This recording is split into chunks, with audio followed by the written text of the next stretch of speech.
Hello. 9, 8, 7, 6, 5, 4, 3, 2, 1, 0. Women's Wrestling Talk, the #1 women's wrestling network on the planet.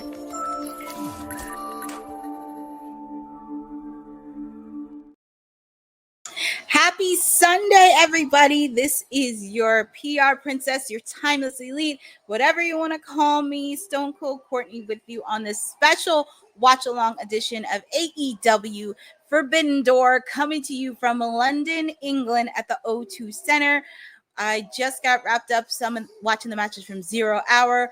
Also, we have found out Bryan Danielson will be joining commentary throughout this entire show. So I'm very curious on what he has to say throughout tonight's show, especially against Nigel McGuinness and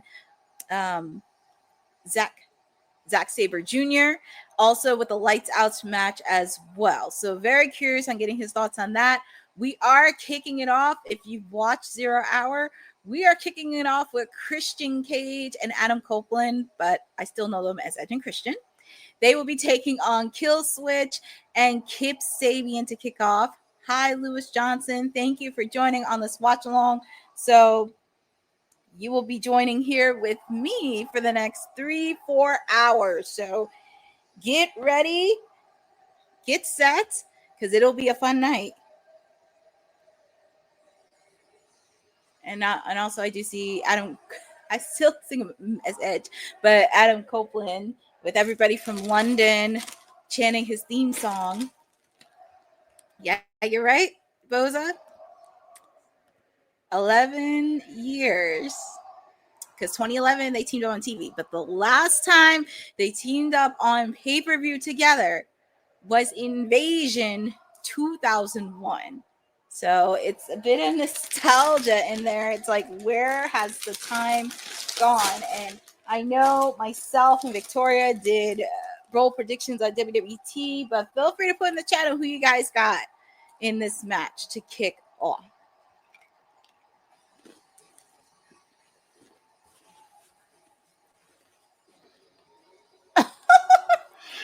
Christian Cage's change on it actually said asshole, but he did admit.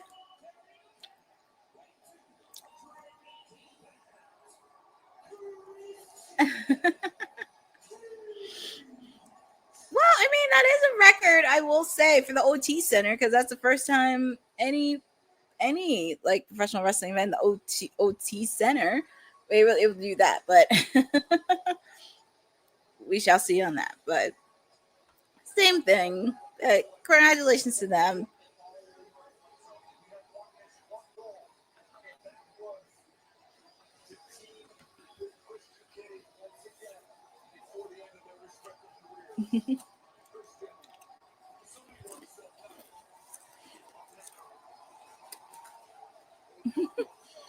It's very interesting to see them back together, especially like not on WWE soil, but on AEW soil.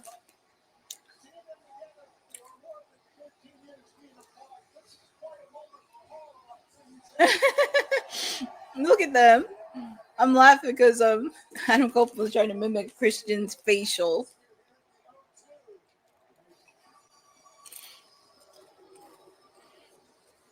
But here comes Kill Switch, who made his triumphant return at AEW Dynamite this past week in Glasgow, Scotland. And here comes Mother Wayne.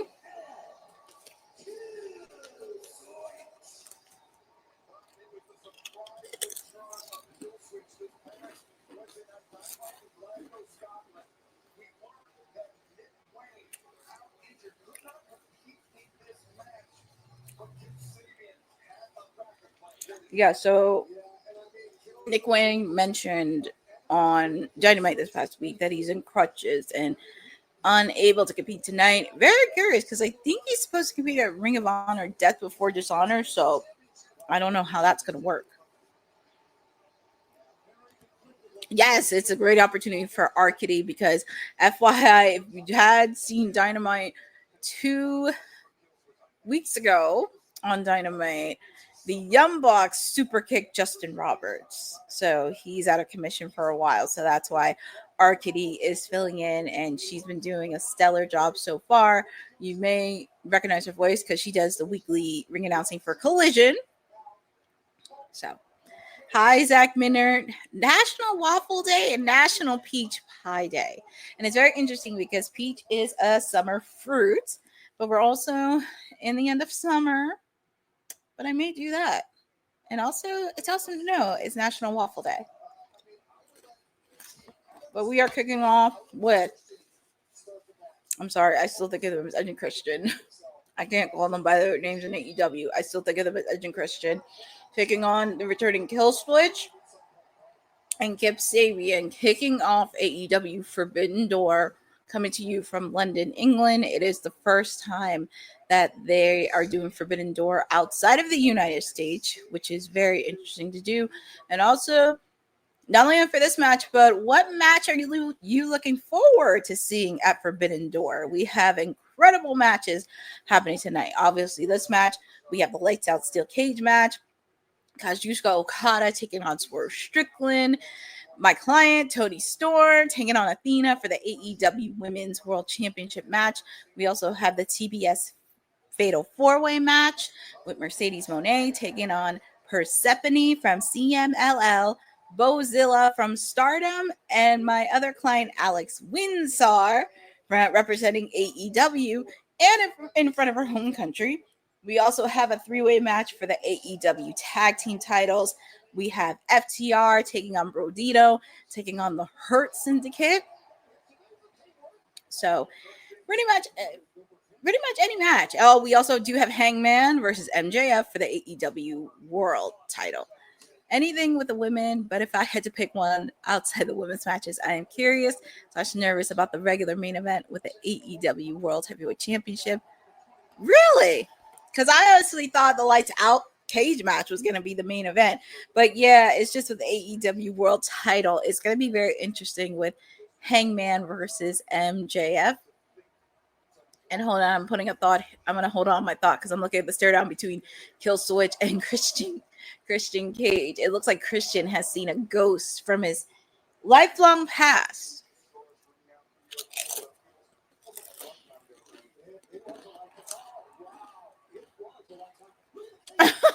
He got out of there and he wants Edge to team out. My God.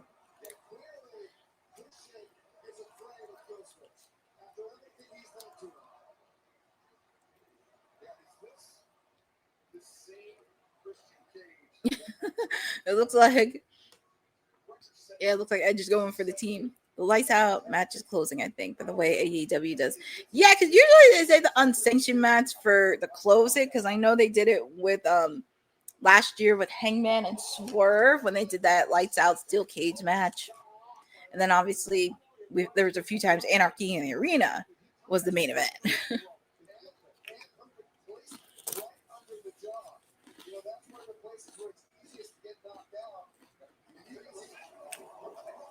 But I think with MJF and Hangman is going to be very interesting because even though like MJF can win the title with either no disqualification or a count out, expect to see Ricochet and the Gates of Agony along with Rock Briscoe helping Hangman, but also Mystico could be helping out too, because with the fact Mystico has an upcoming match with MJF for CMLL's event, and it was for their 92nd anniversary. So, and also a reminder, MJF is the CMLL World Heavyweight Championship match.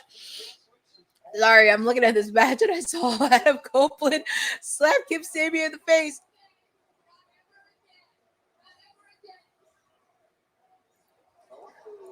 Miscommunication by Kip. Ooh.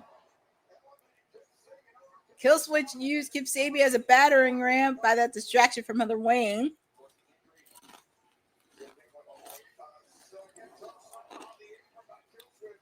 She thinks she's untouchable, but sooner or later she's gonna get. She thinks she's untouchable, but sooner or later she's gonna get what's coming to her. The same way Marina Shafir had what's coming to her. She's been with the Death Riders.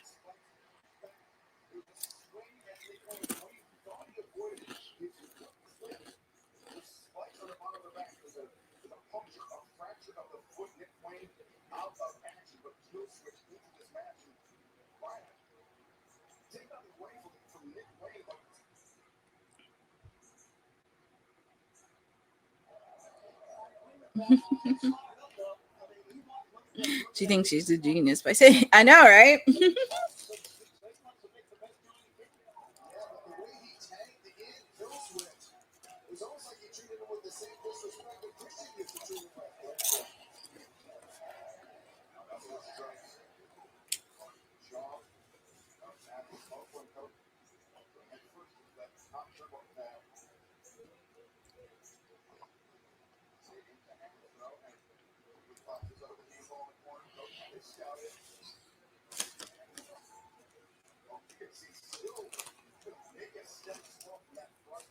Nice counter by Kip Sabian.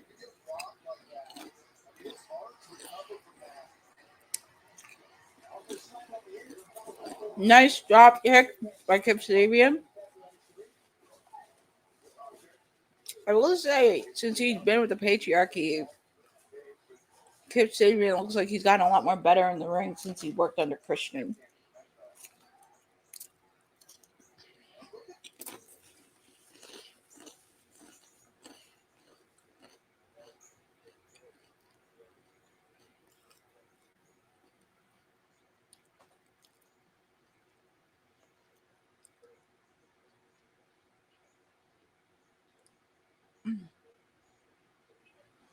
Let's see.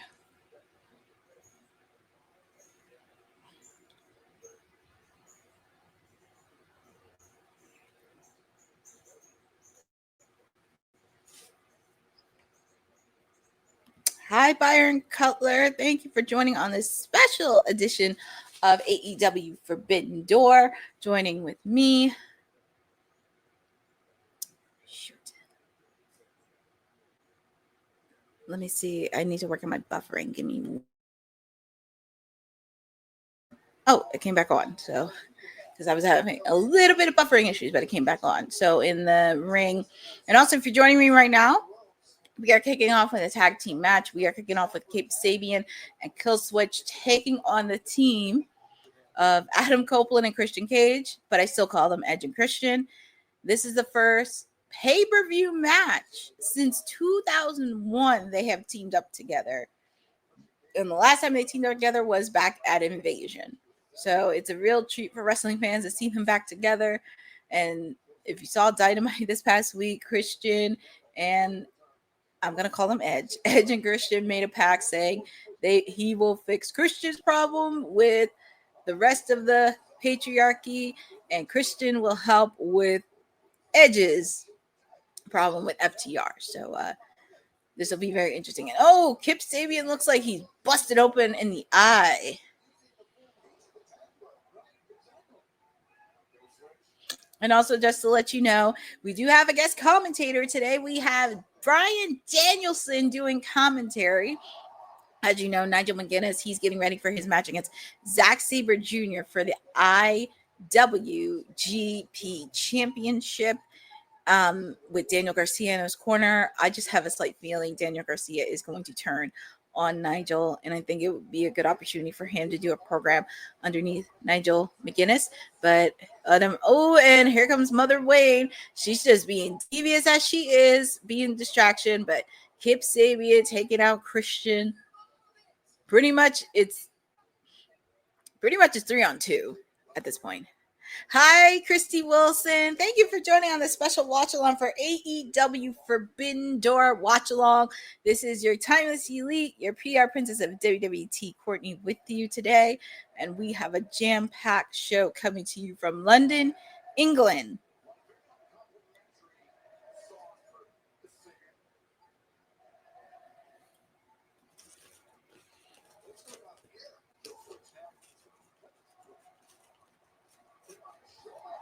Ooh, nice move.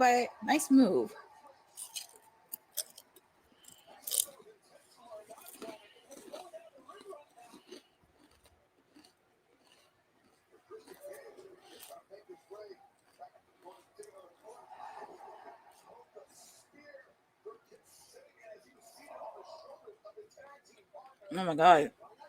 Kip Sabian, his whole face is like half bloodied. And referees kind of count to 10 because both men are down. But Christian's up on his feet, trying to make the tag in to his partner. Nice counter by Edge. Tag is made to Christian.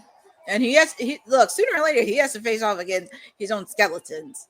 And that is Killswitch, because we have not seen Killswitch for quite some time, because unfortunately he had a very health scare moment suffering from pneumonia.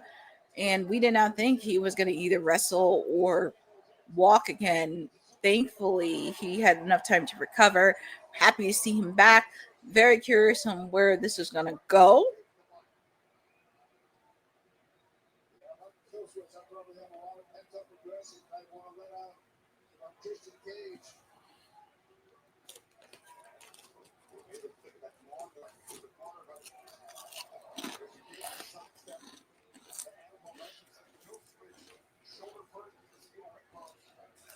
Well, at least Christian's standing on his own 2 feet. Oh my God, Kip Sabian. Both of them are severing the middle rope by Christian.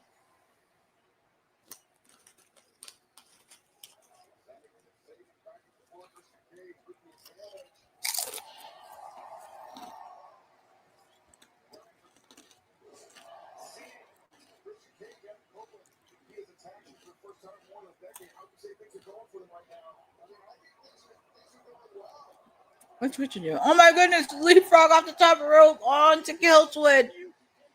My God.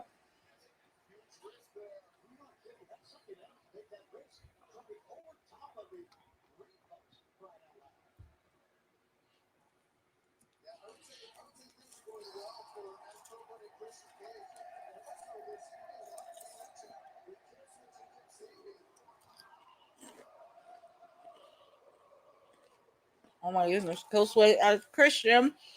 What are they planning to do over the top rope?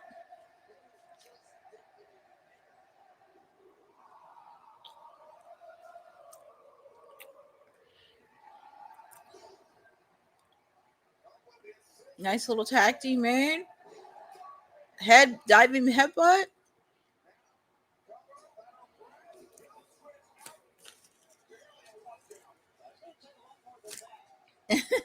Yeah, I mean, Christian does have to face his own because he did treat well, I know people call him Killswitch, but I call him Luchasaurus. They did treat him very badly. But trying to do the double choke slam. Kip Sabian not far behind.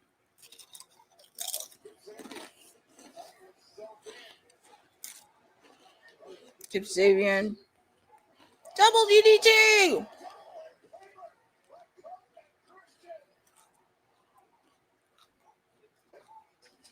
Oh, he's not legal. Kip Sabian's legal. Roll up. Kick out man by Christian.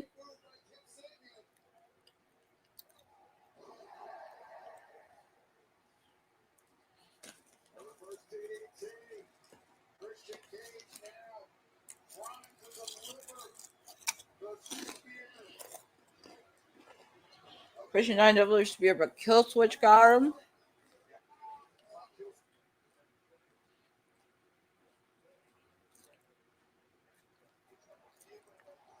Spear! Edge gave the spear to Luchasaurus.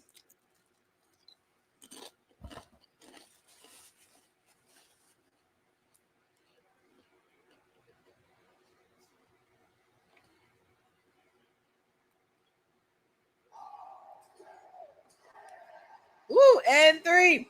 Not as bad. You're winners. I'm going to call them Edge and Christian. They're still Edge and Christian to me, but Edge and Christian for the win. Well, they picked up a nice, good victory, and hopefully they can continue this partnership because Edge helped Christian with his patriarchy problem. Unfortunately, there's going to be more after this. He's got to help. Christian has to get his end of the deal. He's got to help his buddy out with his FTR problem. I know, with the fact too. And you got to still deal with FTR as well.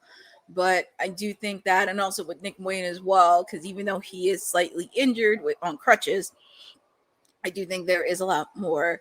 I do think Nick Wayne and Mama Wayne have some stuff up their sleeves. But they're back together again, and hopefully we see them together again at All Out in Toronto. Oh boy, that would be so fun. To them back together again in Toronto. But look, Christian's putting out his hand. He's shaking his hand. And they shake hands. So it's a nice. I guess Christian doesn't want to hug, but he doesn't want to hug.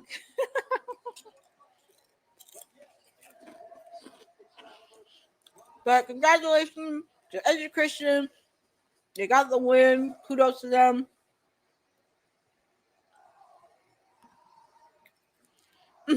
Yeah, Christian teased.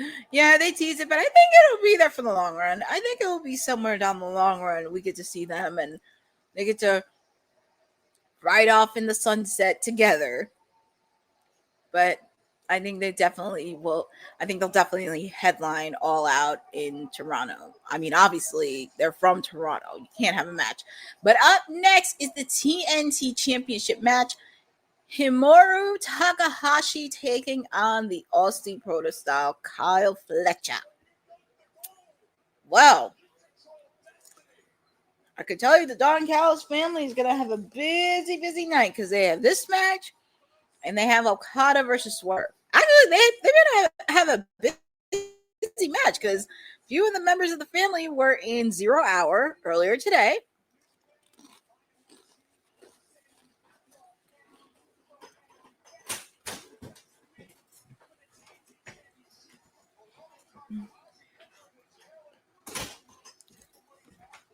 Yeah, I think with Nick Wayne, I don't think he's going to be competing at Ring of Honor Death Before Dishonor. So, because if it's that serious, because I don't think he was originally on the card. But up next, we have Himuro Takahashi taking on the Aussie Protostar Kyle Fletcher. But feel free to put in the chat on who you guys got. Do you think he'll be the new TNT champion, or do you have Kyle Fletcher retaining? Because I know we did poll predictions on WWT show on Friday. I picked Kyle Fletcher to retain. It just doesn't make sense for him to drop the title so soon. So I do see Kyle Fletcher winning.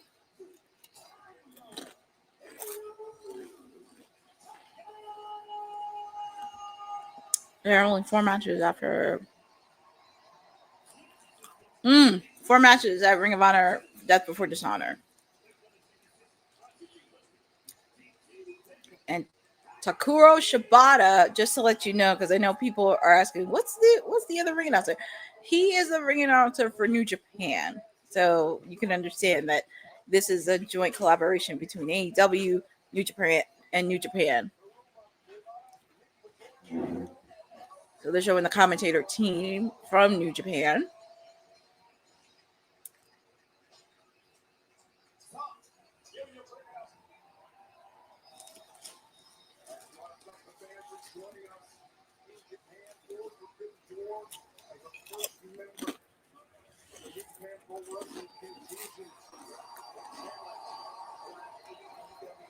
And here comes the reigning TNT champion, Kyle Fletcher.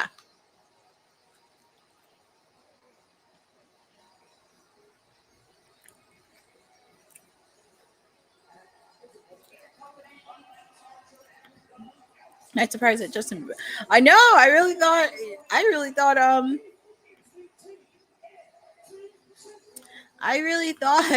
Justin Roberts was not going to be on tonight after taking that super kick for the Young Bucks. Happy to hear him back. And also a friendly reminder, just to let you know who's on commentary. Bryan Danielson is on commentary for this event. Oh, yeah. During 0 Hour. And yeah, we see that creep Don Callis at ringside. And I'm sure he's probably going to be doing some commentary because he's a creep and he's a jerk.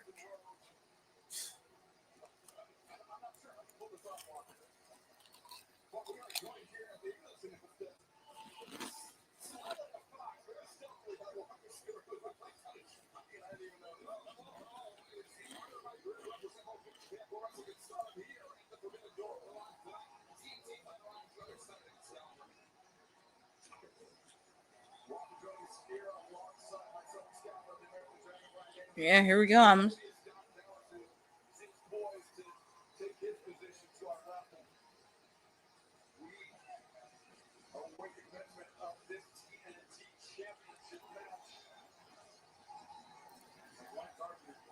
Oh, it looks like Tony Schiavone is not commentary, because it looks like the person that's right next to Excalibur. I think he does the English announcing for New Japan Pro Wrestling.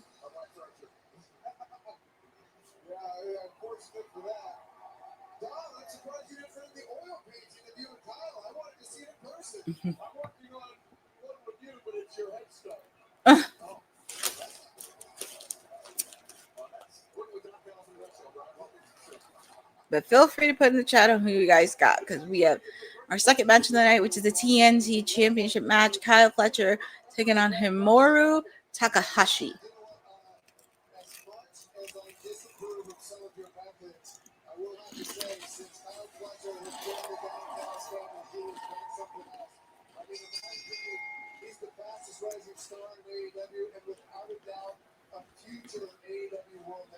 Didn't think O2.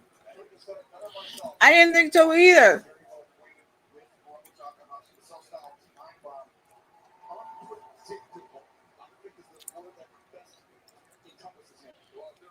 I didn't think so anybody, but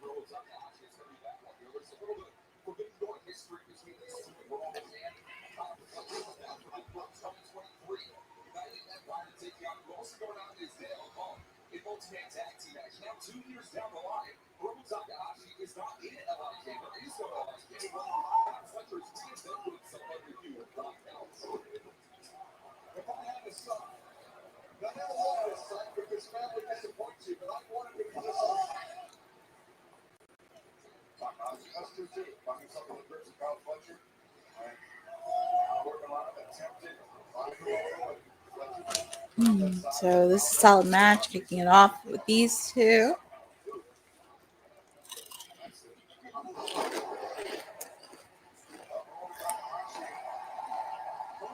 The fans are in love with Takahashi.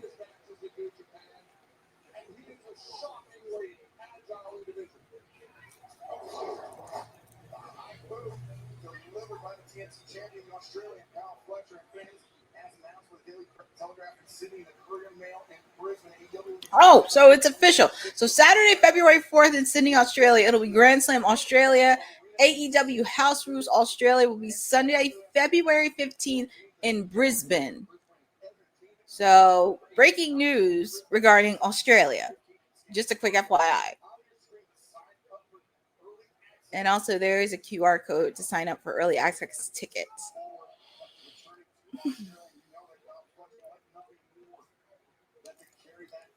It would be interesting to attend an event in Australia, because I wouldn't mind going to Australia for a wrestling show, because their fan base is pretty cool.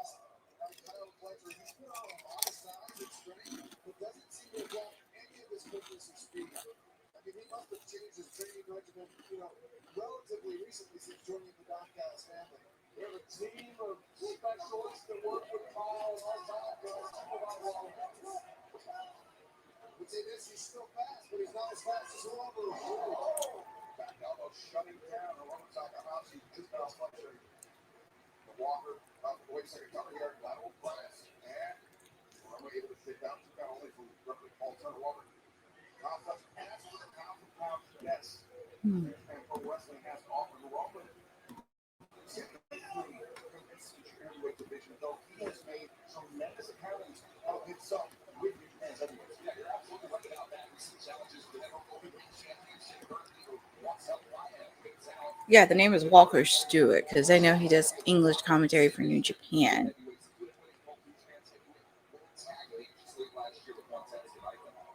I just want to point out the tremendous power that Kyle Fletcher just got on that body slam. I think Kyle Fletcher has actually one of the best body slams in all of AEW. It's a very basic move, but the way Kyle Fletcher does it, look at this. The impact of every single body slam. Now, you're like, it is haunted. Takahashi able to kick out, but yeah, it's that emphatic finish on the body slam that makes it so impressive. Such a simple move, so effective. I like my men to be bred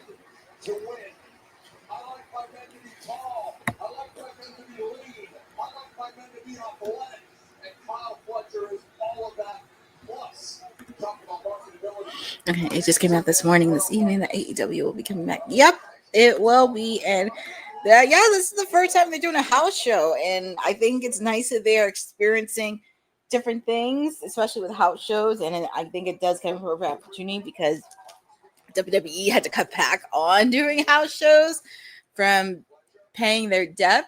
But this would be a good opportunity for AEW to kind of explore on doing house shows, because that could lead to other opportunities where wrestlers do get to train more, opens a lot of opportunities for some wrestlers you don't see on a week-to-week basis on TV.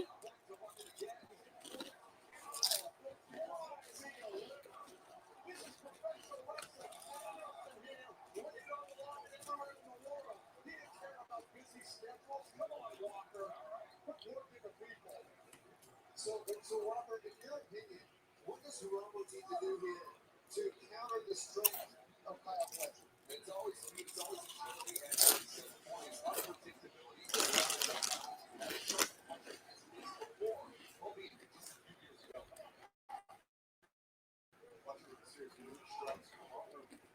Exactly. They don't want to depend a lot on the indie gigs.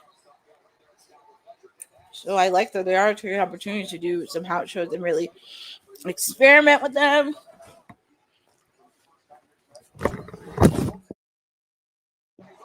Oh, that was a save.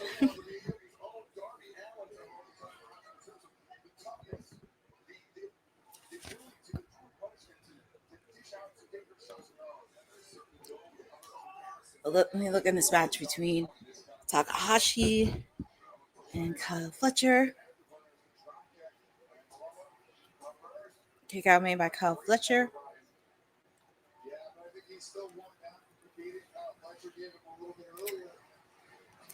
I will say, since I started watching Takahashi, he's no joke. Because since he's been on TV, he's really starting to come out of his shell a bit. And I do like some of the apparel. It's very colorful. It makes it stand out a bit.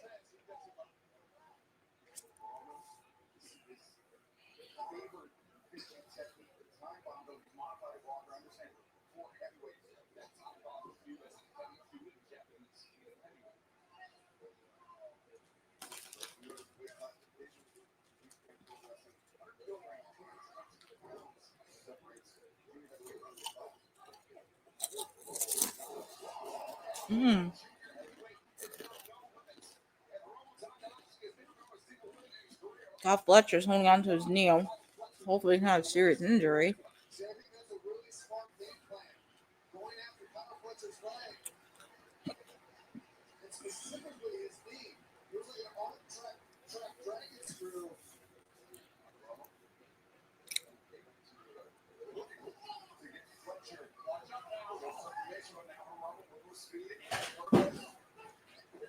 Ooh, nice move by Kyle Fletcher.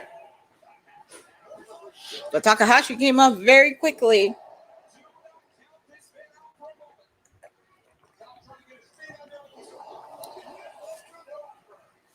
Both men are down, but they're putting a solid performance.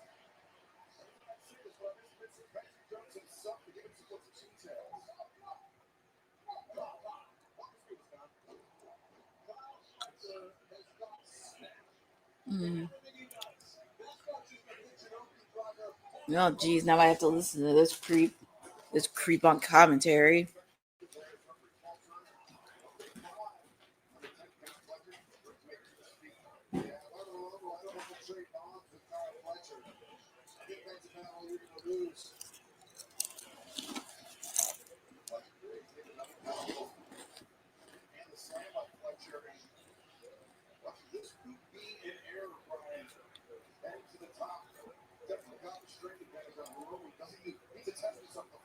Kyle Fletcher looks like he's going on the top rope, but top made by Takahashi.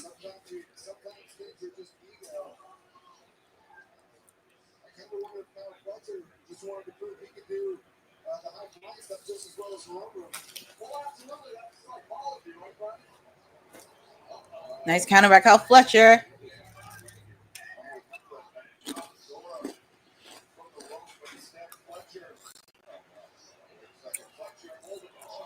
Oh my goodness, off the top rope by Kyle Fletcher.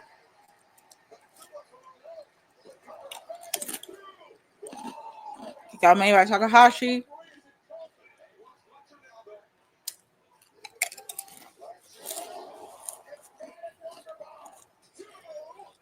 Kick out made by Takahashi.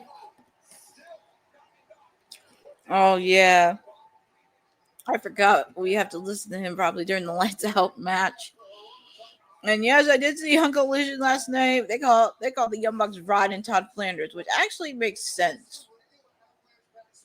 It actually makes sense because if you watch The Simpsons and you know who Rod and Todd are, it does make sense.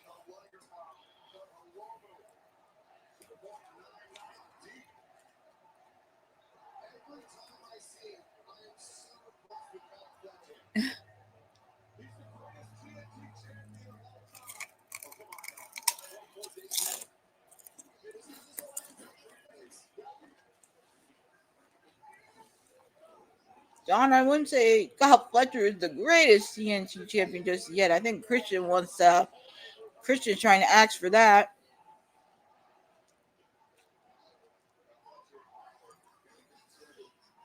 Look at Takahashi. He just had that laugh and is just still standing.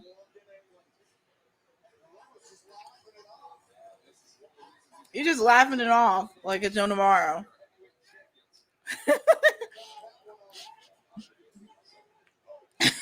Fletcher.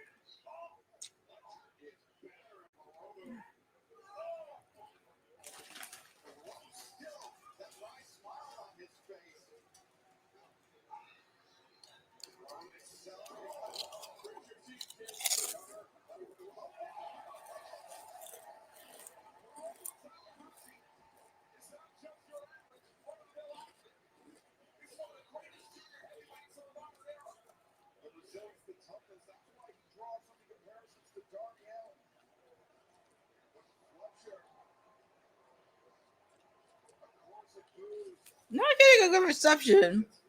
Not getting a good reception, Kyle Fletcher. I can see why, because he probably has that good great Don Callis with him. He's still coming out that smile on his face. He's out of his mind, but that's what it is. And there are some of us who just kind of enjoy the pain, I guess. Ooh. Kyle Fletcher took a nasty hit off the outside of the rope, outside of the ring. My God.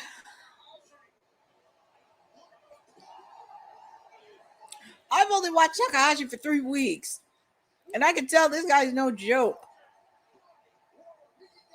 And I think that's the perk since I started watching AEW is learning a lot more about Stardom, New Japan, and CMLL with these partnerships. Because yes, sometimes the partnerships are not that great. Well, kick out made by Kyle Fletcher. Sure, the partnerships are not that great as of now, but it does give you opportunity to learn about some of the wrestlers from the other promotions and see what they have done.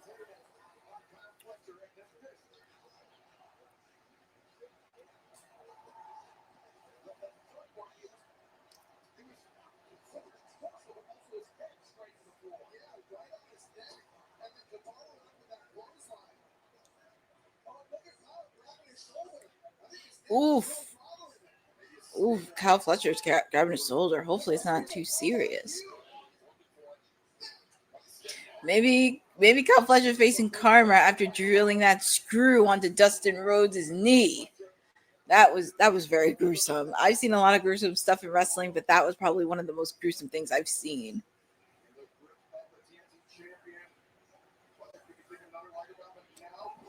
Ooh, nice move by Takahashi. Kick out made by Kyle.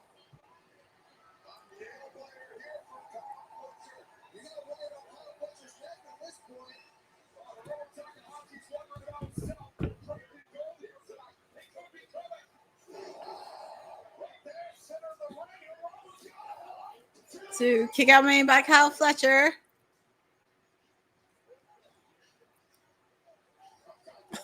That creeped on Callis. He doesn't even know what to do. Same thing with Lance Archer with his shades. They're shaking in their pants.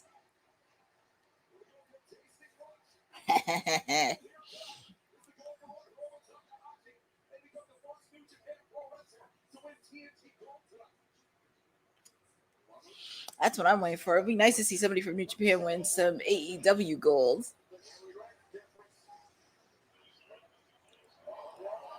Oh, nice counter by Takahashi. Nice counter again by Kyle Fletcher.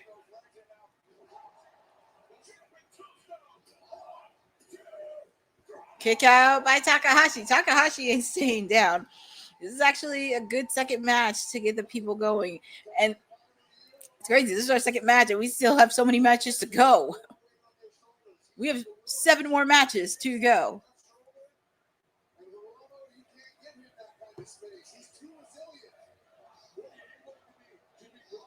And the fans are going behind Takahashi.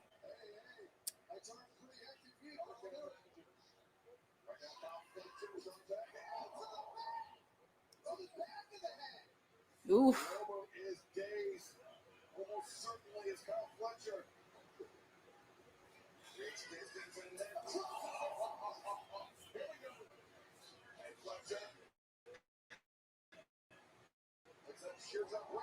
Ooh. 1, 2. Ooh.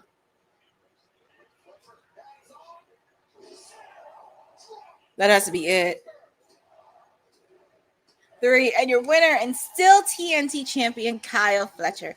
That is true, ladies and gentlemen, because this is a doubleheader on Sunday because we kick off with Forbidden Door, and then we shift over to NXT Heatwave that begins at 7 p.m. Eastern Time for Massachusetts. We did do both predictions on WWT. I believe there's going to be a watch along for NXT Heatwave. I'm not sure, but it's a possibility. We shall see. But your winner and still TNT champion is Kyle Fletcher. So congratulations to him.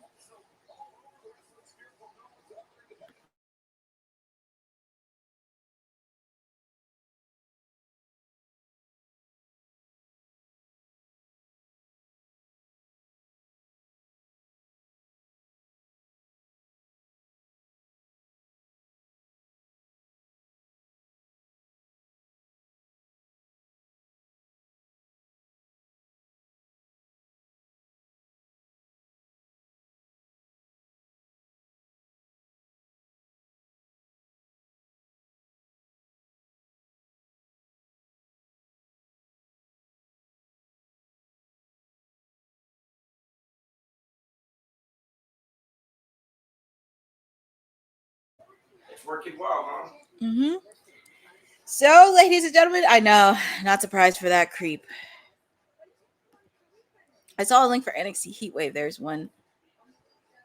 It should be. I mean, I would think so. We did get. I would think we have a watch along for NXT Heatwave. But up next, we have the fatal 4-way match for the TBS Championship match. We have the reigning champion, Mercedes Moné. She is the reigning champ.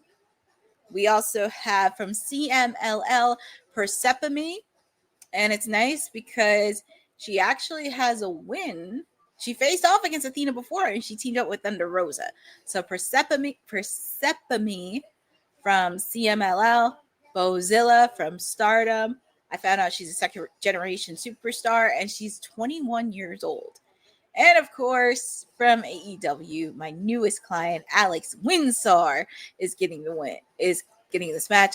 I'm excited and nervous. I want Alex Winsor to win. I wouldn't be surprised if Mercedes escaped. Well, technically, with Mercedes, and I kind of said this on WWT many times, she's not going to drop it until she beats Jade's record. That's the only way she's going to do it is once she beats Jade's record, then she could drop the belt. But here is my newest client, Alex Winsor, in her home country of England. And I found out she's not that far from the O2 Arena.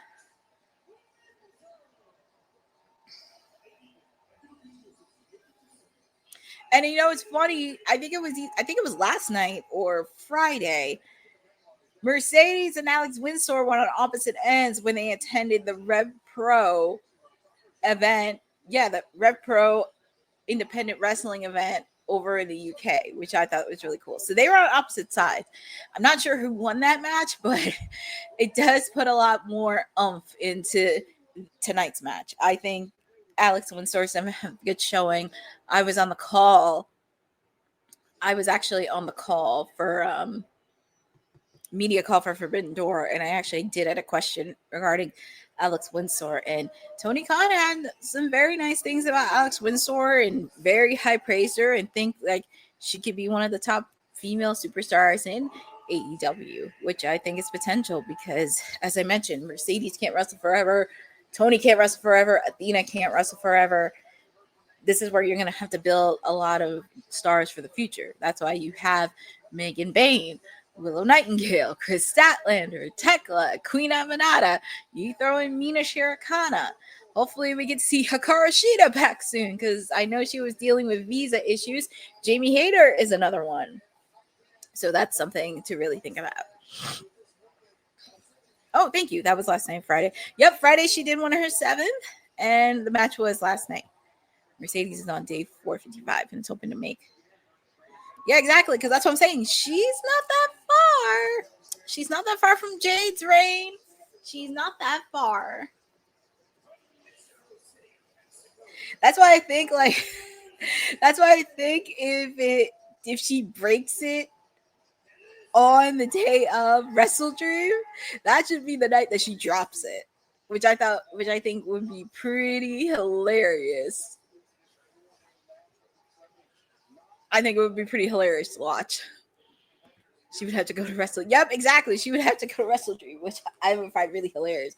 But it would be interesting if she did drop it at a full gear.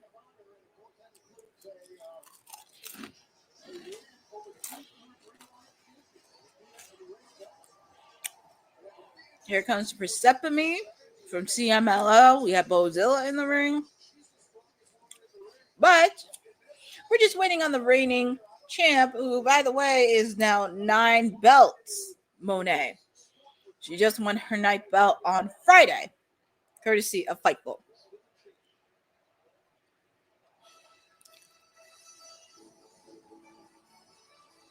Oh, this sounds interesting.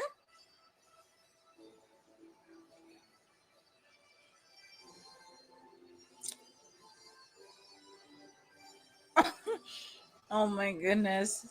She has all the red coats carrying all of her other belts.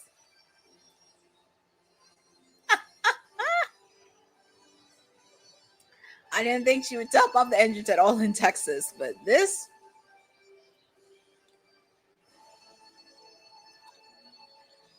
Well. And people were chanting CEO.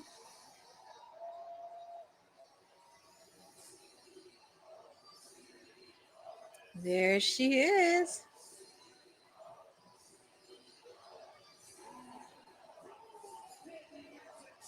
All I have to say, she does her own outfits. She is a TBS, but she got a other.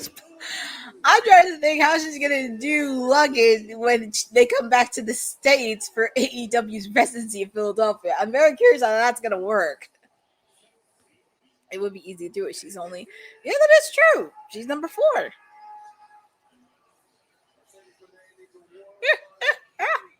I mean, I'm just very curious on how she's going to carry all those belts when she comes back to the States, especially when AEW has to turn around and do their residency in Philadelphia. That is going to be interesting to watch.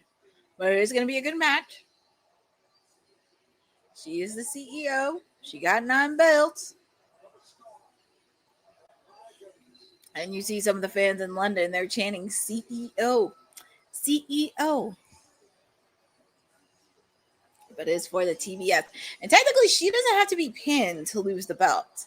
Because that's how she lost the New Japan Strong belt. She didn't need to get pinned.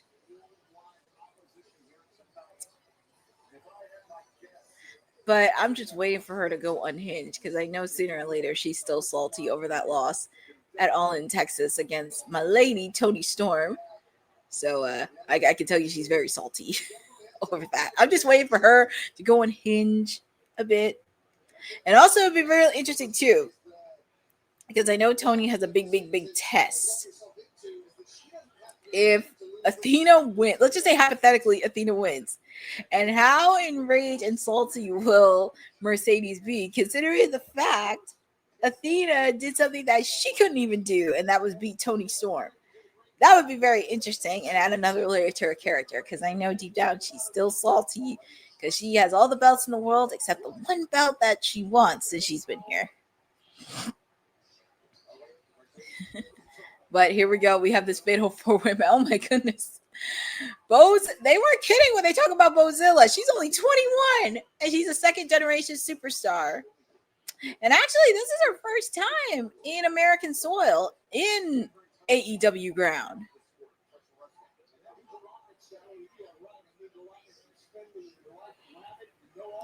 Not only her marriage salty too. You bring yeah, well, he has to understand that she lost. She has one loss. And I'm just waiting for her to be salty and unhinged sooner. It's gonna happen sooner than you think. It's just a matter of time on how they're gonna execute it. But whew, that's interesting from Bozilla. They did say she was no joke.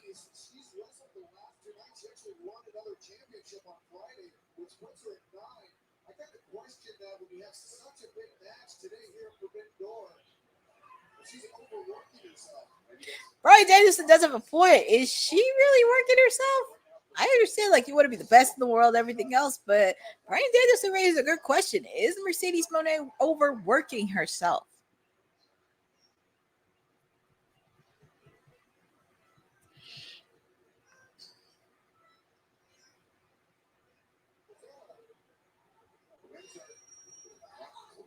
Oh, man. Alex Windsor has Bozilla in a chokehold. But counter made by Bozilla.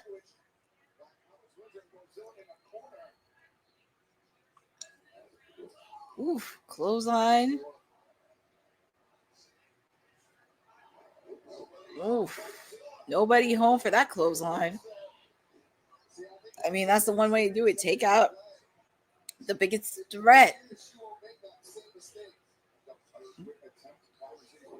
Mercedes trying to clothesline both Alex Windsor and Persephone, but I think they have a mutual respect because they both dislike Mercedes.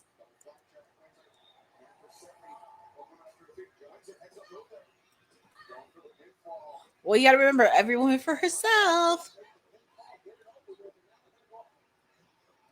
And also with the fact too, Mercedes does not have to be the one pin. But I did pick Mercedes Moné to retain because I can't see her losing right before she breaks Jade's record.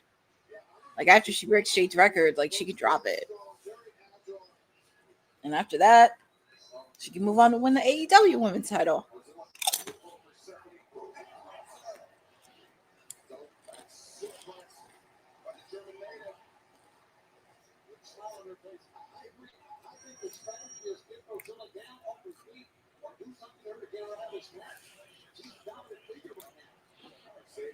Now look like Mercedes is putting Bozilla in a chokehold.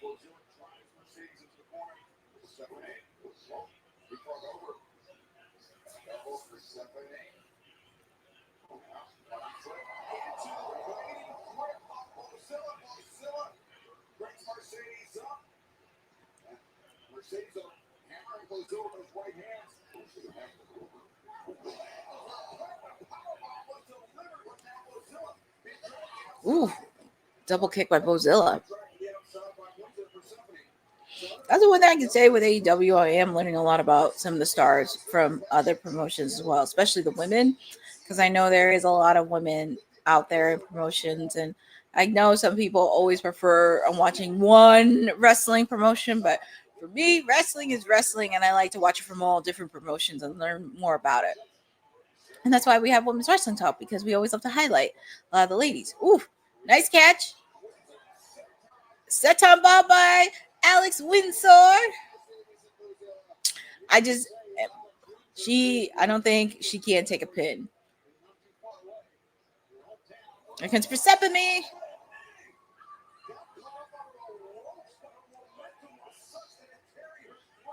Here comes Mercedes. Yeah, I can't see Alex Windsor taking a pin because I don't think a lot of the ladies within AEW can't afford to take that many losses.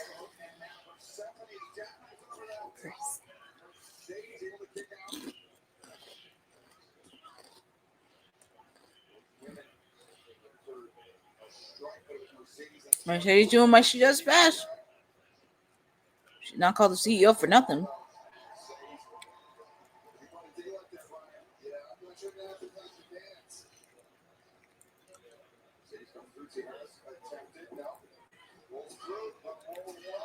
Ooh, nice move by Alex Windsor. Yeah, because like I said, Mercedes does not have to be the one pinned. She can lose the belt without getting pinned.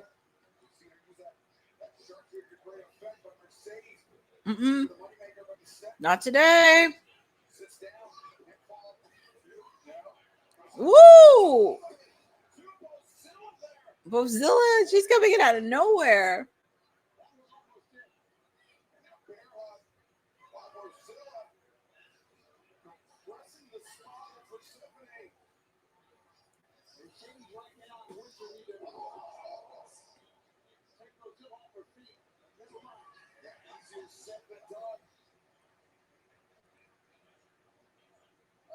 Everybody in this match has had a real problem getting Bozilla down and keeping her down. Yeah, Bozilla is no joke. The crowd in London, 18,000 plus. We are sold out here in the O2. Cheering on Bozilla just 3.5 years into her pro wrestling journey, already turning heads off this massive stage. Yeah, turning heads, I know, but right now, someone needs to get her down, Brian, just like you said. She's dominating this match. Oof. Well, I will say, if they ever talk about who had a strong performance in this match, I gotta give it to Bozilla because she is really delivering it. And did I mention she's 21 years old? She's a second generation superstar.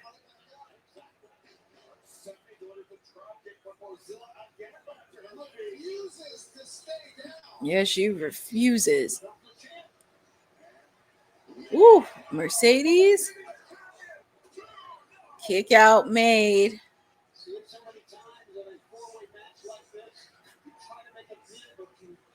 Three-way match is different, but four-way matches, it can be very difficult to do. And also, feel free to put in the channel who you guys got. You think Mercedes is going to retain, or do you think there's going to be a new TBS champion?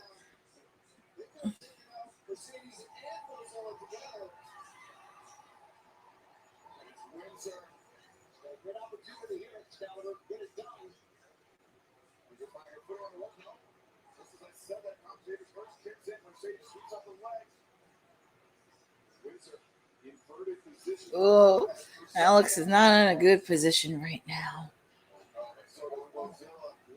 She is not in a good position. What are they really going to do? A superplex? What are they doing? Oh my goodness, quadrupled superplex. Ooh, and it looked like Mercedes kind of hurt herself a bit. I hope it's not too serious. Ooh.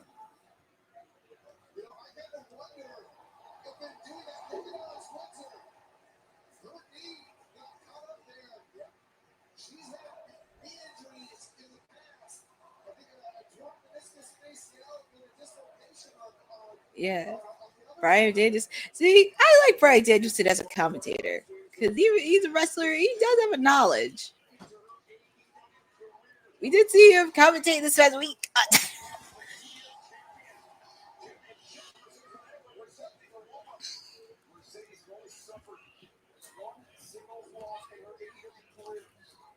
That is true. She suffered one loss, and that was against my lady, Toni Storm. I guess she's putting both submissions on there. On Alex and Bozilla. And Persephone is nowhere to be found.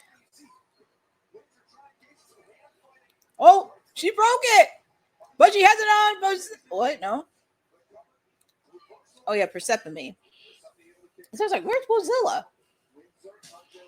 Nice clothesline, man.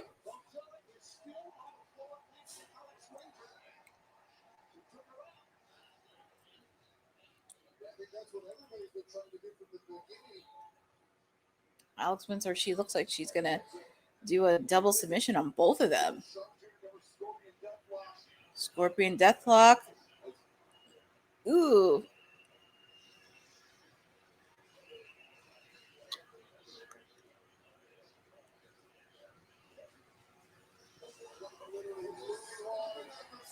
Look at Bozilla. She has her hands. She's trying to make sure none of them tap.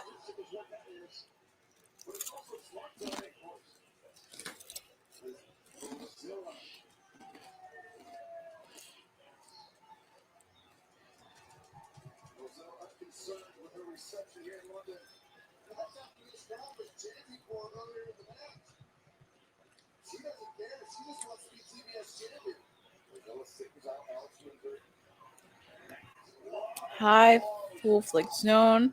Thank you for joining on this watch along. What's your prediction on Nikki Bella versus Becky on? Well,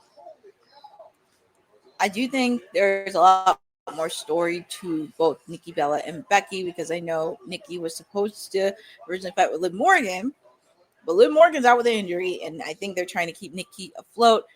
She does bring a lot of eyes with the fact she does have the crossover mainstream, so I do think it's a possibility Becky will get the win, but there's a lot more story between Nikki Bella and Becky, and also can't count out Natalia too, because Natalia still has an issue. Nice moves out of Bozilla. Kick out made by Mercedes Moné.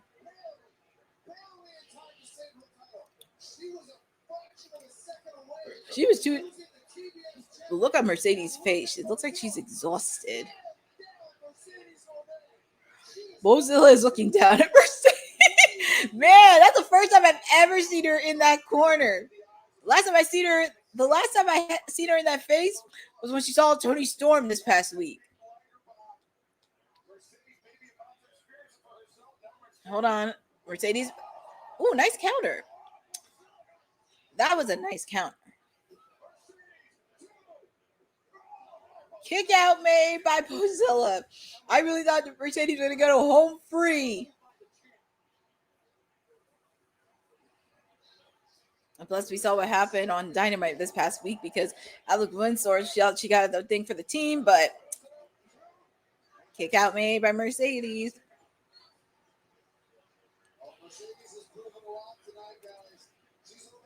I know I want Alex Windsor for the TBS, but I wouldn't mind seeing her be Ring of Honor champion, women's champion.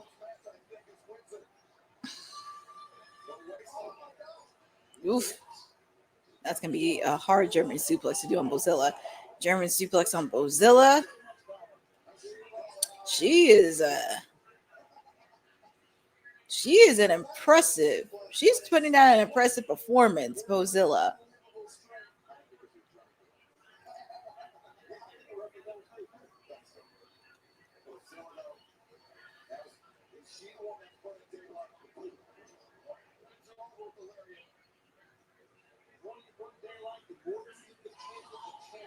Oh my goodness, she's like Alex Windsor looks like she is knocked out.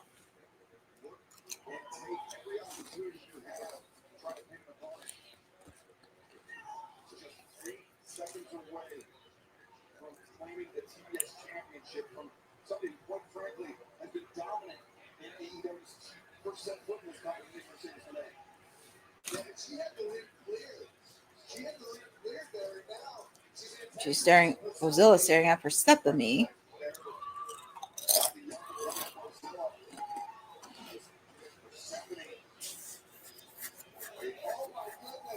Oh my God. She just carried Bozilla Persephone. Wow. That was really impressive.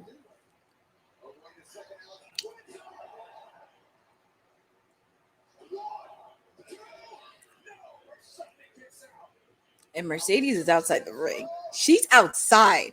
I have not seen her get up, but oh, look at Mercedes. Mercedes is getting up. She's putting the Scorpio deadlock, because we saw this happen on Dynamite.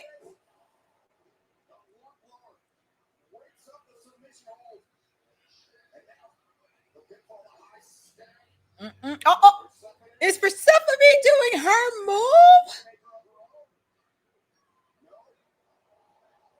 Oh my God. No, Mercedes countered. 3. Yeah, she pinned her. She made it that quick. But your winner and still TBS champion is Mercedes Moné. Like I said, she ain't losing that belt until she hits Jade's record. And she's almost there. And I feel like it ain't over between those two, Mercedes and Persephone. Yeah, Persephone. But I do get congratulations to Alex Windsor on her performance. I'm just happy she's not the one that's pinned, but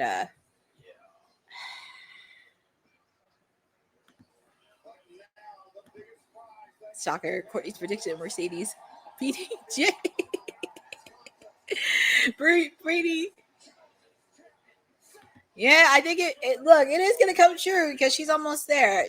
Persephone wants that CMLL. Yeah, that is true. She wants a CMLL Women's Championship because Mercedes also has it. So we shall see on that. But like I said, there's a lot more story to tell, especially with Alex Windsor, because I know she's involved with Toni Storm. The two of them have common enemies in Mercedes and Athena. So that's going to lead to something else somewhere down the line.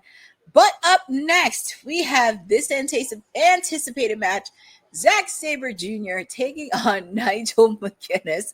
And with a kicker on this one, Bryan Danielson is doing commentary. I'm very curious how Bryan Danielson is going to do commentary on this with the fact Nigel McGuinness has put so many hits on Danielson, called him so many names. I'm very curious how Bryan Danielson is going to commentate this.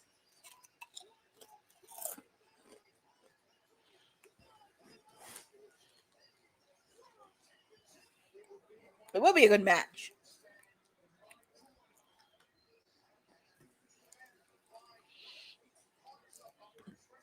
I know, right? This is going to be a huge. Bryan is calling a Nigel match. Nigel is eating. Well, it's going to be interesting too. And also remember, Daniel Garcia is going to be in the corner. I don't know why, but I just have a slight feeling that Daniel Garcia is going to turn on Nigel McGuinness. And then he's going to get unexpected help from none other than Bryan Danielson. But a person can dream. I mean, that would be interesting.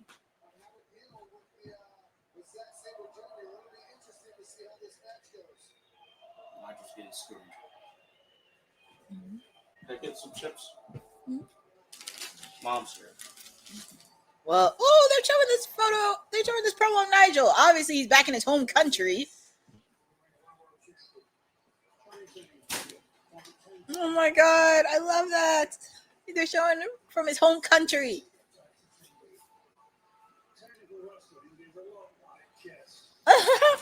It's kind of like Tess. I had Zach retaining because, like Victoria said, Wednesday, who knows if Nigel could do a run it. Yeah, exactly. I know. Hi, Maria. Thank you for joining on this special watch along of Forbidden Door. And yes, Mercedes Moné retained the TBS title because, like I said, she's gonna drop it once she beats Jade's record. She can drop that belt. I know. I kind of had Zach because I do think Nigel still have some left in the ring. I do want to see him have gold before he officially retires, because I wouldn't mind it. But I do think Daniel Garcia is probably going to turn on Nigel, and then he's going to get unexpected help from Bryan Danielson, because Bryan Danielson is commentary, and this is going to be very fun. Him doing commentary on a Nigel match, with the fact Nigel, even though Nigel says he doesn't like him, I think deep down Nigel likes Bryan Danielson, because you ever heard the saying, the enemy of my enemy is my friend? And look, he has his old theme song.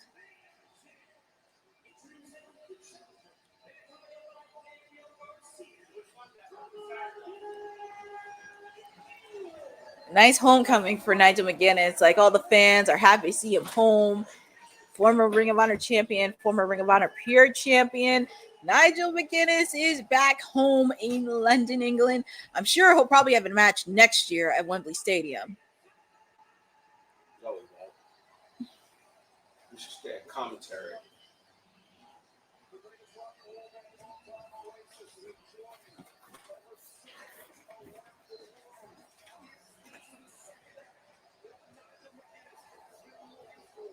That's what I'm saying. Like, he'll get so much unexpected. He will get unexpected help from the last person he can't stand. Because, oh, that's his coach. He is his coach at ringside. That is so cool. That's such a cool moment. Johnny Saint, Marty Jones, those are both of his coaches. That is so awesome. His coaches are here. I'm sure Nigel's wife is there, his family, his friends.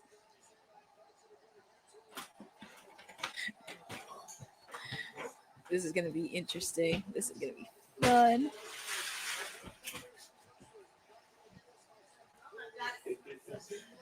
Scary dogs.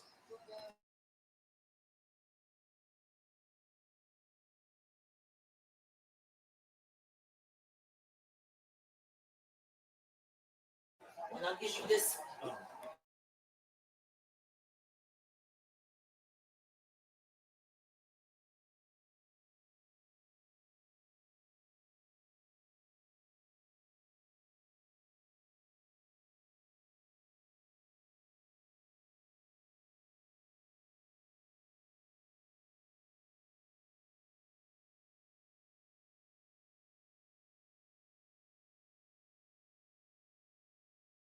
But here comes Zack Sabre Jr. He is no stranger. Zack Sabre Jr. is no stranger to forbidden. What's his name? The one that retired.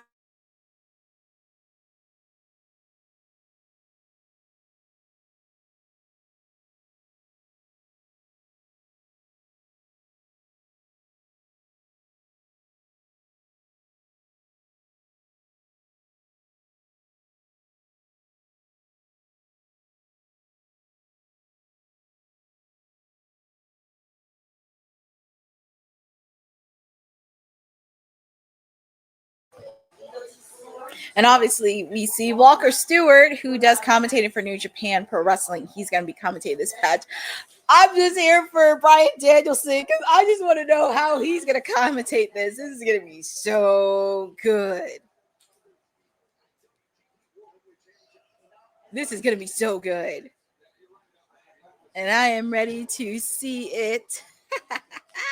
Those are Nigel's coaches at ringside.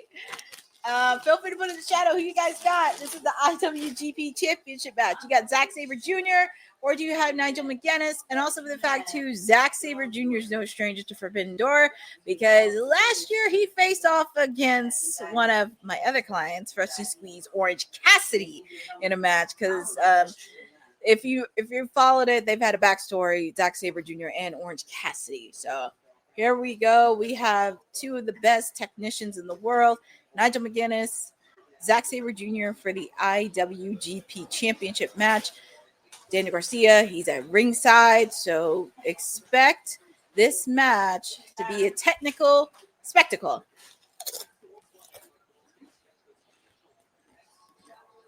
I know, exactly. That would be crazy.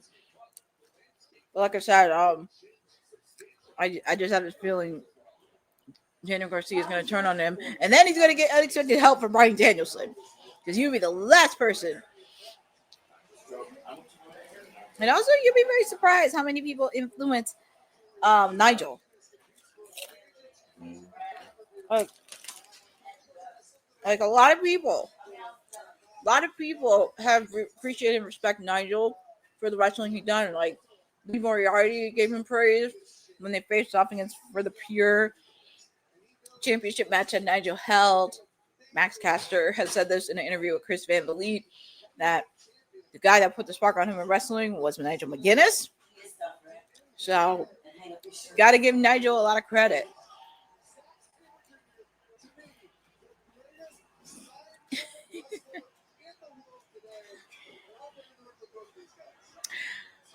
This is going to sound crazy because for someone that loves boy bands, I feel like Zack Sabre Jr. could fit in a boy band with that hair.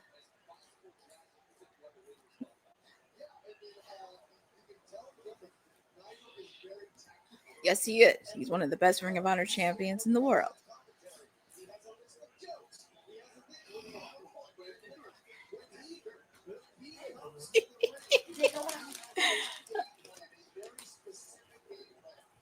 Oh man, I'm gonna enjoy. I don't even care about the ending. I mean, I love Excalibur. I can care less about Walker Stewart. Walker Stewart, no shade to him, but I just want to listen to Bryan Danielson's commentating on this match.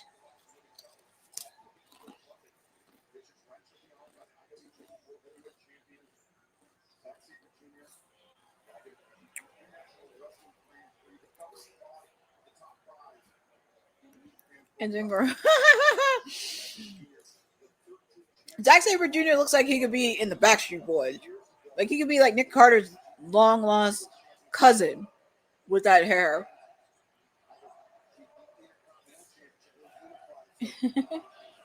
Nigel.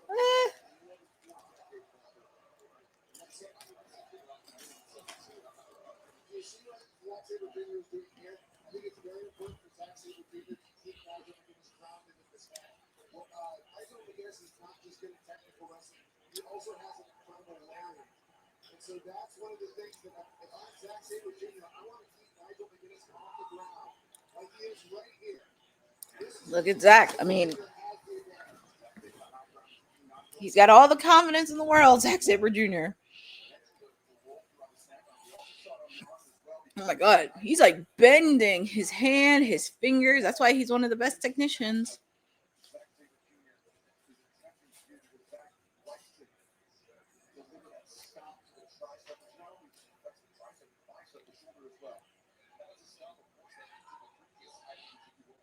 I think they're probably saving Tony Schiavone for the main event. That's why he's not doing much commentary, or perhaps he has other responsibilities.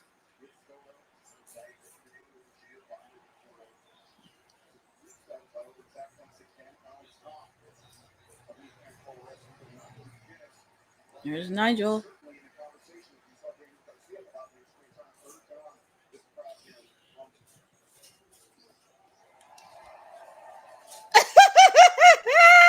That's a friendly gesture Nigel gave to Zack. Well, he should after what he did last night on Collision.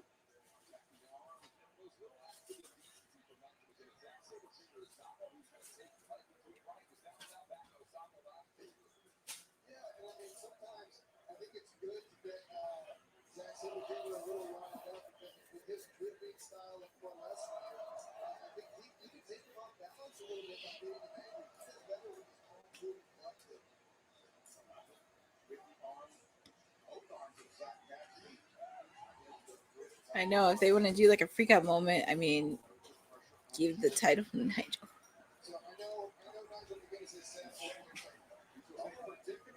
Kick out made by Zack Sabre Jr.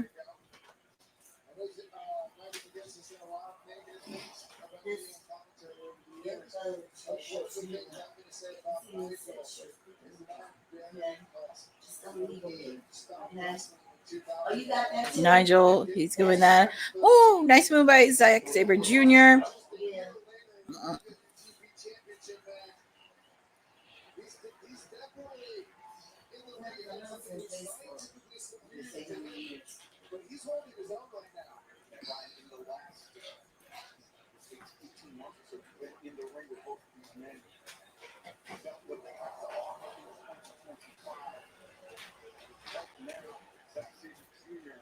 Zack Sabre Jr. Oof, look at Nigel. He's holding onto that neck.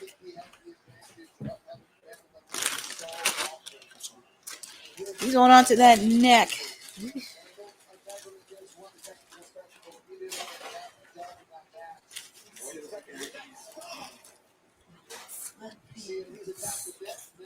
Daniel Garcia's in the corner. This is one of the things I love about watching Zack Sabre Jr. is he'll attack a bunch of different body parts. And like I said, Zack Sabre Jr. is no stranger to Forbidden Door because he competed last year against Orange Cassidy. And then he's made appearances here and there. And he's tackled with some other AEW stars. So Zack Sabre Jr. is no stranger to AEW soil.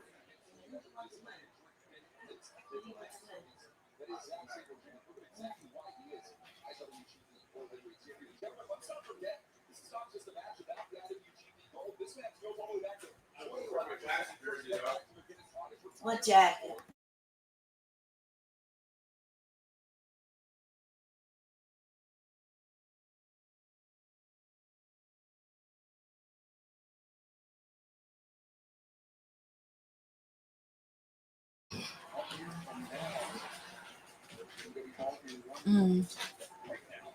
Yeah, and they had to stare off last year when they faced off in that Casino Gauntlet match, Zack Sabre Jr. and Nigel McGuinness.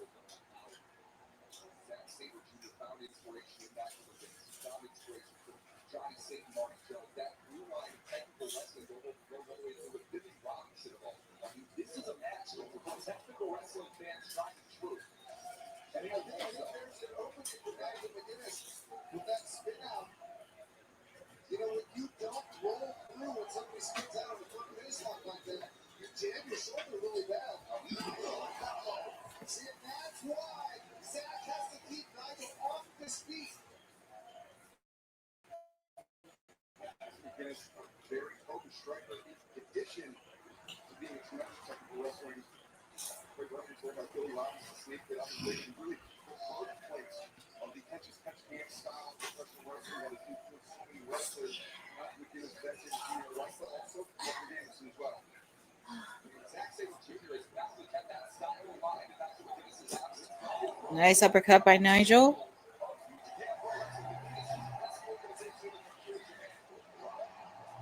Ooh, nice move by Zack Sabre Jr. And also with the fact, too, if you are in London, they will be having an after party because not only Swerve Strickland is going to perform the after party, Nigel McGuinness is going to be doing some magic. So, just wanted to put it FYI. So we see Daniel Garcia in the corner. We see Nigel trying to put a submission hold on the Zack, and Zack's trying to counter.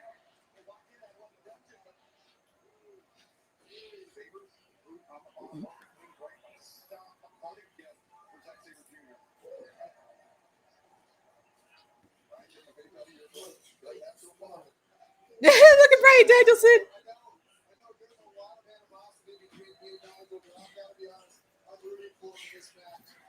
Oh, and you hear that? Brian Danielson is actually rooting for Nigel McGuinness. He's just being a stand-up guy. After as many times Nigel trashed him on commentary, he's being a stand-up guy.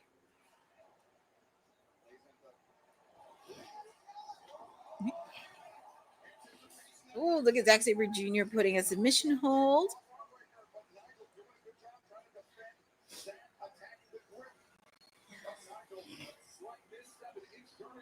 Ooh, ooh, ooh, ooh.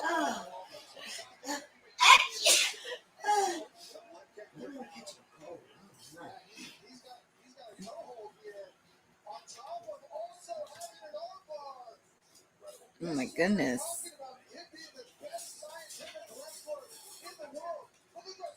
Daniel Garcia called Zack Sabre Jr. the best scientific wrestler in the world, and that's a compliment. Oh my God, he has him in an interesting submission hold.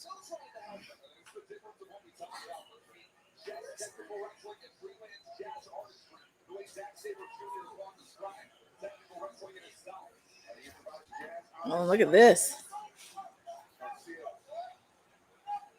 Daniel Garcia, he's trying to put his foot.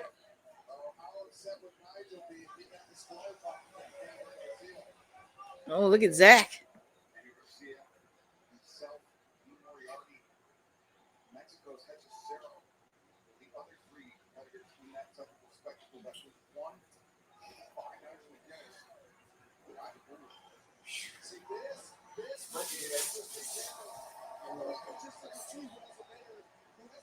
Larry can do this.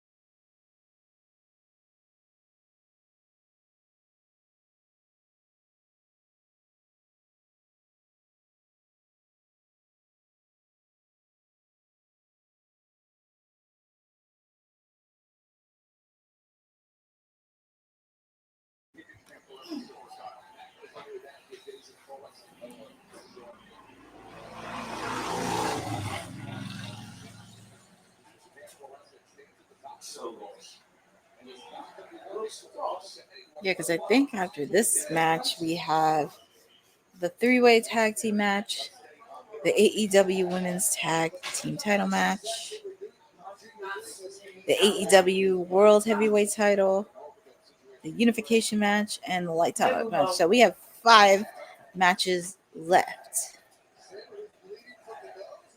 Ooh, is that? Yep. Brian Danielson caught it. Zack Sabre Jr. is bleeding from the nose.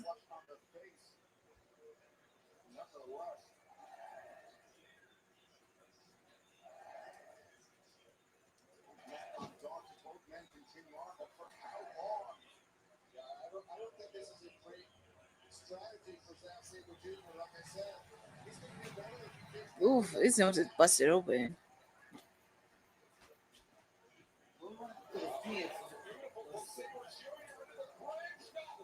Kick out made by Nigel.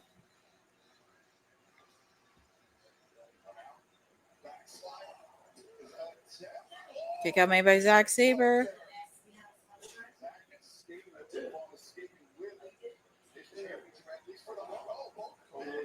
Oh, nice counter by Nigel.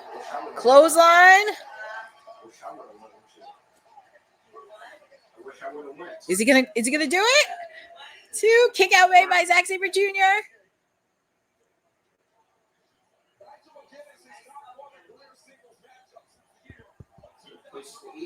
Oh my goodness. It God.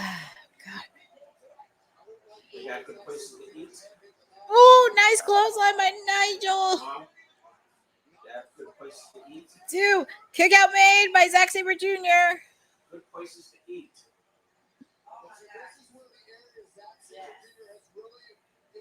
Ooh, nice clothesline.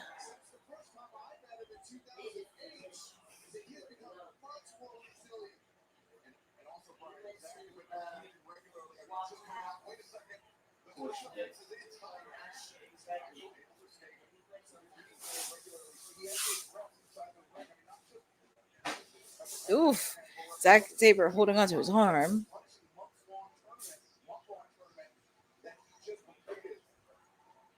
And it's crazy. He's competing, and he just wrapped up, as Excalibur mentioned, he just wrapped up the G1 tournament that was won by Konosuke Takeshita. And when Nigel has his mission hold on it.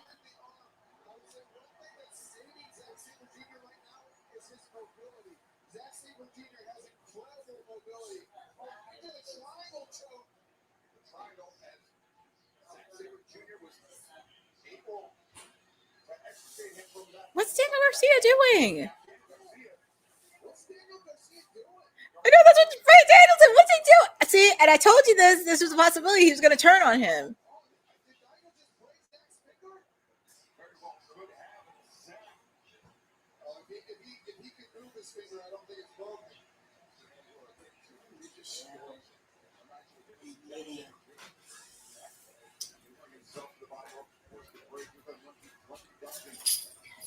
Now you got this, right? All right, let's see. Zack Sabre Jr. Oh, he got the submission all on the ropes. Zack, he's like a magician. And look at Zack Sabre Jr. in the face of Daniel Garcia.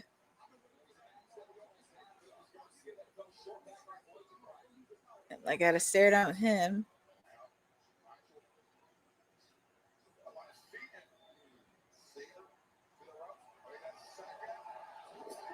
Ooh! Is that it to be it? 2! Oh, Zack Sabre Jr. has his foot on the ropes. I really thought that was it. If they won a 2025 OMG Moment of the Year, you can give Nigel the win. Here we go. The up kick with Nigel.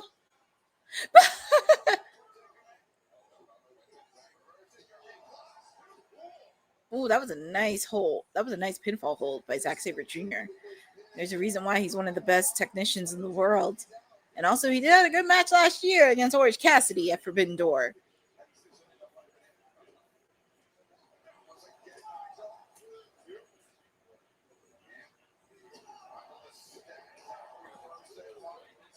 Three, that's it.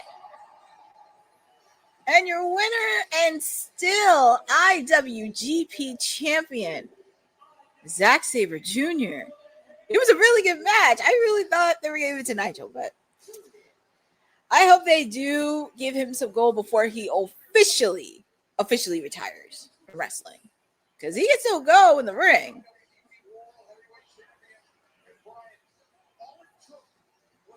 And look, his coaches.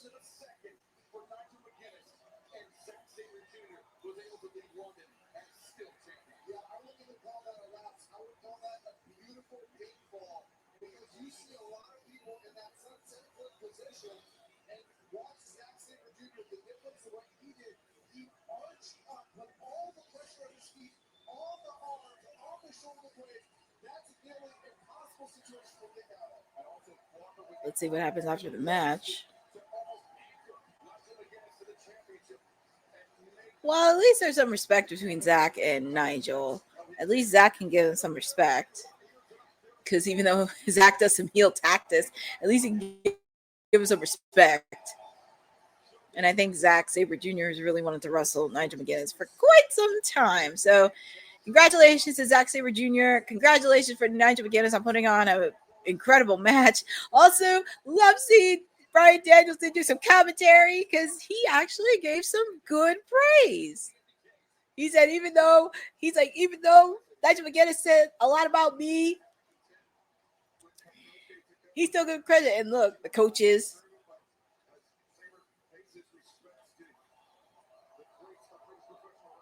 And here comes Tony Schiavone in the ring to talk to his Daniel Garcia and Nigel McGuinness getting a hug. But let's hear what Tony Schiavone has to say to his broadcast colleague. Let's see what Tony Schiavone has to say.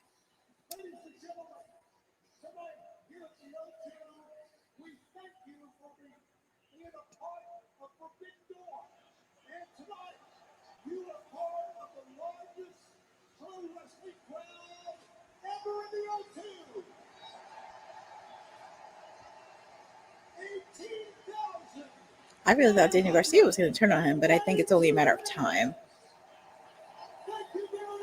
So 18,992 are in attendance. Professional wrestling attendance record at the O2 Arena. That's really solid. Congratulations to them on pulling off Forbidden Door in London. We always want to see all wrestling promotions be successful, and kudos to everybody in AEW, everybody making Forbidden Door happen, everybody who is attending there live. Oh, we still see Queen Aminata and Tekla fighting it out from earlier. Because if you remember from 0 Hour, they were part of that All-Star 8-woman tag team match. And apparently Tekla had Queen Aminata, and it looks like they're coming out in the ring. They've been fighting it out since earlier. Those two ladies cannot be contained at all. My God. I like it. Well, at least we get to see a little bit more of an appearance of the ladies. I'm okay with that.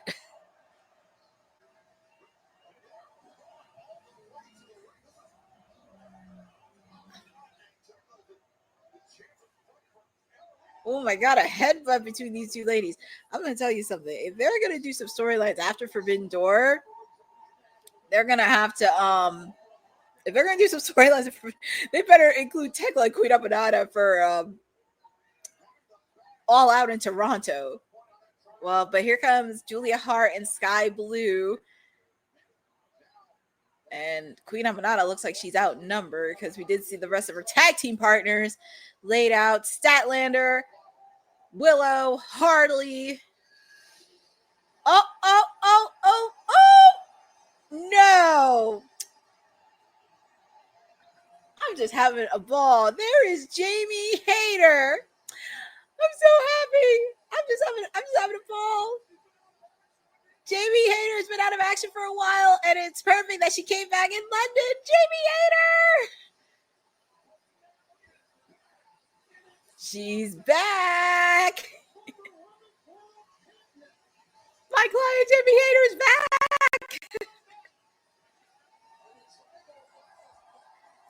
It's time for some haterade.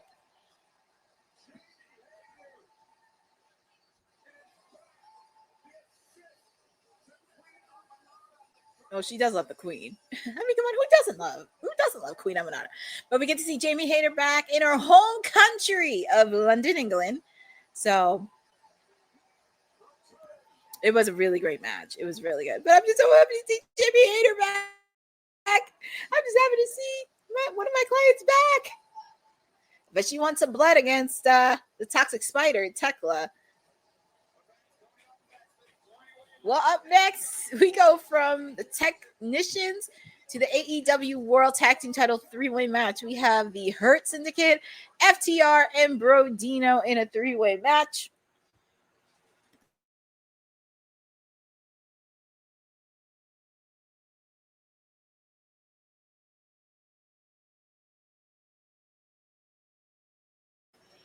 But we have this 3-way match.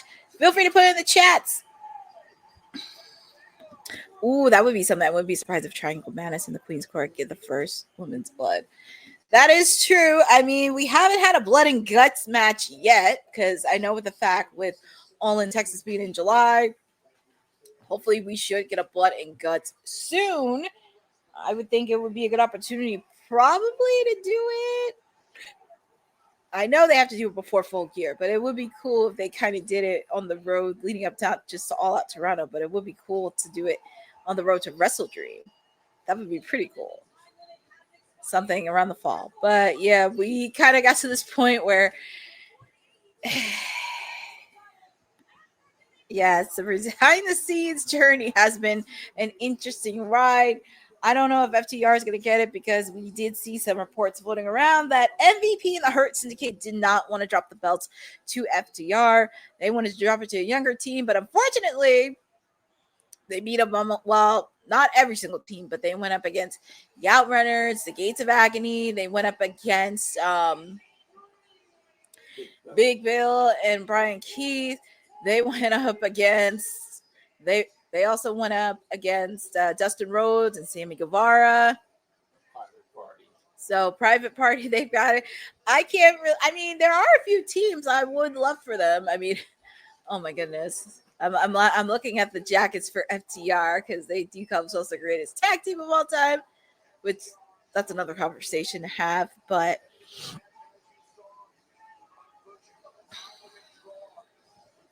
and I saw reports that Tony Khan wants the belt to change hands because he wants Toronto have the main event be FTR defending the tag team titles. But I have a question for all of you, and put this in the chat. Are the titles needed if FTR versus Edge and Christian is going to happen in Toronto All Out? Because the reason I say that is they really don't need the belts. They can actually put up a big draw. And with the fact, too, you're in Toronto. You already know who lives in Toronto.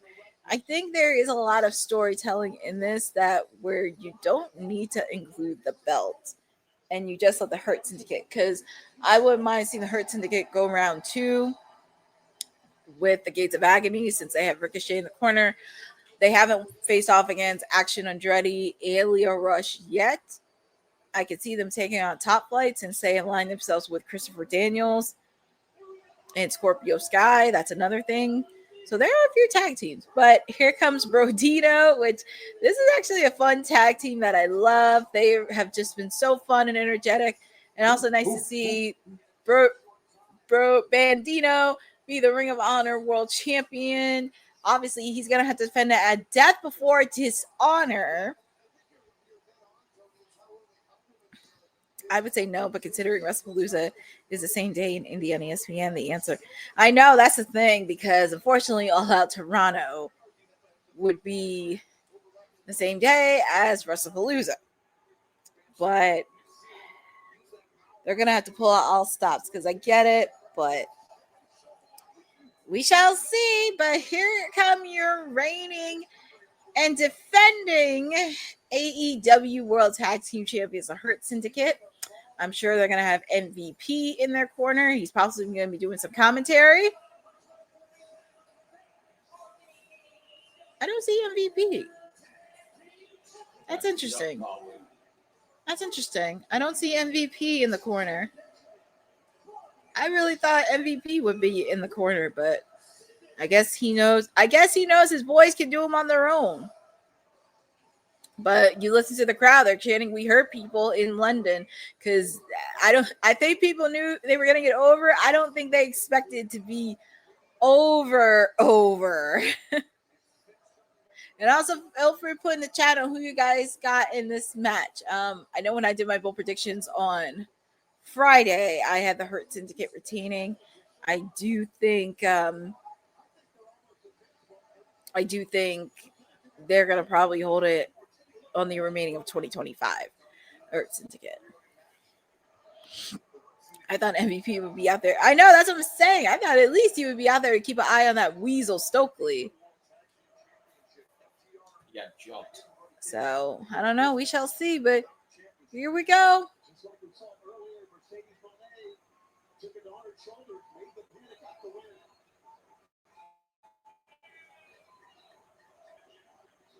So here we go. We got the three-way match for the AEW World Tag Team titles.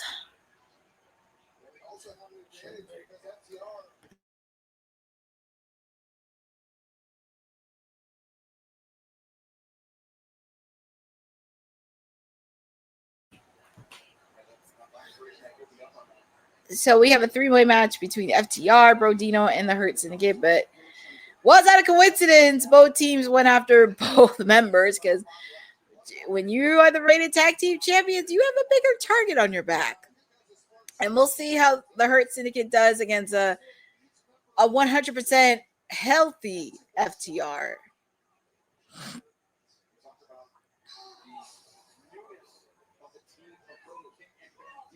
Ooh, he just threw cash out like he was a rag doll. And then Shelton Benjamin threw out Bandito. I'm sorry, I'm laughing at the way Dax is beating up on Bobby Lashley. Oh my goodness. Here comes Brody King. Brody King's a guy I would not take lightly. Oof.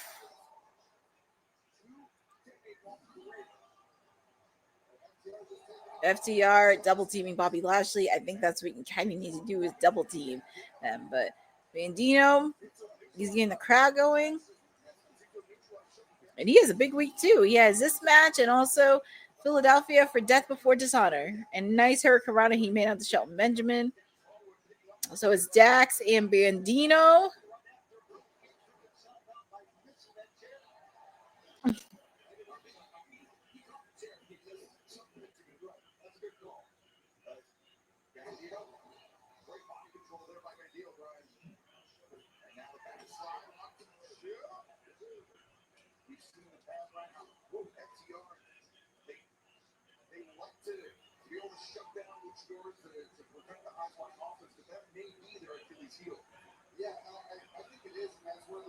Look at Dax. Chop onto Bandino.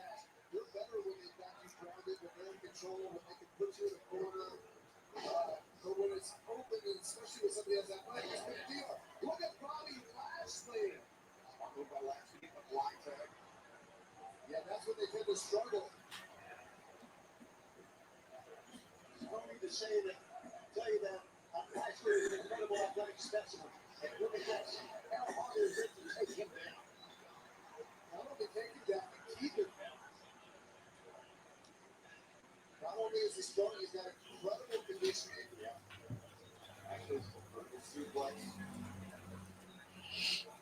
Just look at the power from Bobby Lashley.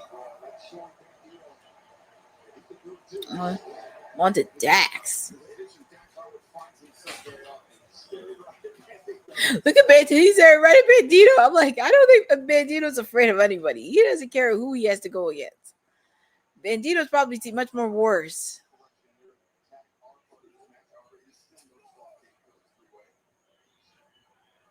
Look at Dax. Sheldon Benjamin. Poor Dax. Oh my goodness.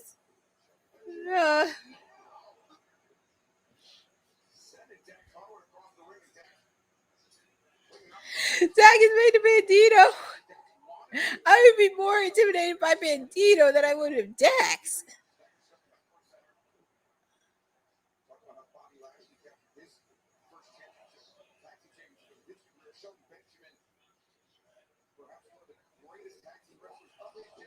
Ooh. Bandino's fired up. There he is. That's what makes Bandito great. That's what makes it great.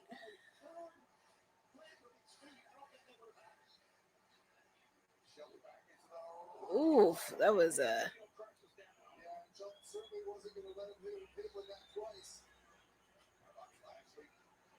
Bobby.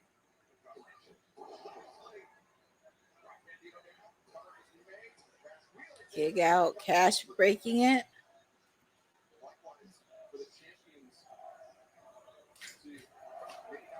Look at the fans, and you hear the fans too. They're chanting, "We hurt people."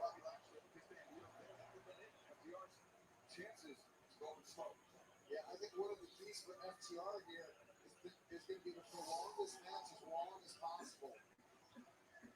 When it comes to conditioning, I think they have the best conditioning in the ring of all three of these teams. Certainly being tested here, bounced off the barricade multiple times, and the apron as well finds some benefit. This is the point when you're FTR, you want to get close to your partner so you can do a high time, attack yourself and get involved in this.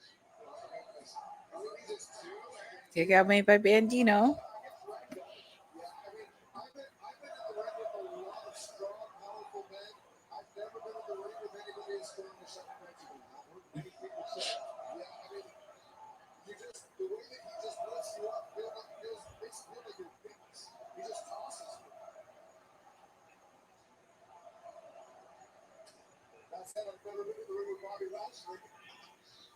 He might be even stronger.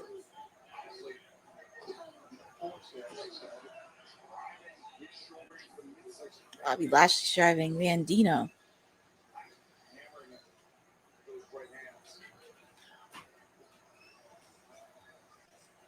Brody looks confused. He's trying to help out his tag team partner.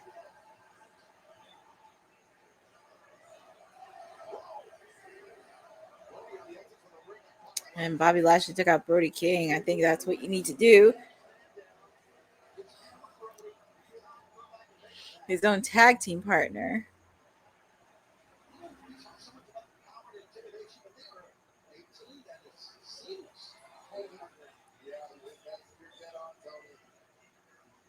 The way they tag in and out, the communication.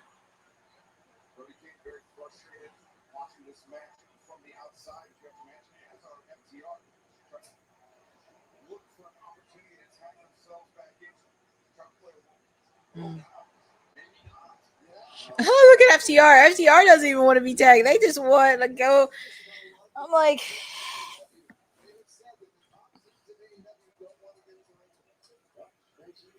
I mean, FTR, you call yourselves the greatest tag team of all time, but you can't even get in the ring with a Hurt Syndicate? Yeah. Tag is made to Bobby Lashley. Try to take this as long as possible. They have deep trust in their conditioning. Nearly 19,000 fans here in London, a record-setting crowd at the O2, saying we want Brody to hurt Syndicate. The fans are chanting, "We want Brody." And all that we just saw, Bobby Lashley off Brody looking at it as he tries to elevate his focus. Nice counter by Bandino.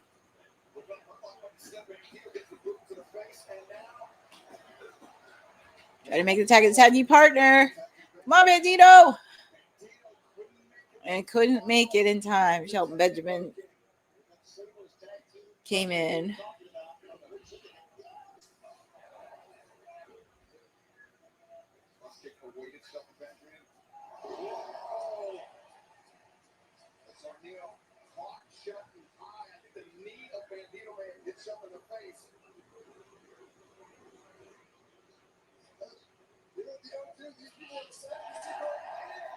Oh, he made the tag to Brody.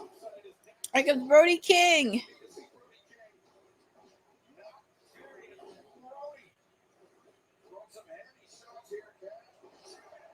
Nice move by Brody.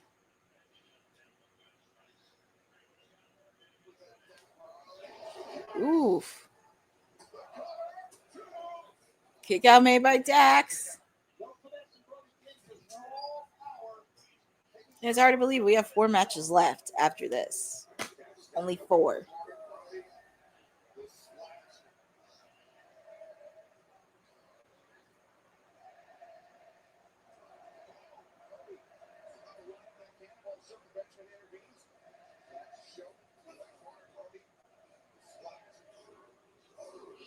I think Bodie King's gonna go for Cannonball on this. Cannonball for FTR. 1 for you.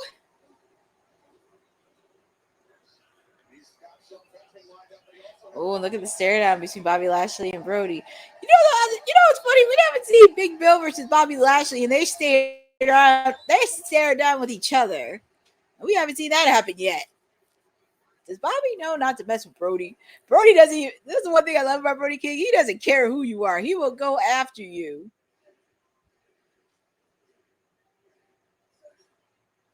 I feel like the only guys that can take on Bobby Lashley, not just Brody, but Big Bill and Powerhouse Hobbs.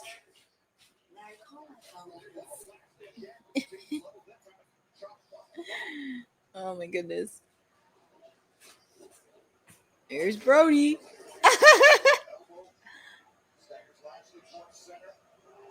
Oh my goodness. That's the power of Bobby Lashley. Oh, but look at Brody. Brody's back up. Clothesline made. Very rarely one of the few guys that can take out Bobby Lashley. But I said him, Big Bill, and Powerhouse. That's one of the first few times I've ever seen somebody manhandle Bobby Lashley. Woo, that was crazy. Here comes Bandito. Nice move by Bandito.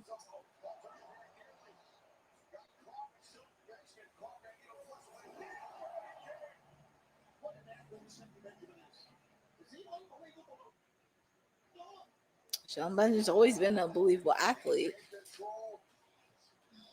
It's just unfortunately when he was in WWE, they didn't want to make him world champion.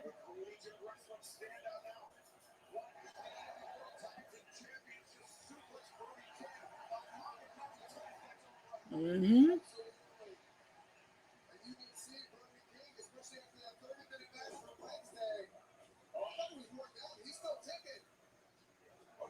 Ooh, Shatter Machine? That was like a Shatter Machine. But it looks like Cash is taking out Brody King. But it looked like it was a Shatter Machine by Cash and Brody. That's a good question, right? Daniel said, who is legal? Cash is like this guy. That's one of the only few times you ever see Bobby Lashley get handled. And I can't. Ooh. They took out both Cash. But here comes Brody. Here comes Brody. Is there anything that man can't do? That's why a lot of people love Brody King. Because of stuff like this. And here comes Bandito. Oh, and Dax, he...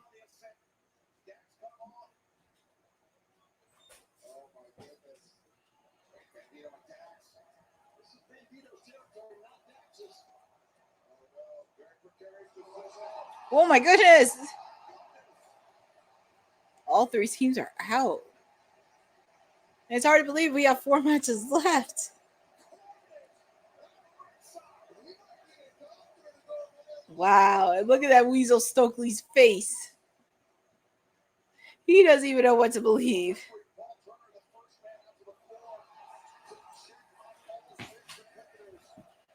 Wow.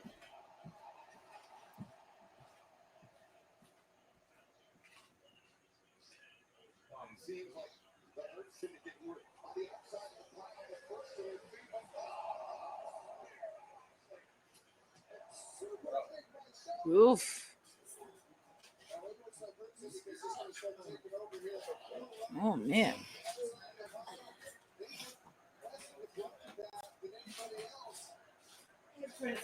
Well, it looks like Hertznick is trying to dial in. They're trying to end this match.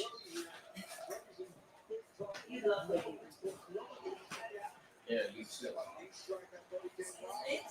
Ooh, a spear. Well, Who's that? Wait, who was that? New Japan, who's that? No, seriously, who is that?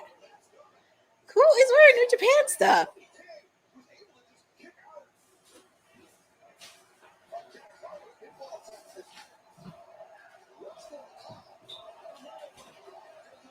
And look at Stokely, he has a chair. I want to know who is in those tracksuits for New Japan. Ooh, a kick made by Dax. I can lock my car. Who But only the front. is it? The driver's Larry, he's scared. Who is it? Who is in those Only the tracksuits? driver's side can Who open it who is in those track? and lock. Wait a minute. Other Is that? doors stay locked. Is that? What's wrong? See? Oh, See when he does Dax did it. Oh my God! The Gates of Agony and Ricochet took out the Hurt Syndicate. Wow! And look at Stokely's face. What are they doing with the Hurt Syndicate? I guess it looks like they're trying to put him in a storyline, and I think that's a way to kind of segue. Do you want to go out? Oh my God! Yeah. Oh no, I gotta go out. I'm gonna go see her first. Wow, I really thought that was Private Party for a minute because we haven't seen Private Party in forever. Oh my God! Here, well, there's Bandito. Here comes Bandito. Man, what if Bandito's a double champion? Stokely's face, he has no idea what to do. 2. That's it. 3. You're winners and your new tag team champions. Brodito. Wow. I really thought Edge and Christian were going to interfere, but MJ, yeah, Maria, that's a possibility. MJF could have paid them because if you saw this past week, he has an alliance with Ricochet and the Gates of Agony. They're the new tag team champions. I can't believe it. And look at Stokely. Look at that weasel's face.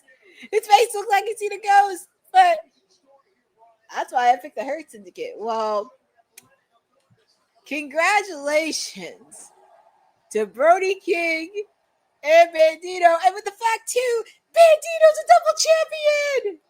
So he's going to go into Ring of Honor as a double champion. Wow. I can't believe it.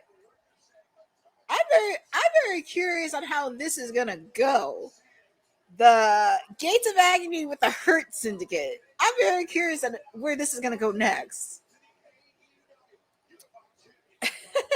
I know most of this came literally out of nowhere. This could be like a moment for 2025. Like, what? But up next, we have the AEW Unification Championship match. Swerve Strickland taking on Kazuchika Okada. Woo, I'm still reeling over this tag match. I'm like, where are we going with this? Like, what's next for FTR? I really thought the Hurt Syndicate was going to retain because they did say they weren't going to drop the belt to FTR. So I guess they had to find some way to be creative. But I do think it's time for the Hurt Syndicate to get some singles gold. It's time for them to get some singles gold.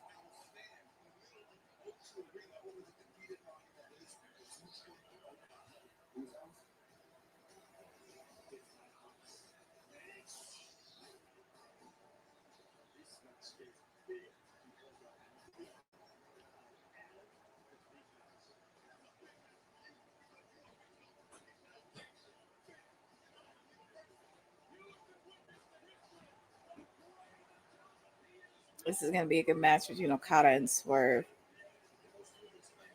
Off the plane and on the ground at Mud. Well, here comes Swerve. He got his manager, Prince Nana.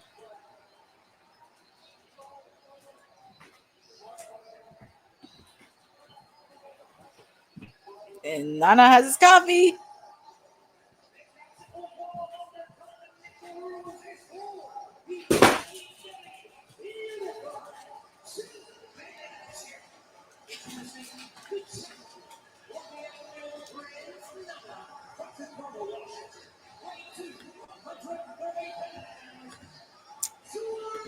I know, Bo's. I'm very curious because, like I said, like MVP and the Hurts again didn't want to drop it to FTR, but I'm happy they do like Rodina. I guess they had to find a way to figure out how they're gonna do this, especially with the fact too MJF did get kicked off. So that little creep.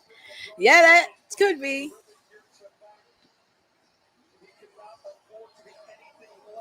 But here comes Swerve Strickland. Christy Wilson. I can tell there are a lot of fans that like Swerve. As you know, he's been fighting a meniscus. Oh, and we get a treat on the announce deck. We're gonna have good old JR, Jim Ross with Excalibur, and Brian Danielson. Always a treat to have JR doing commentary. It's nice to have JR back on commentary, especially for this match. I'm sure for this match, and also for the Lights Out match, we'll see JR in commentary. But very happy to see Jim Ross.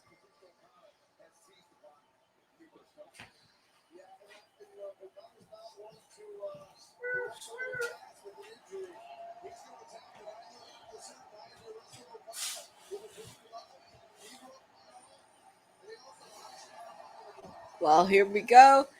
We have this, and like I said, Swerve has been dealing with a torn meniscus, and same thing with Will Ospreay and everybody else with the everybody else been suffering injuries, with the exception of Darby Allin's Lights Out match. So, if that's the case, if Swerve and Ospreay have to take time off, this is where it's going to be an opportunity where they build some stars, single stars that can lead the charge.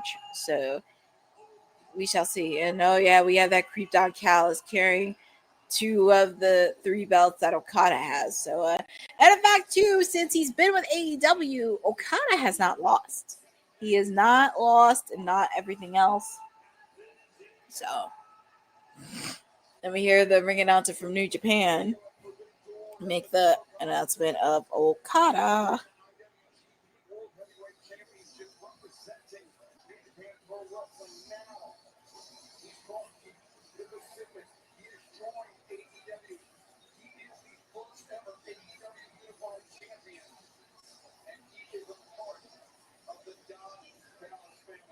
Yeah, it's like I mentioned, he's the AEW Unified Champion. He's part of the Don Callis family. So, whew.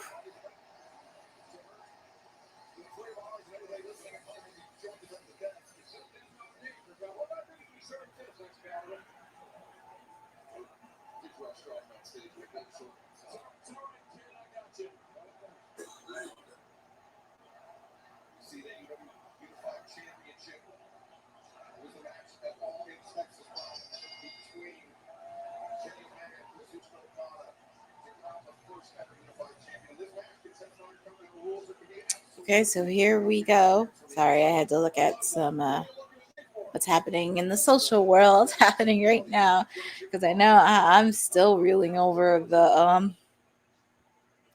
I'm still reeling over a tag team match. But here we go. We got Swerve Strickland taking out Okada.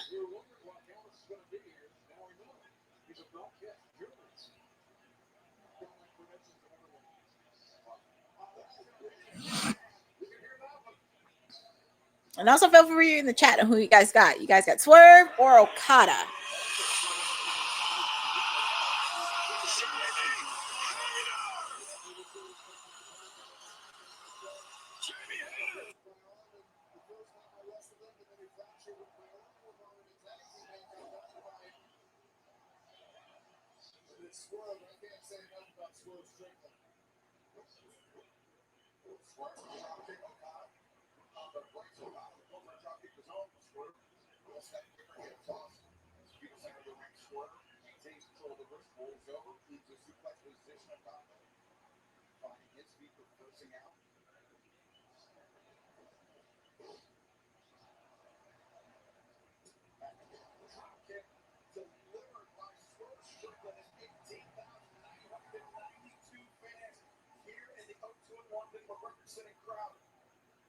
Offer their opinion.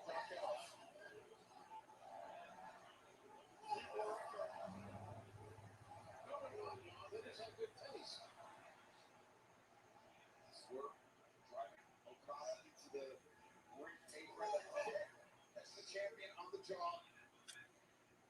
Okay. Had to check.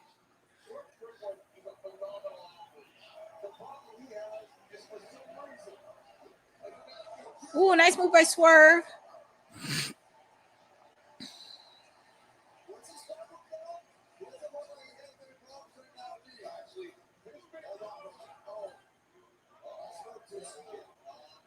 Yeah, you spoke a little too soon with Swerve because you see, like, that knee is kind of.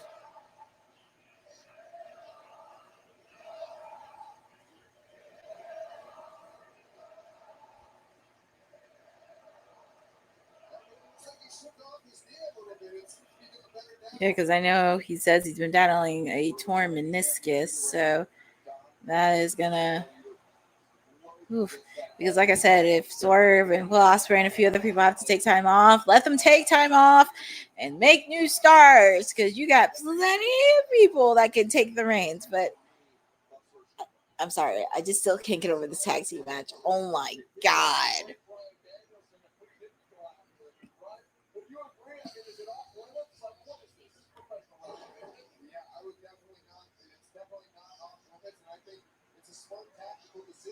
To go after and to test it a little bit. Part of what makes Swerve so good is his explosive ability, his ability to jump from just about anywhere and kick you right in the head like he's about to do right now. Swerve to the middle, between his shoulder blades. Look at Swerve, he's just doing his thing.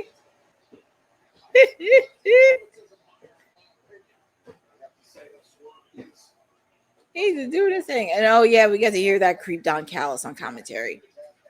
So oh yeah, I gotta listen to that creep again. Don Callis. I'm pretty sure Nana's at ringside somewhere.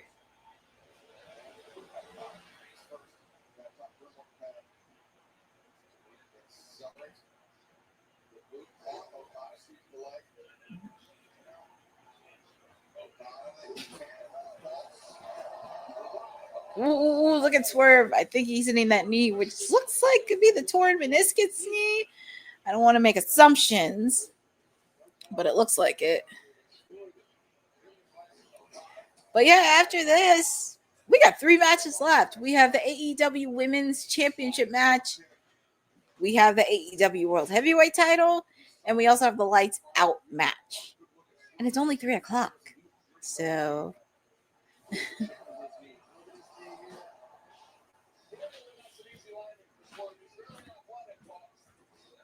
So yeah, we have 3 more matches after this.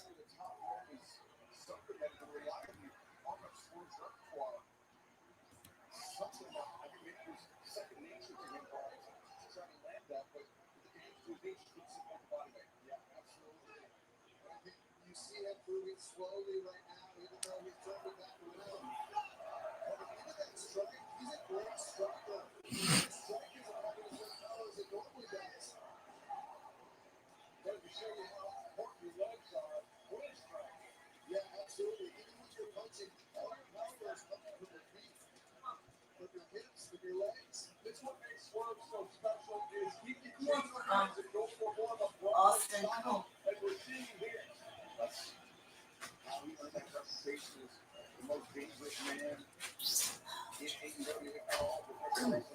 Don't run. Please.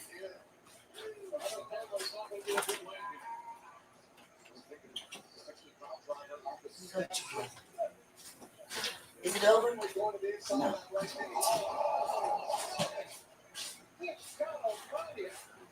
Well,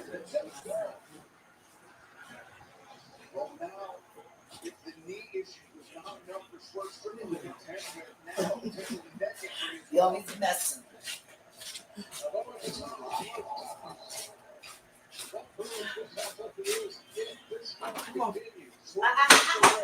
Oh, shoot.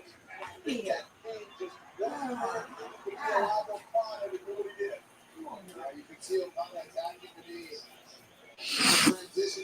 Kind of knew they wanted to take out Swerve with that knee. I'm surprised Nana's not at ringside.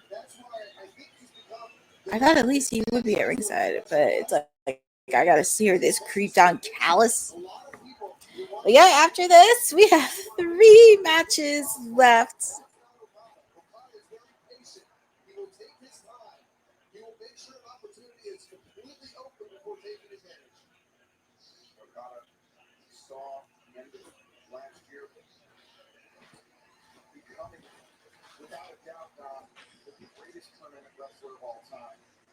Swerve had the counter. Yeah, hard to believe. We got 3 matches left. As I mentioned, we have the AEW Women's title. We have the AEW World Heavyweight title between Hangman and MJF. And we have a lights out match. And we could wrap it up here. But I know over there in London, it's 8 o'clock right there now. So they want to end. Ooh, Okada hitting on that neck of Swerve. I think they want to end it at 10 o'clock over there in London. Or at least wrap it up like 10:30. Because after they come from London, they start the residency in Philadelphia this week. So they'll be here for 3 weeks, which I'm very excited. They get to come to the city of brotherly love. It's a 2,300 arena. So it's going to be super, super fun.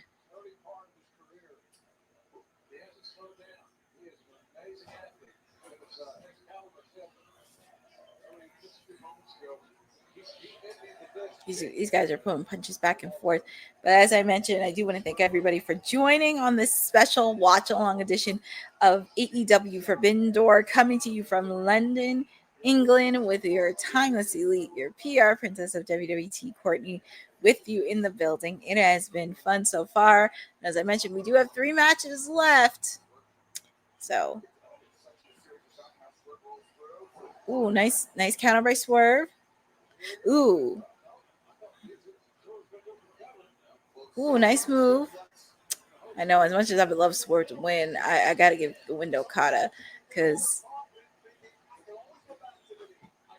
if Okada and if Swerve and Will Ospreay have to take the rest and get them ready for next year in Wembley Stadium. Because there are so many storylines that could really go along in the men's division for Wembley next year.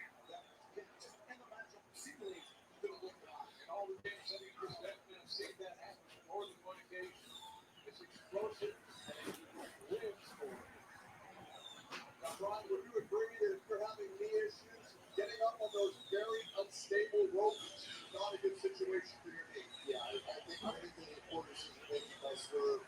You know, I know part of him being the most dangerous man in AEW is his willingness to take risks. I have to give it to Okada too, mainly because Swerve, since going back to his WWE run, has been working with a torn meniscus that he won't.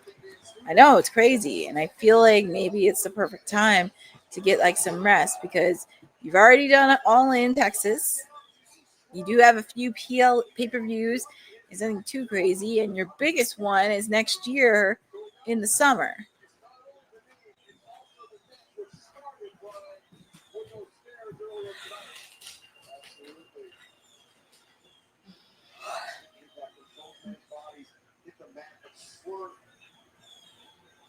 You can see Swerve bracing after the impact. Okada smartly stepping out of bounds here. He was embracing. Ooh, he stepped on it. That had to hurt. Oh, Okada. Then he has that smirk on his face.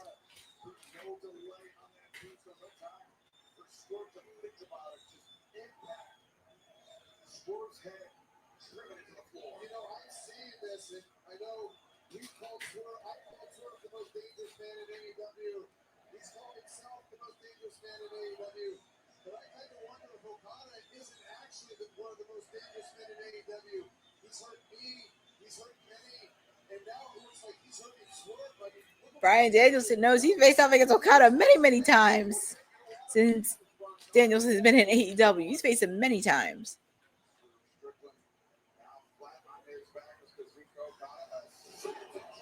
Mm-hmm.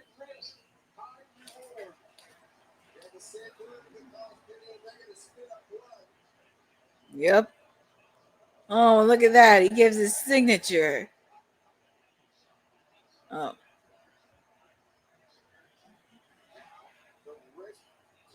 He wants to do the Rainmaker, but not yet.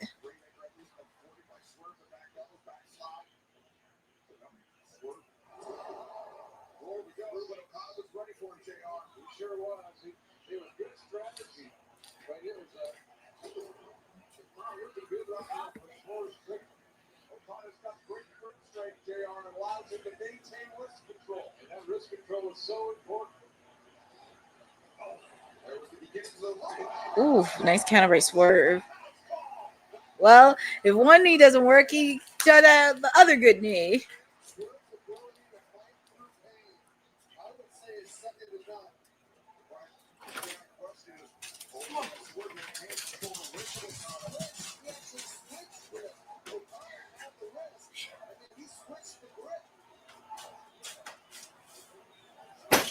I ain't seen nobody. He's asleep. I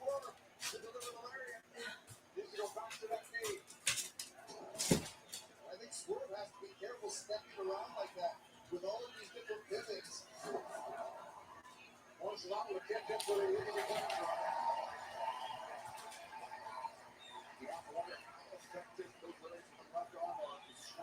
Mm. Yes, he is. He is so tough. He doesn't know how tough he really is, but we all may find out tonight. So it's going to take amazing toughness. It's his house. Drop kick by Okada.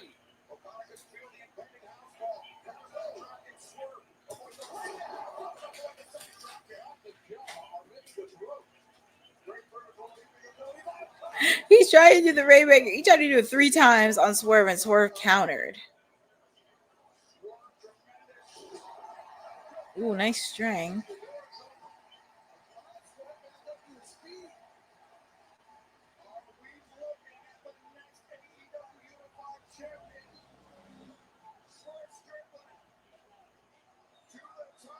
I would love for him to be champion. Ooh, Swerve up, but oh, his knee. The one that has, I believe, the tournament meniscus. That has to hurt. Kick out made by Okada. Absolutely.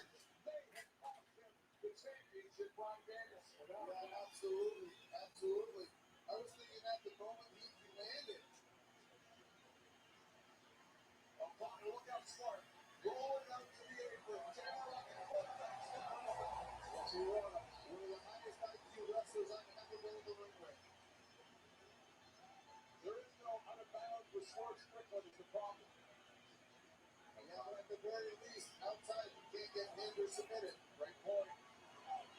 Interrupting the ascent of Swerve Strickland. Ooh, that's a knee that's hurt. Ugh, nice of Okada to do that, because that's usually the best way to do it.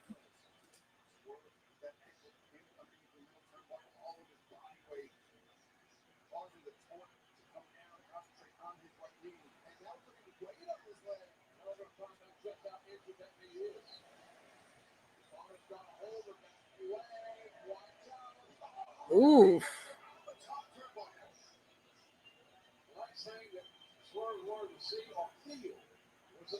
Ooh. I will say Okada can be very dangerous and can target at whatever injury that you have.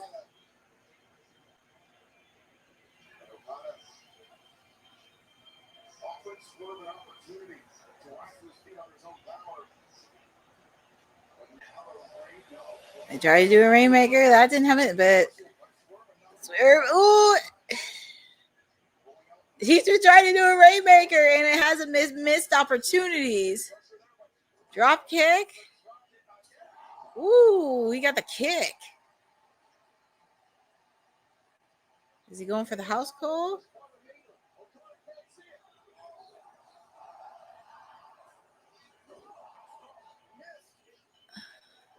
Is he going to hit the Rainmaker? He hit Rainmaker. Yeah, that's it. Your winner. And still AEW Unified Champion, Kazuchika Okada, the Rainmaker. And, of course, that creep Don Callis is on announcing. So he's still champion.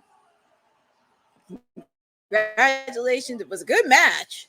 It was a good match between them. And I know Swerve had to handle it because of his knee, had to give in. But, oh, my goodness. And Okada looks like he's not done yet. He wants to take him out. And where's Prince Nana at? But it does lead into a segue because once Swerve takes some time off, when he comes back, he can take revenge on Okada too. So that's a story that can keep on going. And he's hitting him with that steel chair with his sinister laugh.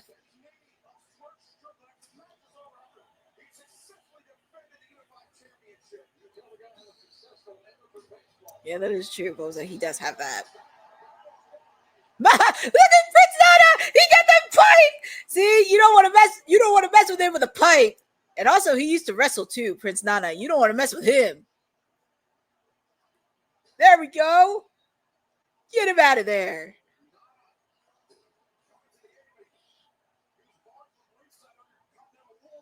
Oh, so okay, Continental Rules. He was banned. He was barred from ringside. So okay. You know what I would love to see Nana do? I would love to see him hit Don Callis in the head with that pipe.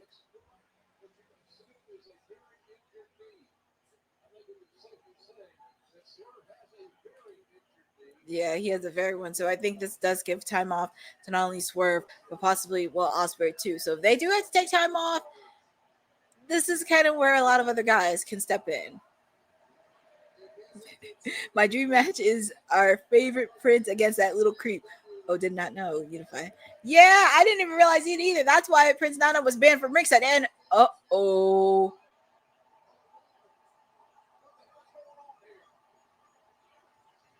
Is that Wardlow? That is Wardlow. We haven't seen Wardlow in forever.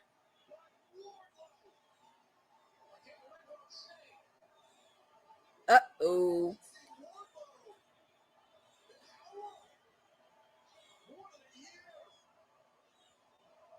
We haven't seen Wardlow for a year, and it looks like, I hate to say this, but the Don Callis family just got stronger and stronger by the minute.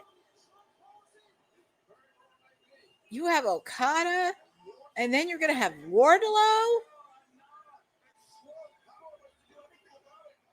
And Wardlow's beating up on Swerve's manager. We haven't seen Wardlow for over a year. First, Jamie Hayter made a return, and now Wardlow. So now when Swerve comes back, he has to deal with not only Okada, he has to deal with Wardlow.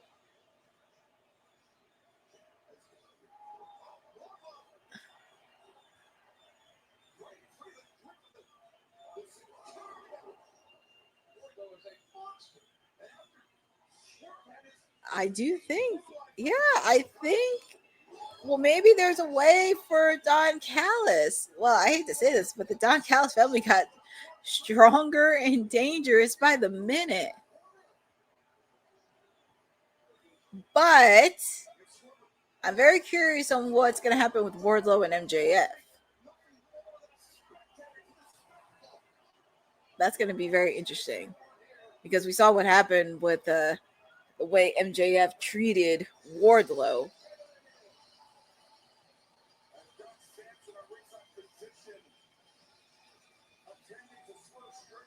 So yeah, it looks like Wardlow's working for the Don Callis family.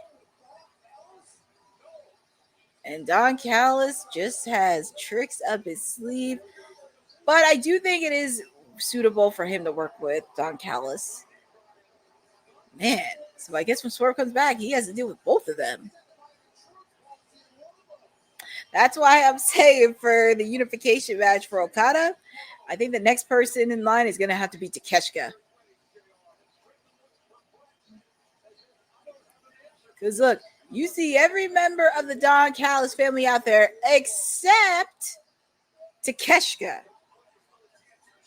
Because I just realized something. Because Takeshita wasn't too happy when he found out Okada joined the Don Callis family. But yeah.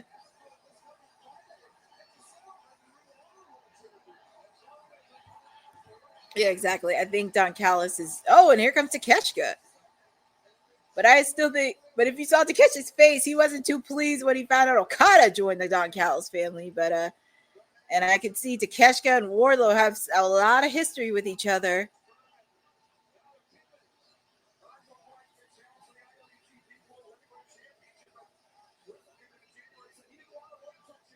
Yeah, these two have a lot of history with one another. So it's going to be interesting. The Don Callis family goes stronger and stronger by the minute. Wow, we've seen a lot of returns. Jamie Hayter and now Wardlow. But up next, the AEW Women's Championship match. Yeah, because after this, we have two matches. We have two matches after this. You have the AEW Women's title. My client, Toni Storm, taking on the Fallen Goddess, the forever Ring of Honor Women's Champion, Athena. I know exactly. I don't by the little people, somebody in all the matches.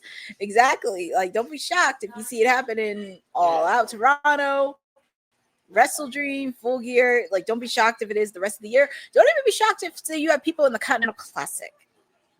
And after this match, we have two more matches left. Yeah, they want to end this at 10 o'clock in London, which I don't blame them.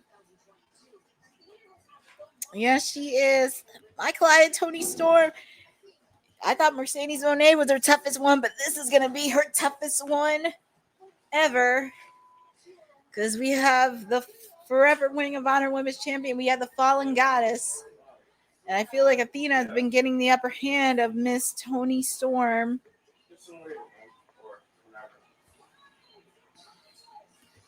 I'm already expecting a little bit. Yeah, I mean, could you imagine the Continental Classic? Oh, my God. So, but I think it is helping Athena get in on the roster. I think it's nice that they're transitioning her because, like I said, we've had a few ladies that were out with injury. When Swerve comes back from injury, he should listen to Bruce Keith. Well, we don't know where Keith Lee has been, but if he's still under contract with AEW, we shall see. We shall see. Like I said, my lady, the woman that got me into AEW, I thought you thought Mercedes Moné was her toughest challenge. This is going to be. Is Athena overlooking the interim? It is true. Athena has a big match on Friday when AEW comes to Philadelphia. She will be facing off against Mina Shirakawa for the Ring of Honor Women's Championship match. Athena Elite Wrestling. That is so cute. I love that name. And she is a Fallen Goddess. We do see her little minion, Billy Starks, at ringside. This is really going to be a cool match. It's going to be a really fun match. There's the Fallen Goddess, the Ring of Honor Women's Championship. But I do want to say thank you guys for joining. I'm not sure if I'm going to do a post show because I do have to hop off really quickly and handle some things afterwards. But we do have two more matches, so hopefully we can wrap this up. But like I said, I don't think I'll be able to do a post show. I'll probably give my thoughts on Monday, tomorrow, during WWT. But woo, here we go. And a little fact too, Athena is not far from getting the 10,000, her 1,000 days of champion. And here is the reigning, defending women's champion, Toni Storm.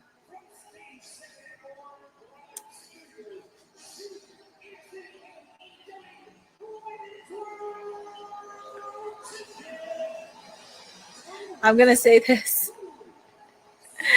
Oh, thank you. Thank you, Courtney, for giving us a Sunday special edition of Timeless. Yes, I will definitely have fun. Since Bandito became a double champ, I don't think Lightning is going to strike twice. Well, I don't know. We will see because, Athena's only had one loss. And that was against Mercedes Monet. I'm going to say this. And I'm pretty sure people realize this. Toni Storm is the Marilyn Monroe of professional wrestling. Because I didn't realize it. If you look at the hair and everything else, I was like, she does resemble Marilyn Monroe. And I'm okay with that. Oh, and I love the outfit that she has. It's like Marie Antoinette. I love that. But look at Athena. She's cashing that in. She is cashing that in. Tony's like, I just love the outfit. It reminds me of Marie Antoinette. But here we go. We have the AEW Women's Championship match. Yep, that's why I'm surprised she doesn't go by Toni. Athena. Exactly. She's almost a few days. Athena's only a few days away from hitting that 1,000 mark. But here we go. We have the AEW Women's Championship match. My client, the timeless one, the reigning, defending AEW Women's Champion, Toni Storm, taking on Athena. This will be one of her toughest challenges yet, next to Mercedes Moné and Megan Bayne. I just hope Athena doesn't take Toni very lightly. But it will be a fun match, and I'm sure Billy Starks will probably put her nose in where it doesn't belong.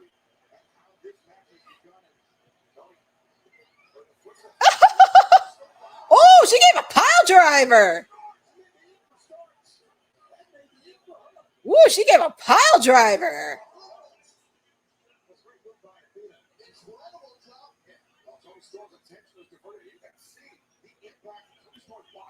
Before this match used to go to all returns tonight will help AEW for sure. Losing Swerve.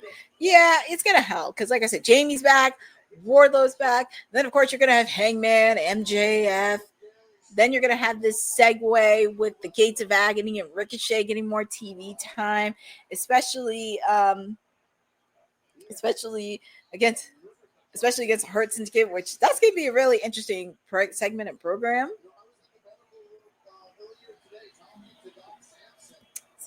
Since Marilyn never won any gold, I will call Meryl Streep of wrestling. That's cute. But here we go. But I can tell Toni is still reeling from what happened this past Wednesday on Dynamite from taking a nasty pile driver onto the steel steps by Athena. I can tell you she's not going to be at 100%, but she's going to have to put a lot of tenacity, energy, heart and soul into this match because this is her toughest test yet. Yep, Brian Danielson mentioned that the pile driver that happened on Dynamite this past week. Okay.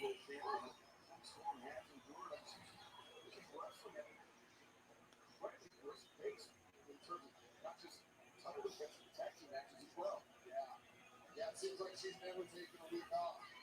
Right, you know all about that. Obviously, wrestling many times on all our television shows and our pay-per-views, so you know how. Ooh, she's trying to get the face of Aubrey. You don't want to do that, Athena. You don't want to cost your opportunity right there. That's why I think Toni Storm does it. Get tripped there by Athena. No. Storm pulls out of the way. Jawbreaker there, but still, Toni Storm putting her own neck and head on the line with that one.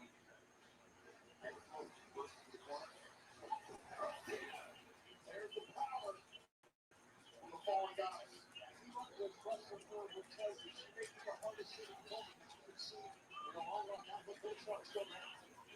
What's Athena? Ooh, she hit her head on the ring post. Oof.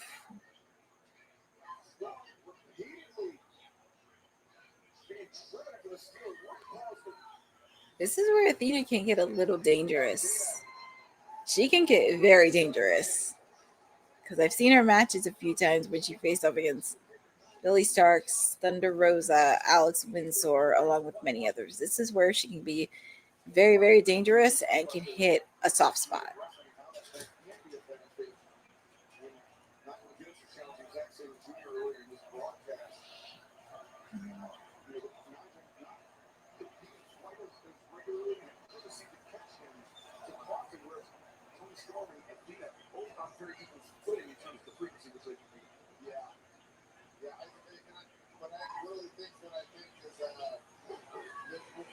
Champion, everybody's done for you. Every single week, every tag match, every single match, Toni Storm has done how many eliminator matches, and all of those women are gunning for. They want to beat Toni Storm because they want a shot at the AEW Women's World Championship. You know, one of the things that Nina has mentioned is that she's insulted by Toni Storm. And if you saw too, because I'm listening to Bryan Danielson doing some commentating, also that too, Athena's been getting the upper hand of Toni the last couple of weeks since she got the contract too. So she's gotten the upper hand.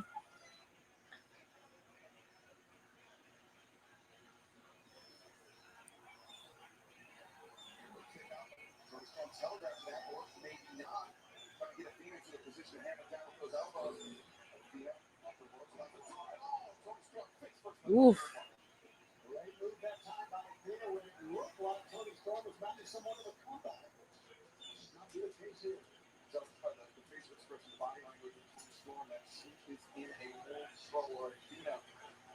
Athena, is she trying? I think she's trying to mimic Toni Storm. It's timeless. Yeah, she's mimicking her timeless gimmick. She's been doing it very well.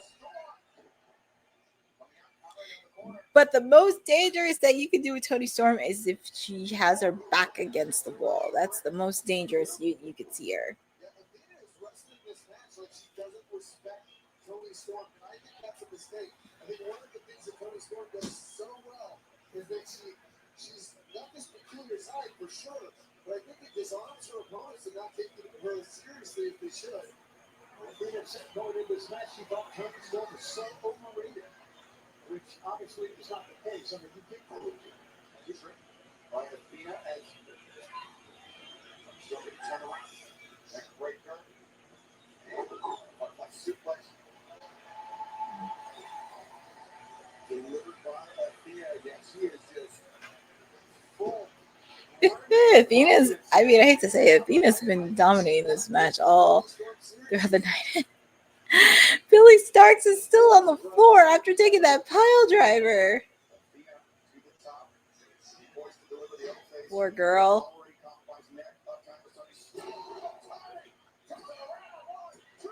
Kick out by Athena. I think after this, it's going to be probably Hangman versus MJF.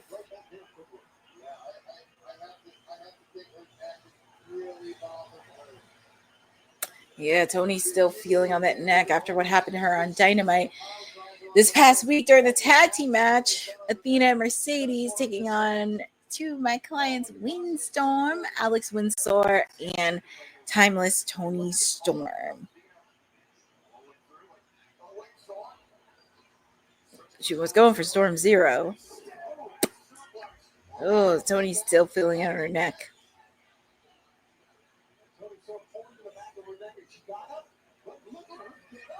DDT. Because I know the last couple of weeks, Athena's been getting the upper hand. That was a Tacker driver. Well, here comes Billy Starks. Billy Starks got up.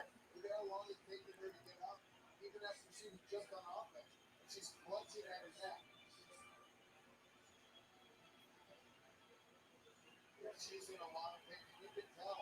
So as somebody who's had a history of neck issues, you can tell when somebody, she's not using her right arm as much as she normally does.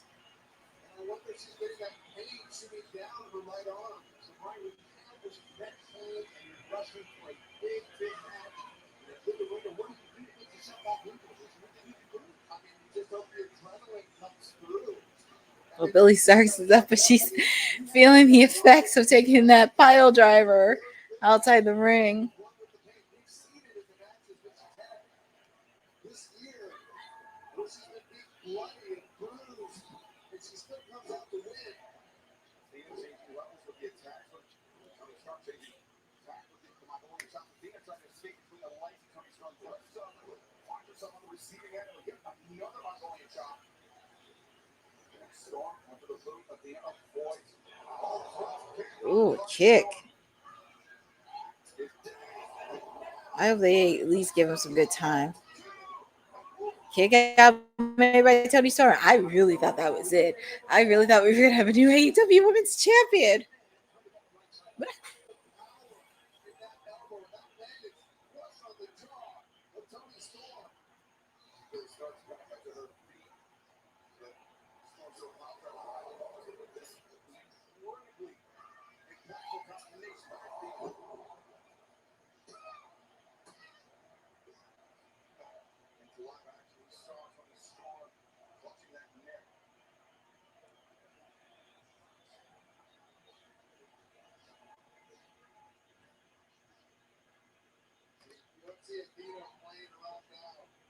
She knows how serious this match is. Storm. I think these ladies. Oh my God, Billy Starks! Oh my goodness, she really. I'm gonna tell you something. If Athena wins, it's because Billy Starks is gonna interfere in this match. That's why. I mean, I don't want to take anything from Athena, but come on now. And I don't have a problem. I don't have a problem with it. But whew, look at the strength.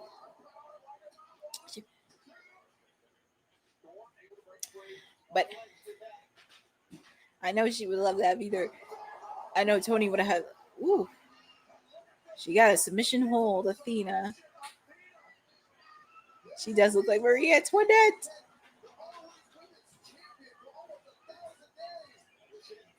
Yeah, she's almost ready to hit that mark. She will hit the milestone of 1,000 days soon.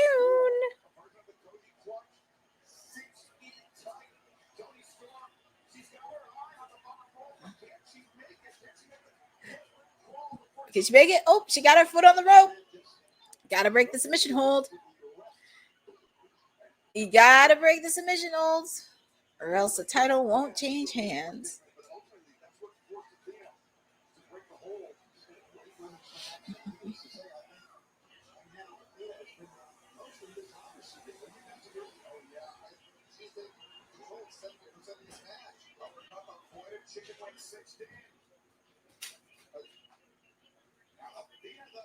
Oof. Tony outside the ring.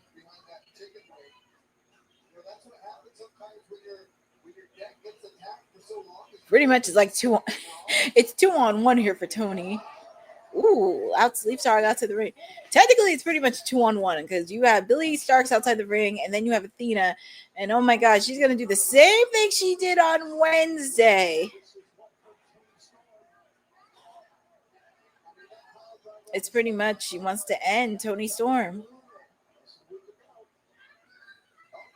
Oh, she's biting her knee. That's a smart tactic. Ooh. Face first onto the steel. Ooh, threw her outside the ring. See, this is what happens. This is when she gets dangerous. It's when she has her back against the wall. And when you start to underestimate her.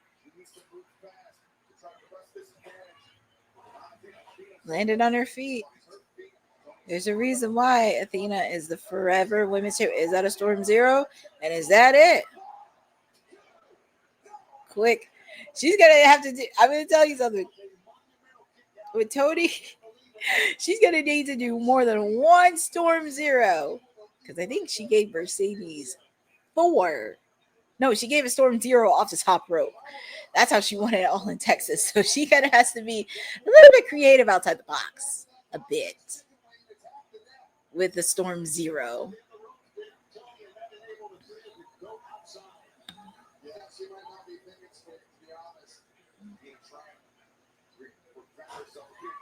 She's taking off stuff of the apron. Yeah, Tony Tony needs to watch out for Athena.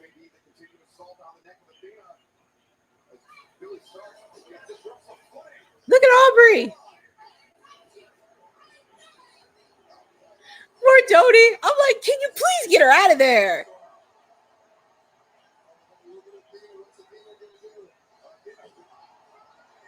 That's what's gonna do if she wins.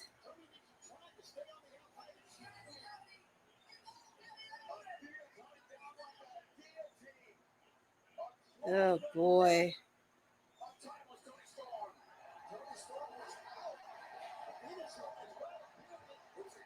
Hey, look, there's Mina. Because look at this. Mina is facing. Oh, she's taking her out there. Yeah, get her out of here. Mina, and also she has a big match too at Ring of Honor, Death Before Dishonor. She will be facing off against Athena for the Ring of Honor Women's title. So at least those ladies ran out of there. Let the other two have their fun. Two. Ooh, that was a nasty uppercut by Athena.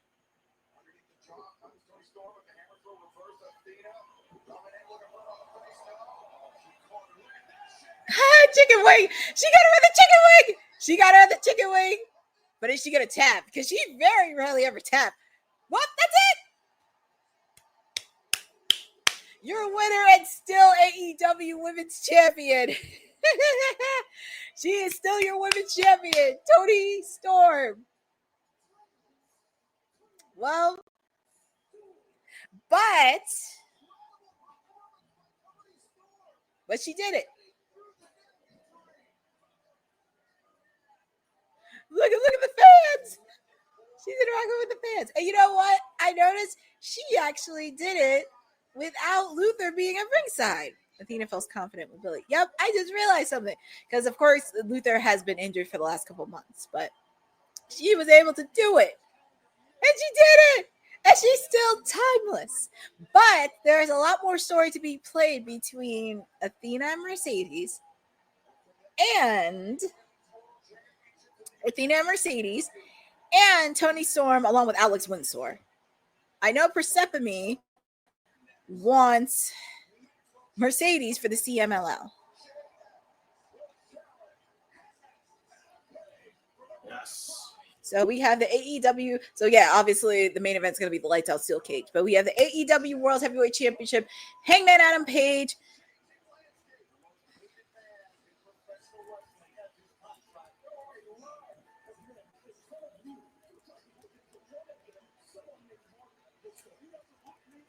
Sorry, let me take care of this.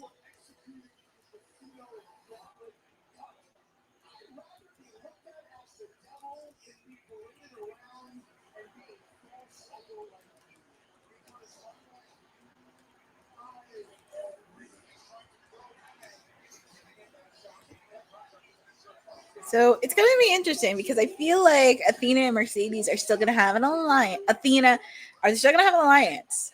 But they're going to go up against Alex Windsor and Toni Storm. And also with the fact, too, like I said, Mina has a match with Athena for the Ring of Honor Women's title. So right now, and after this, we have one more match. I can't believe it. We have one more match. Yeah, I think they want to wrap this up because over there, it's like they want to wrap up at least by 10 o'clock or 10:30 by London time.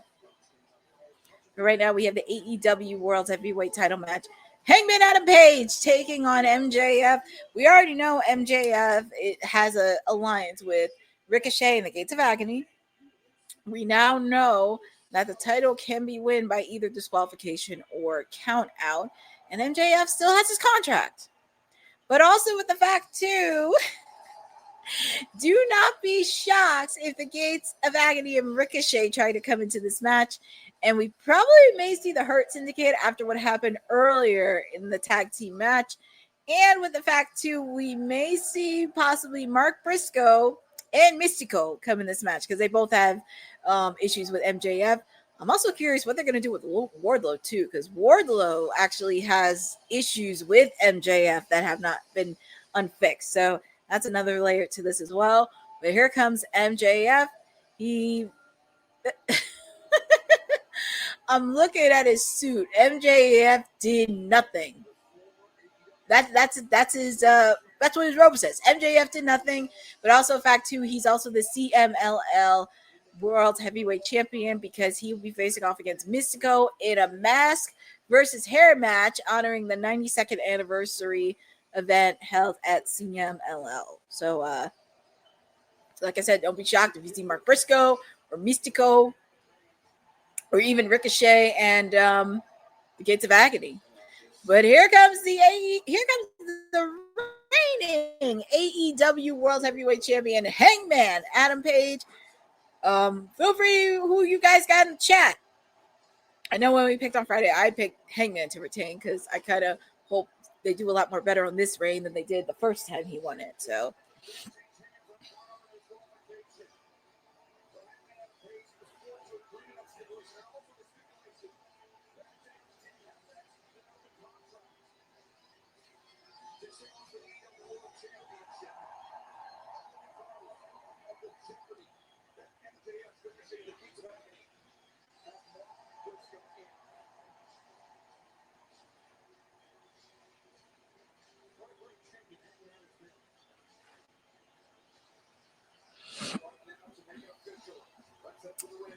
well, at least we're wrapping up a little bit early.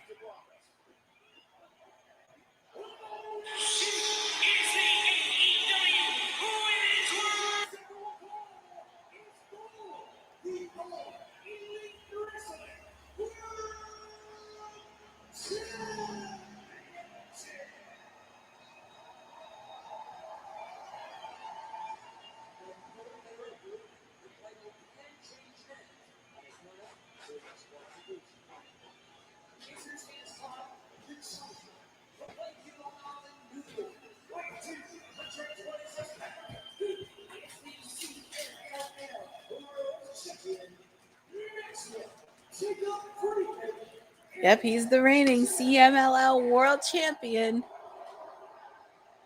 And I will say he has got a good reception from London.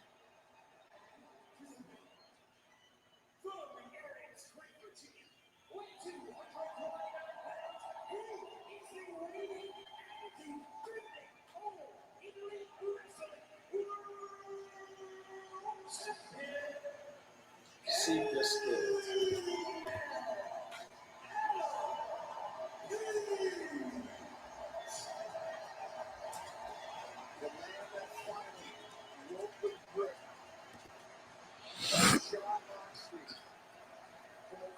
So this is going to be a good match. Now to be on the precipice of losing the AEW World Championship to one of the most odious individuals to ever walk the earth. MJF told Mark recently, he said, I feel like this is the reason why. It was a great match. I know. I was a little bit nervous about Tony.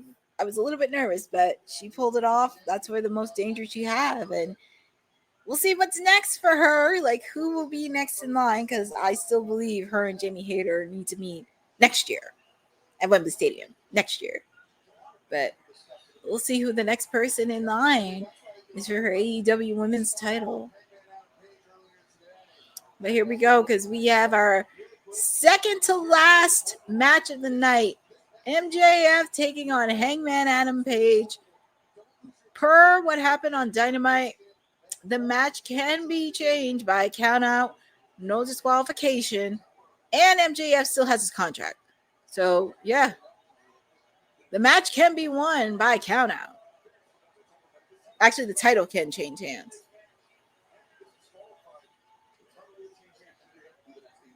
So pretty much if it ends at no TQ and count out, MJF can walk away as AEW World Champion.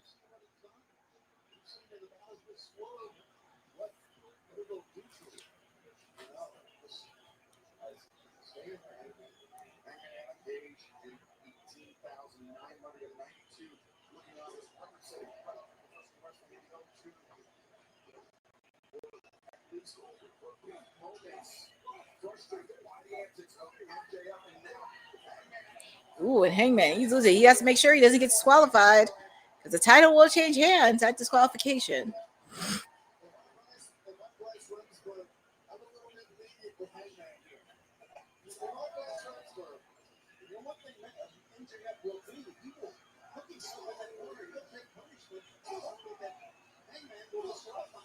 Yeah, and I think Hangman has to be very careful out here on the floor because he can be on top. And as soon as it starts getting close to 10, you might see MJF switching around and just trying to slide in the ring and get a countdown victory. MJF sent chest first to the steel ringside barricades. That was the second time. MJF driven down hard. As Hangman rolled underneath the bottom ropes of the weight counter to reset the count. The referee quite restart. Yeah, that was smart of Hangman to go in there and break the count. You have to be very diligent about watching the count during this entire match. Ryan, you know how powerful that buckshot there can be. You know firsthand how powerful that can be. If MJF suffers any damage to his upper chest, Regular main event. I think this will be done. Yeah, I think 5:30 will be good. It was a weird. I know it was very weird. I think Boza, just to go to your point, I think he wants to learn the lesson on how he did it when Christian had the contract and he cashed it at Revolution, and that was a bit of a dud. So I think that's some of the lessons he has to learn.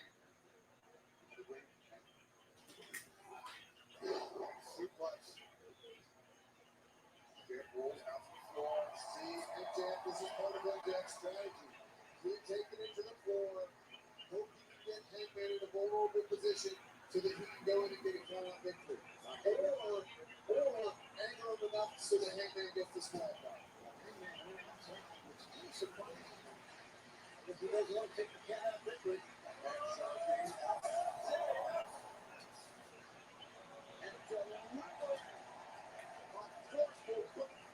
to the jaw of the challenger.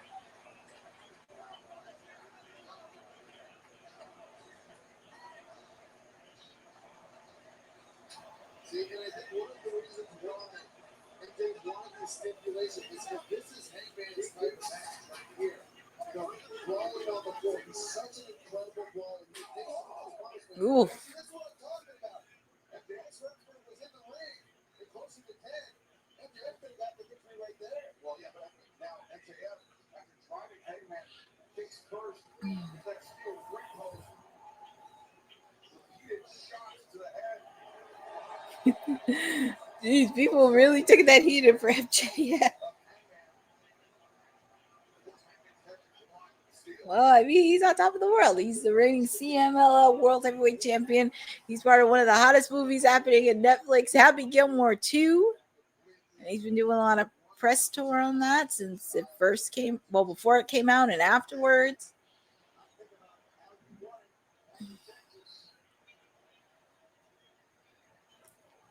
That's one of the things. He's such a talented and capable wrestler. MJF might be the most insecure person I've ever encountered in anyone like particularly ground that that covers. Wow.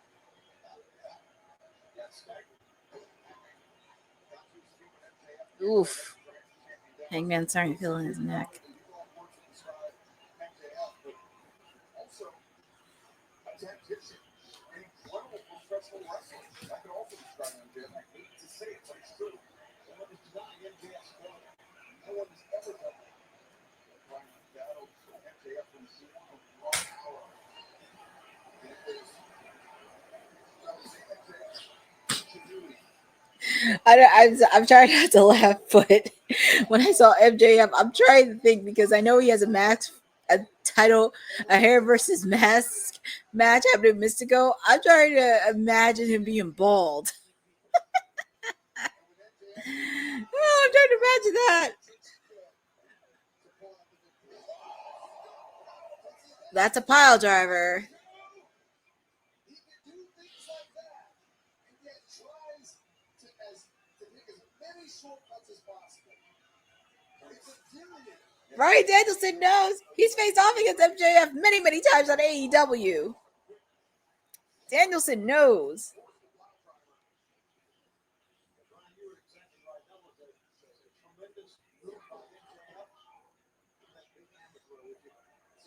And then when he gets advantage like this, he's so good at taking control. But being very deliberate, being very tactical.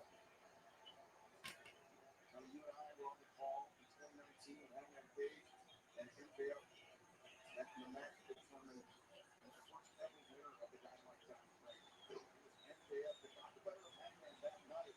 And that Dynamite Diamond Ring has played no role in so many of MJF's victories over the last nearly 6 years. The Dynamite Diamond Ring, which only he has held in all these years. Then makes you think that, well, will he use it tonight? Of course he will. You see the opportunity to present himself. Sure, MJF will show no hesitation. The track has been waiting for Oof. on the arm, MJF, salt to the earth, arm bar. Who's arm bar?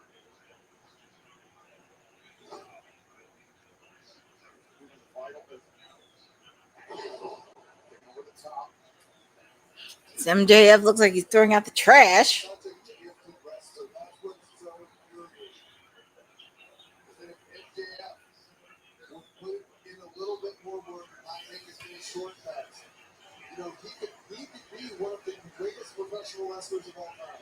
You know, I think that's what he is, Brian. I don't think that's ever going to change with him. It's his makeup. It comes from upbringing or what. It's not a good person. Some people like that. He's biting him Hangman's face. Oh my goodness, he really is jerking off. That's just who he is. Great athlete, but he's still a jerk.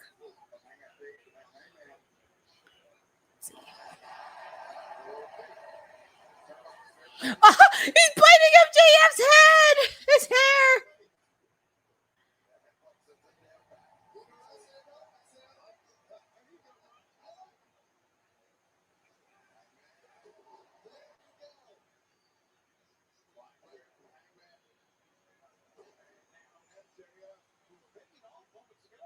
Mm-hmm.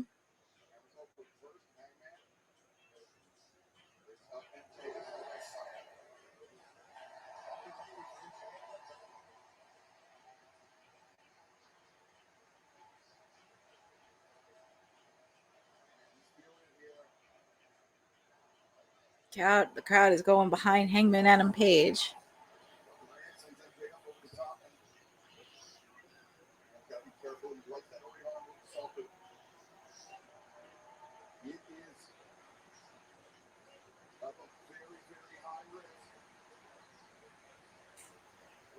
Ooh, nice moonsault by Hangman.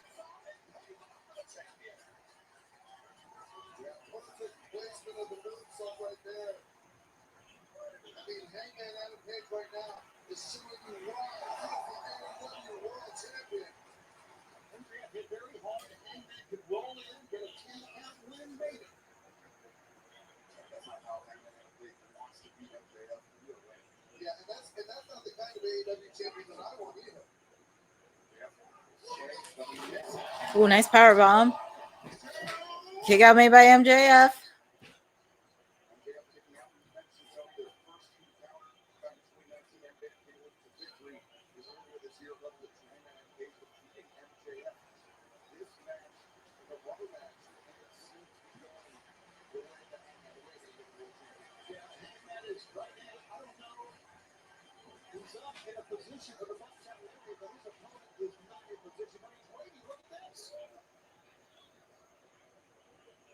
MJF, smart move by MJF there, getting too close, closing the distance, so Hangman can't hit the buckshot. That's a smart move by MJF. Even smarter move by MJF, targeting that left arm. MJF. Once again, oh, buckshot.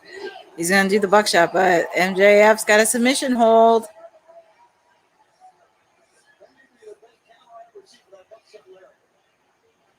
MJF was waiting for it. Once again, fitting the knee injury to lure Hangman in, and now MJF. Would you want armbar center Hangman? And Hangman's so tough. I mean, when you look at the matches that he had with John Moxley, the things that he survived, the things that he got with smart move together. Oh, roll up. Oh, Hangman has a submission. Hangman has submission holds.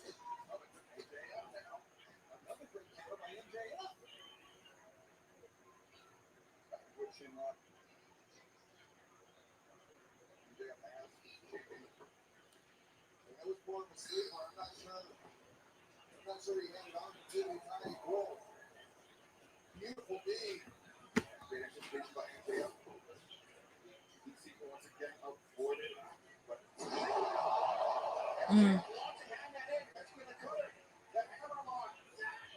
Ooh, nice move by MJF. 2 kick out made by Hangman. Yeah, when he gave me that DDT, it sent shivers down my spine.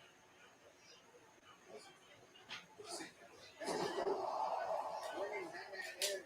A momentum shift on the top rope. The DDT. Kick out made by MJF. Makes you unable to protect yourself. An entire sequence what you saw on replay shows you what type of athlete Hangman Adam Page is. Oh, look at MJF. He has a contract and he has a CMLL World Heavyweight title. What's he gonna do here? The CMLL World Championship on the floor, clearing the timekeeper's table. He's taking the timekeeper's table. What's he doing? I don't understand the thought process here. He's on top. He gets disqualified. The match is over. No championship. Those are all great points, but it is hard to even fathom what goes through MJF's mind on a wicked day. Much less in this situation, but you're right. I would never be able to think like MJF does. MJF takes some crazy risks. Okay. He has an opponent on the table on the outside. Yeah, he hit me when we wrestled in an Iron Man match. He hit me with an elbow drop. Boy. Through the timekeeper's table. Now, Hangman up to his feet. Hangman up to his feet. Oh my god! Damn! MJF put in a mouth. Trash talking Hangman. Oh man! Tombstone. Sorry, I was laughing at it a few minutes ago. MJF trash talking to MJF. Brian, you said you wouldn't want to check with the win by count out, but I think the time is right now for Hangman. I really do. I mean, this is an opportunity, but that's not who Hangman is as a person or as a champion. Hangman, look at him. Look at this.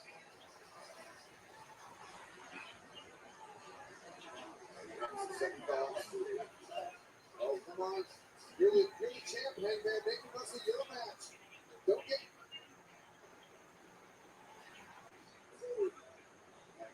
I think this is a tactical error. Don't jam her. Get him in the ring and beat him. Yeah, that's done. There's not much to Hangman, but to Mark Briscoe as well. Everybody loves Mark Briscoe. Mm-hmm. What's Hangman doing right here? Oh! Drill through the table. My God. Danielson's yelling at Hangman. Get him in the ring and pin him.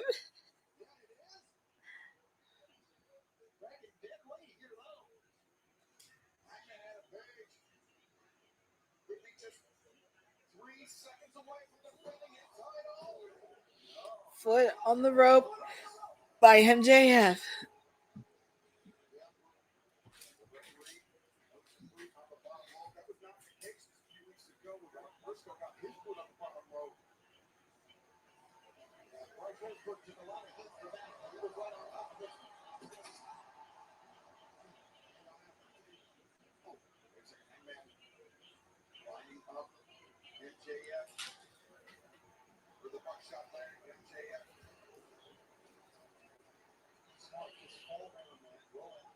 MJF left the ring.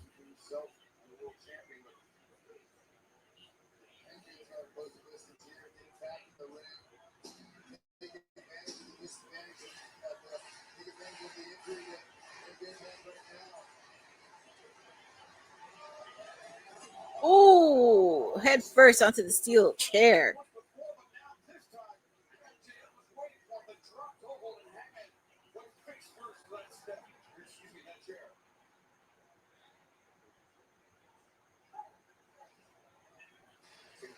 We saw the replay right here. That was a nasty, nasty hit to the steel chair.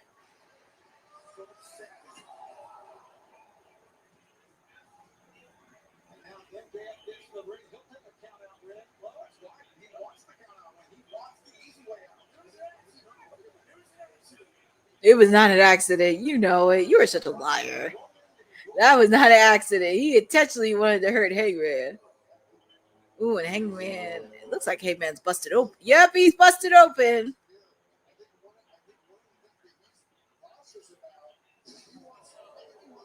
Had him taste some steel steps.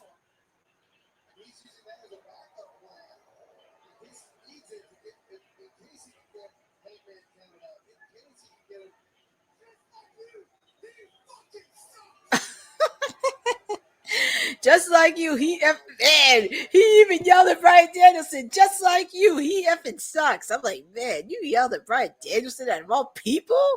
And he's doing commentary.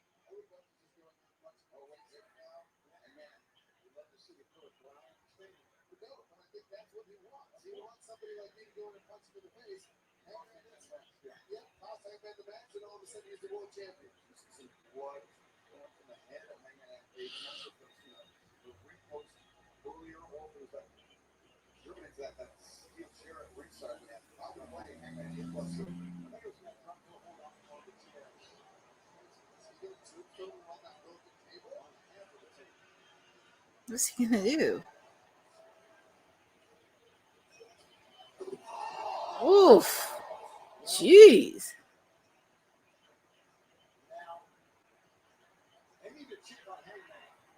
Yeah, because Hangman, his face is completely bloodied.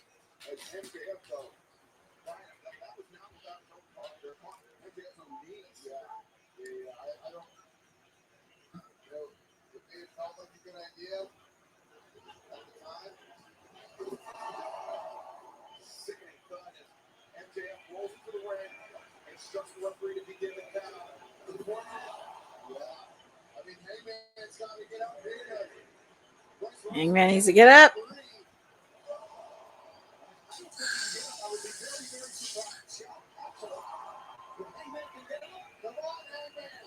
Needs to get up.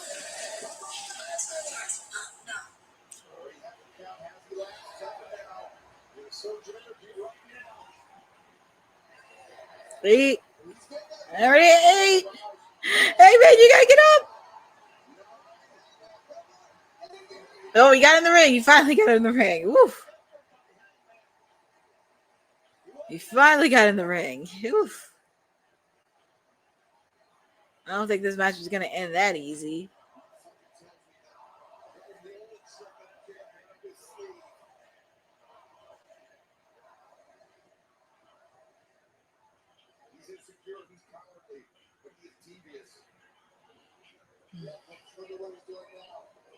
Oh, he took off one of the turnbuckles. He's trying to find the easy way out.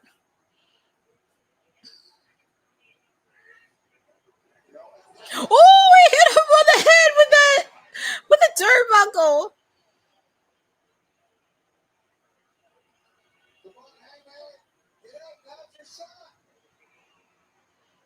Oof. to say, Ron, that you've been in this predicament too, right? Everything you can do just to pull yourself and do yourself. Now, I gotta say this. I've been in the ring with a lot of tough men. I don't know if I've ever been in the ring with anybody tough. Ooh, MJF is busted open after that. He is busted open in the face. Wow.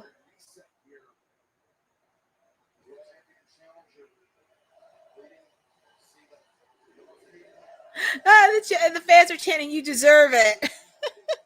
I don't like to see anybody's face bloodied like that, but whew, the fans, they're just savage.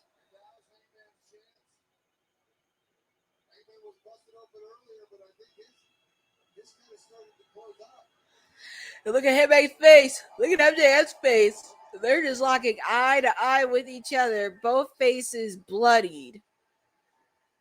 And looking like they have every inch of their body. MJF is walking like a little old man.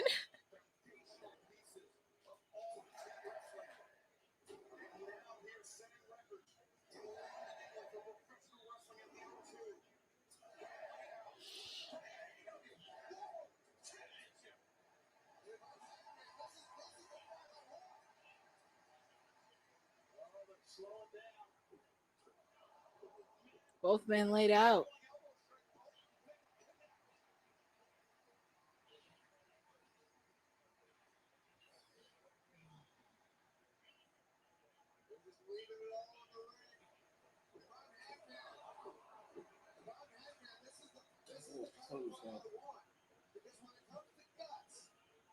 If you're judging between Heyman and MJF, Heyman's going to win the guts battle every single time. And MJF, he blows. He refers to as a coward, but his actions show that he deserves that title.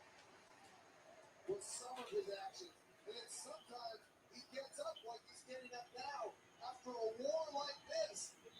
And you can't help but have a smidge, just a smidge of respect for him. Hangman and Page, he had the moral fiber when he realized that he had strayed from the righteous path, that he had done something wrong, that he couldn't look himself in the mirror, he couldn't look his children in the eyes, but he kept walking that path.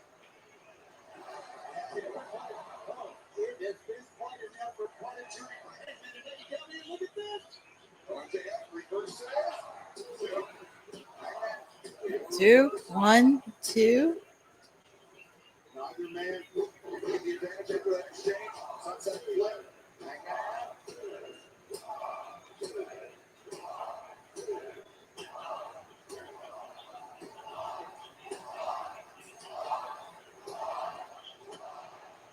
It's like Ring Around the Rosie with pinfalls. Ooh, ooh, ooh. Death Eye. That has to be it. Kick out by MJF.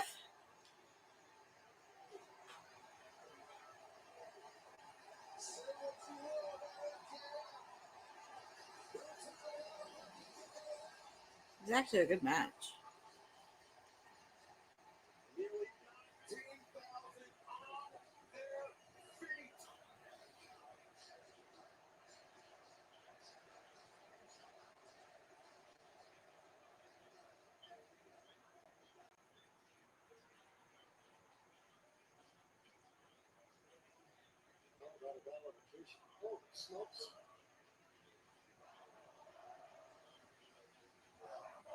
They say fight forever. That's funny. Fight forever.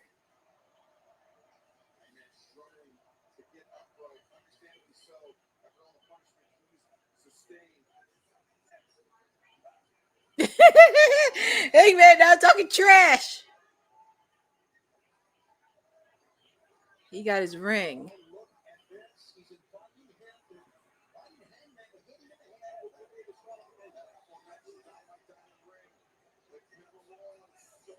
Does he have to call everybody a dumbass, really?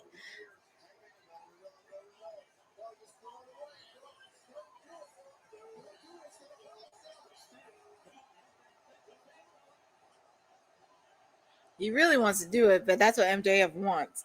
MJF wants that.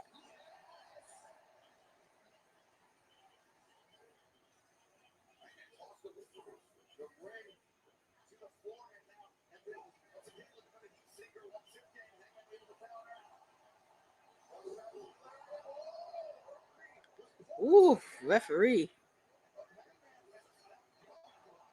Oh, and you shoved the referee. And this is where a lot of shenanigans are going to hit. Gave him a low blow. Oof.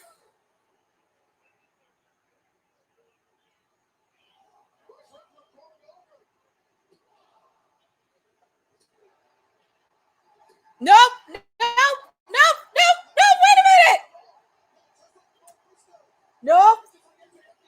Hold on. Wait a second. Hangman had his foot on the ropes. He did not win. He did. He won. No, no, no. Hangman had his foot on the ropes. Oh, here comes Mark Briscoe. Because I'm like, wait a minute. He had his foot on the rope. But here comes Mark Briscoe. He has no business here, sir. Yes, he does. And Mark Briscoe has a lot to do with, especially with the fact, too, he kidnapped him this past week. Yeah, I was like, the match, you know, look at Mark Briscoe. He's beating up on security. Because Mark Briscoe, he had issues because he kidnapped him after what Ricochet, the Gates of Agony. Oh, my God. No, no, no, no, no, no, no. No, no, no. This is not how the match is going to end. Beat him on security. He got kidnapped. Well, we saw Mark Briscoe. That was one of my predictions. The other one, it has to be Mystico.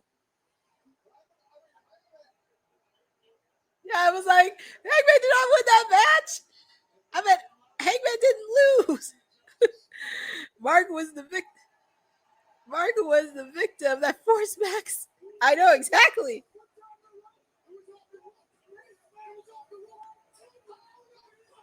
See, now the referee looked at it. I was like, wait a minute, this match is not over. Hangman.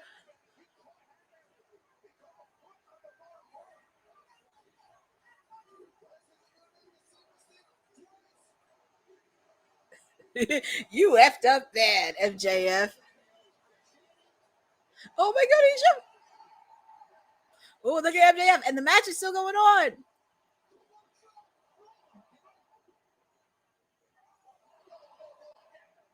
Oh, the low blow.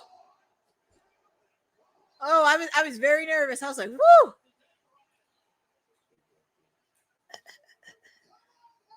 I can hear Brian Danielson yelling out commentary. Come on, Hangman. MJF should be champion. That's all he can do. That's all he can do is steal it. And I think he's realizing he's not going to steal it from Hangman tonight. The fans trying to get behind Hangman here. MJF resorting to those same dirty tricks that have carried him throughout his AEW career. Those dirty tricks. Well, he has a CMLL, and then he has a contract. He's trying to find the easy way out of this. Jeez, he hit him with that rope. Oh, jeez. I guess this match is over. Oh, Hangman, he ain't quitting. Hangman's not Hangman. You need to take a photo of this with MJF because that should be a meme right here. That should be a photo moment.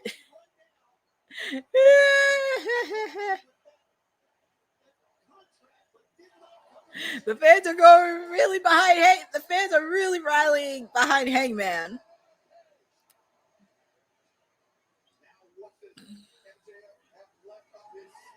His brass knuckles. Oh, the diamond ring.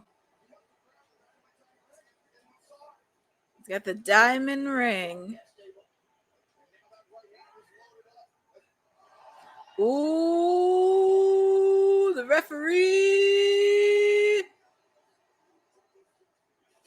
Hangman hit him with the contract. That's not fair. Oh my God. Yes, it is fair. And look at Hangman. He's going to do the buckshot Larry. And look at all the fans in London. Everybody's on their feet. buckshot. Oh, God. 1, 2, 3. And your winner, and still AEW World Heavyweight Champion, Hangman Adam Page. Even MJF tried to take the sneaky way out and everything else. Hangman prevails and wins. It was a good match, though. It was a really good match between both of them. They really brought their all, but I don't think this is over between these two. It's not over. And also with the fact, too, MJF did not sign his contract, so he still has his contract active. He didn't cash it in.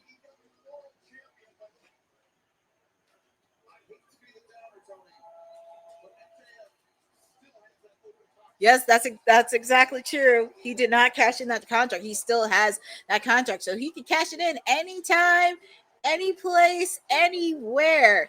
He could even cash it in during the Philly residency. But we shall see on that. Congratulations to Hangman Adam Page. And we still got one more match. We got the main event, the lights out steel cage match. Thank you guys for joining with me on this. It has been super, super fun. It has been a solid event if you've been indoor so far. Because like I said, I know a lot of people don't watch AEW, but they do pretty good on their pay-per-views. Even though storylines have not been consistent, they have been good on their matches when it comes to the pay-per-view. So I got to give kudos to that. And kudos to everybody joining me on this watch along for AEW Forbidden Door. It has been fun with all of you. It was a really great, solid Forbidden Door in London. First time they ever did Forbidden Door outside of the US. That match was shortened through. Yeah. But I'm very happy. But congratulations. Hangman Adam Page is still the AEW World Heavyweight Champion. And right before the main event, I'm going to take a quick break. So make sure you take a quick break and get your beverage, get everything else suited for, because we got a main event to hang on. So take a... Yes, the pacing was. And I think they probably did Texas because it was their biggest show. So I can't knock them for that. But I think I'm good. We're going to take a quick break. Take a quick 39-second, 20-second break because we got a main event to hit, and they're still doing Hangman celebrating. MJF is still in the ring, but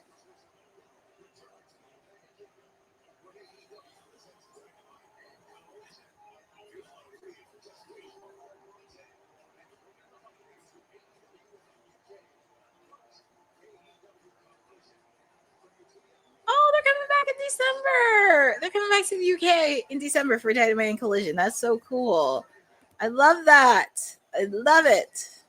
So yes, December 13th, Cardiff, Wales. December 17th, Manchester, England. Coming overseas to the UK. And look who's back. Tony Schiavone. He's back at the desk with Excalibur and Bryan Danielson. Bryan Danielson's definitely done a solid job commentary. And we're going to take a quick break, so make sure to get your beverage, get your snacks, get everything ready for the main event. And we're going to take a quick break.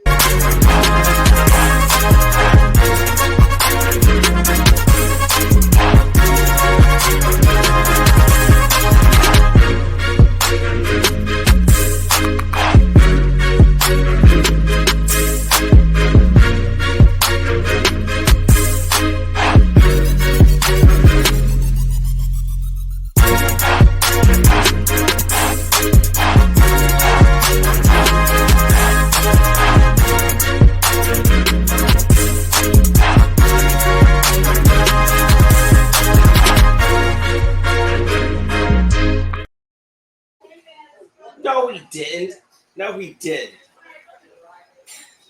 He did not have his foot on the ropes, Courtney. God. Another screw job by the refs.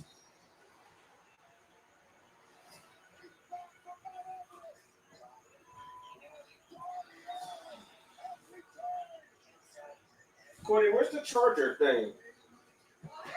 Where's the charger thing on where the computer is?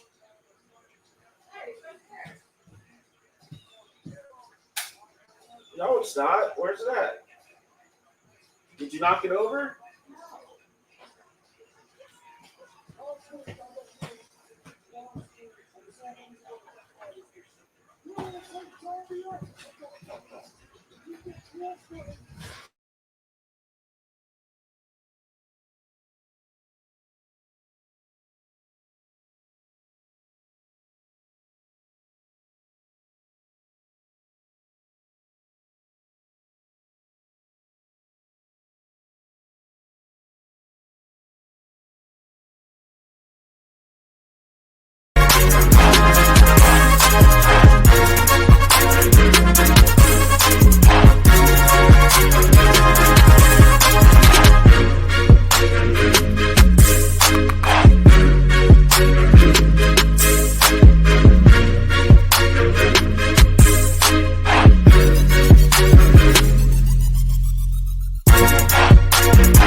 Oop, I was on mute. So happy to be back and just needed to get some stretch. Everything else good to go. But we are in our main event match. This lights out. Oh, sorry. This lights out steel cage match. We see Darby Allin coming involved.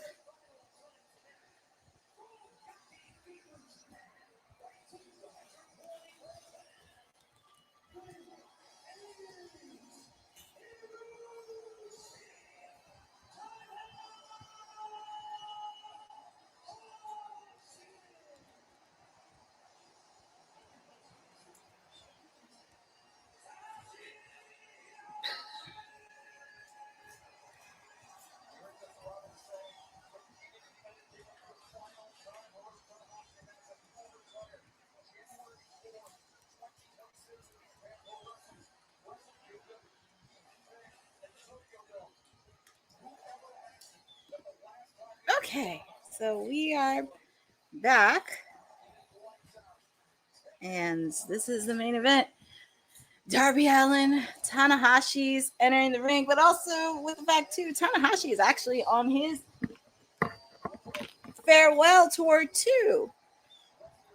Because by 2026, he will be retired from professional wrestling. So John Cena's not the only one that's on his retirement tour. Tanahashi is.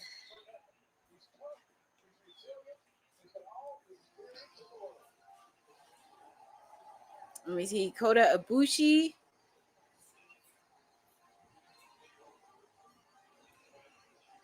So we are in the main event of the lights out steel cage match. And feel free to put in the chat, who do you guys got?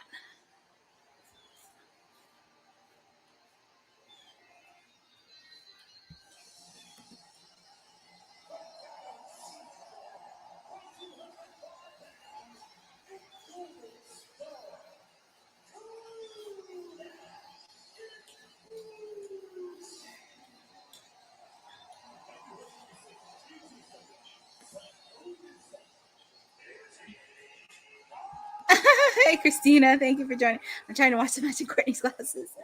Yeah. I'm trying to put my head up on the TV. But yeah, we're in the main event. We are finally in the main event. Final match, lights out, steel cage match. Here comes Kota Ibushi. And we're just waiting on his tag team partner of one half of the Golden Lovers, Kenny Omega and Kota Ibushi.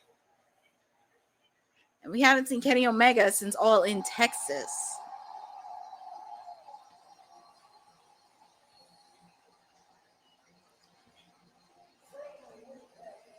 But there he is, Kenny Omega.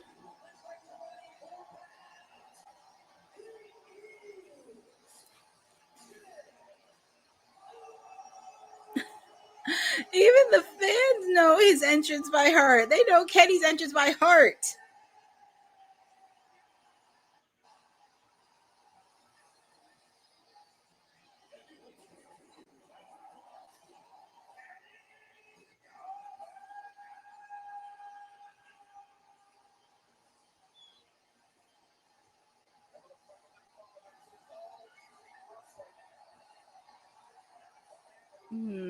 Definitely a warm reception for Kenny. Like I said, we haven't seen Kenny. We haven't seen Kenny since All in Texas.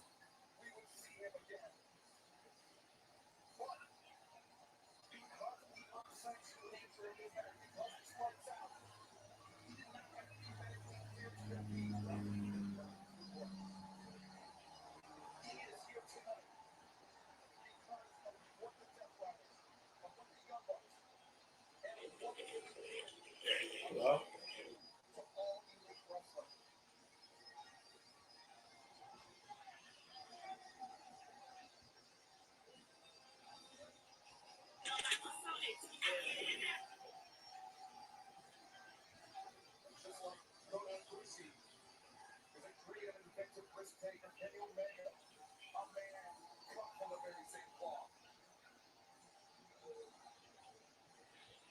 And they're missing one more person from their match, and that is London's own Will Ospreay.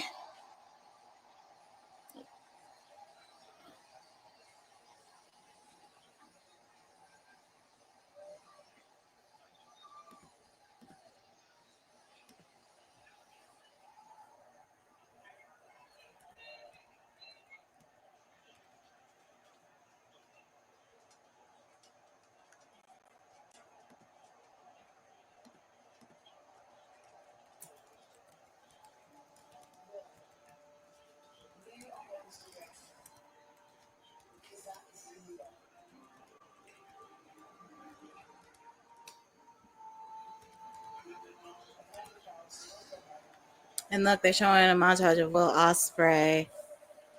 Because growing up from the UK, showing him wrestling all over the world in Japan, overseas in the UK.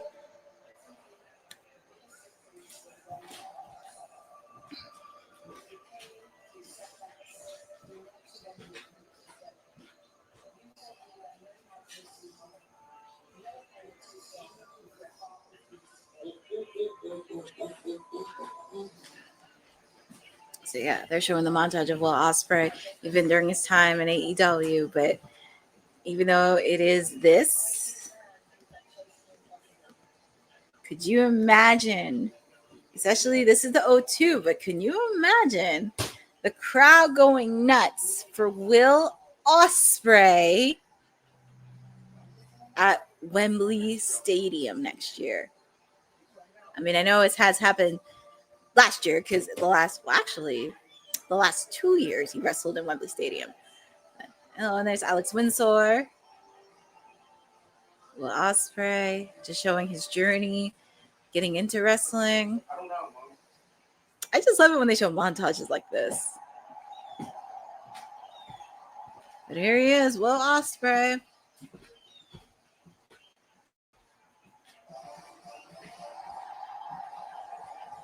Because after Forbidden Door, him and Swerve are definitely taking time off to heal from their injuries. But the good news is they can be 100% ready to go by Wembley next year.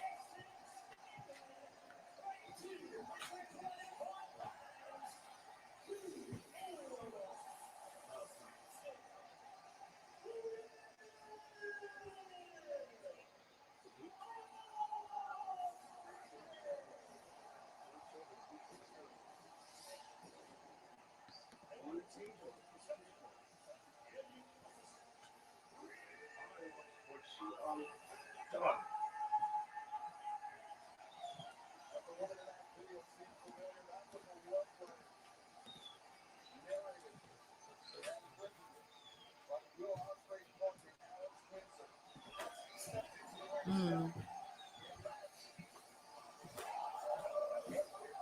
I'm trying to read the back of his shirt.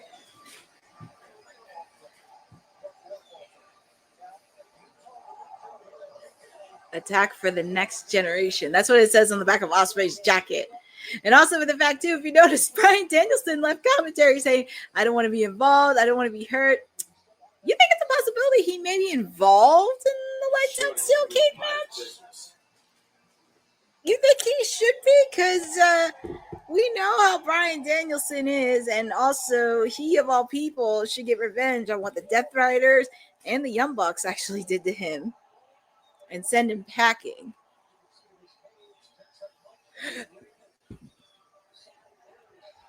But, you know, if Swerve and Will Ospreay need to take time off, they can take time off. Oh, spray. Oh, spray. It's going to be very infectious.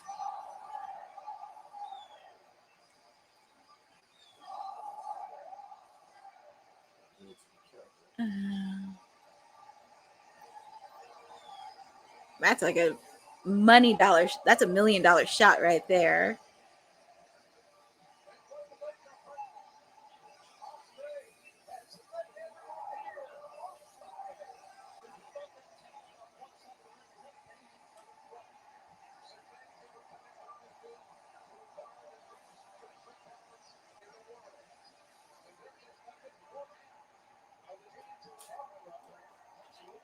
But we're just waiting on their opponents. We are just waiting on their opponents.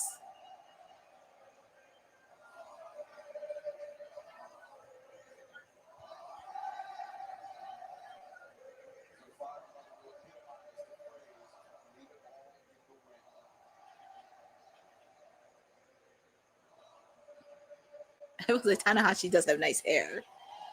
He does have nice hair. But yeah, they're just waiting on their opponents.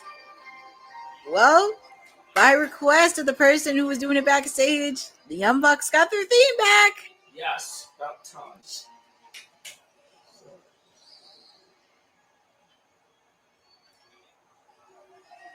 Oh my God! Are you serious? They didn't play their Titantron? Oh my God. That is crazy. No pyro, no nothing. Slick Nick, Mr. Instant Replay. No EVs. That is funny. That is so funny. It's not funny. It is funny. I'm laughing at this so bucks. Oh my God! Look at everybody laugh. Well, Darby, I know Darby ain't laughing, but look at Kenny Omega.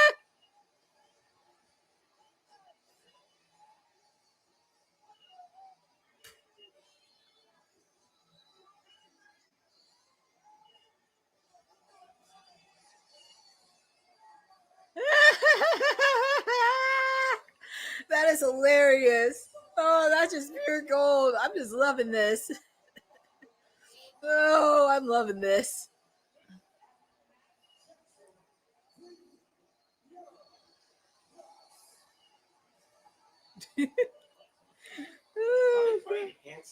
Yes. Oh, that's a good theme song. Oh my God, that is Hanson. I just realized that. Wow, that's crazy. That is crazy, Hanson.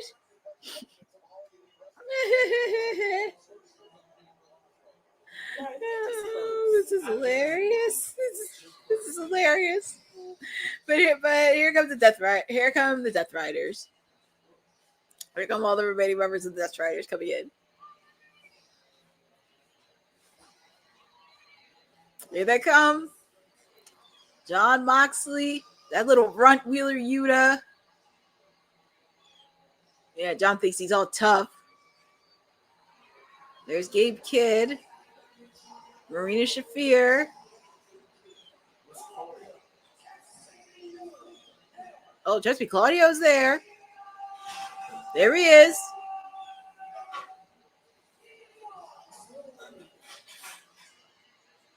So, ladies and gentlemen, this is our main event. And Gabe Kidd is still on my enemies list.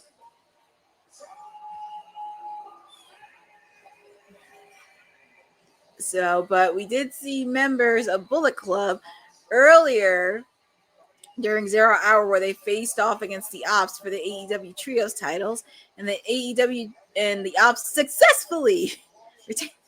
He is. Wheeler Yuta is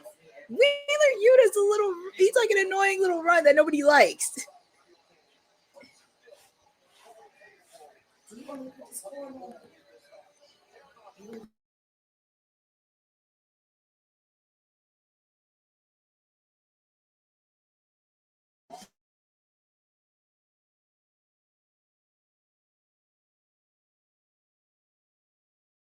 I was on mute. Well, Maria, to be fair, everybody wanted to come out on their own. And also with the fact to Will Ospreay, this may be one of the final times we'll see him before he has to go into surgery for his neck. So of course they had to do a montage of it. And I think it's cool that they do have entrances. To be fair, I mean, I actually do like seeing the entrances, especially when it's on a pay-per-view and it's on one of the biggest shows. Like, what kind of entrance are they going to have? I mean, I like it.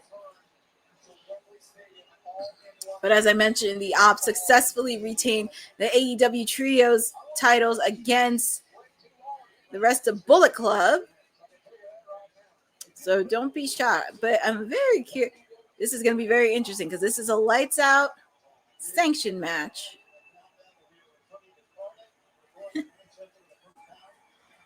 But look at this. Of course, Wheeler Yuta and Marina Shafir, they're not far behind. It's unsanctioned. It's lights out. So that means anything goes, and they can't sue Tony Khan for it. But yeah, this is the main event. This is our main event. Obviously, Darby goes after John Moxley for obvious reasons.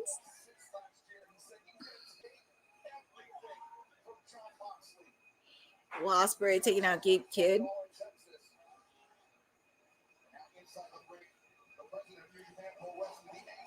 Tanahashi against the Young Bucks. Ooh.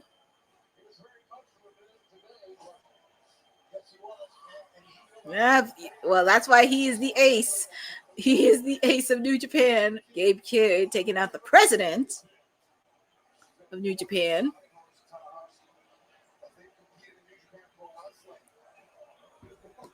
Oh yeah, well, Ospreay and Gabe know each other very, very well. They know each other very well. But also, like I said, don't be shocked if you see the rest of Bullet Club come out to help Gay Kid with the Death Riders. Obviously, you have Wheeler Yuta and Marina Shafir. But like I said, you could see Bryan Danielson come in the match. But here comes Will Ospreay. Ooh, outside the ropes. And also, JR is back in the main event. I'm happy he's doing commentary for the main event.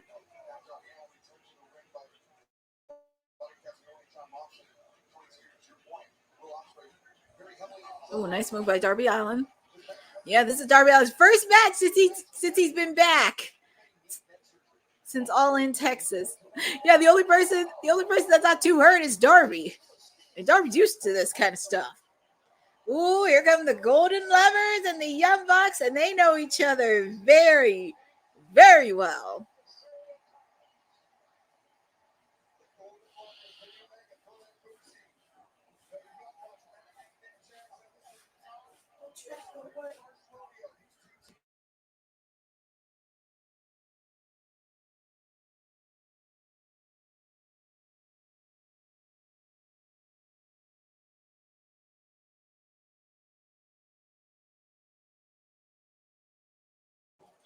So, but here we go with the Golden Lovers.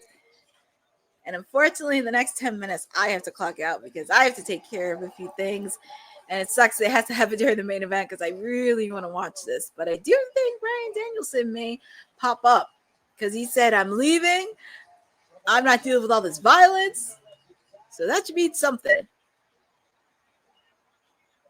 And like I said, I would not be shocked if the rest of Bullet Club was out or the Ops. Ooh, nice move by Kenny and Kota Ibushi.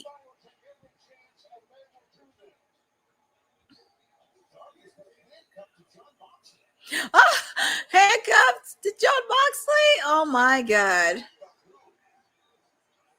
What is John thinking? What is he thinking?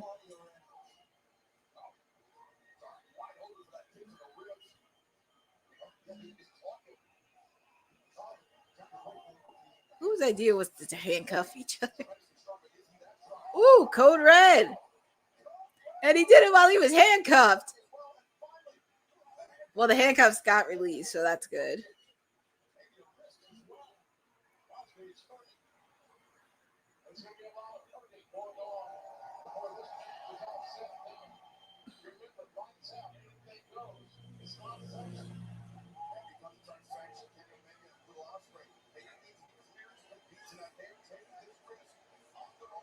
Yeah, they're taking the risk. But you know what?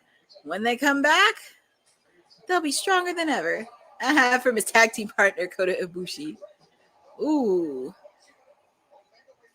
Now I'm very curious if, after all this, I'm very curious who's going to be a part of Blood and Guts on the men's side. Ooh, nasty on Kenny Omega.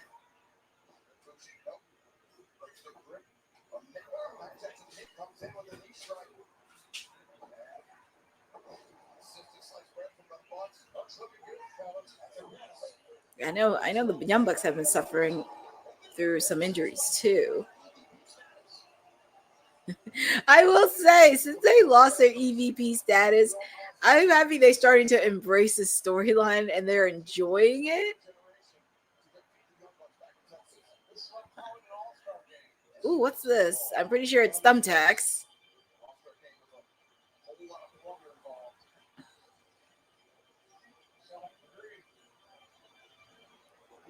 What's this? Is this thumbtacks?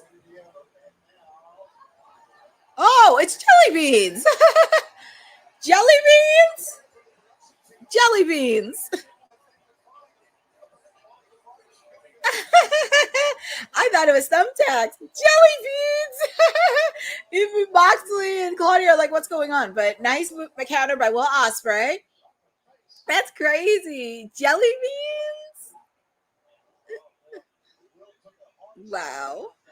That is insanity.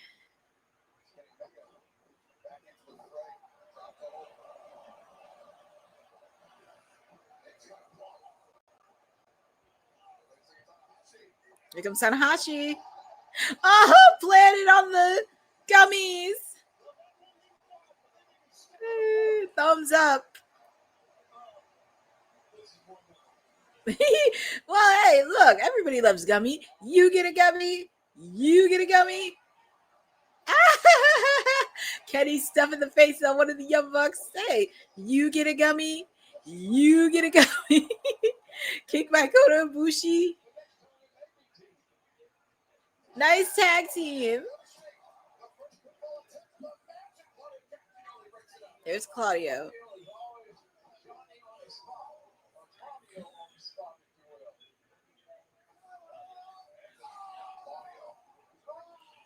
Oof.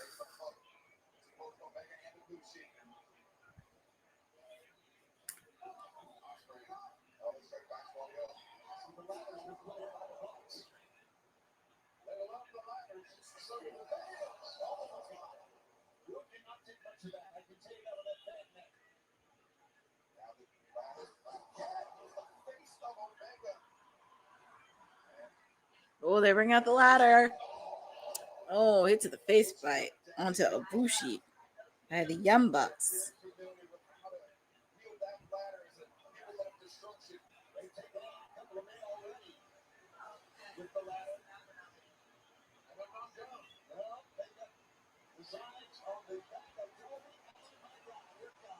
Oof, oof.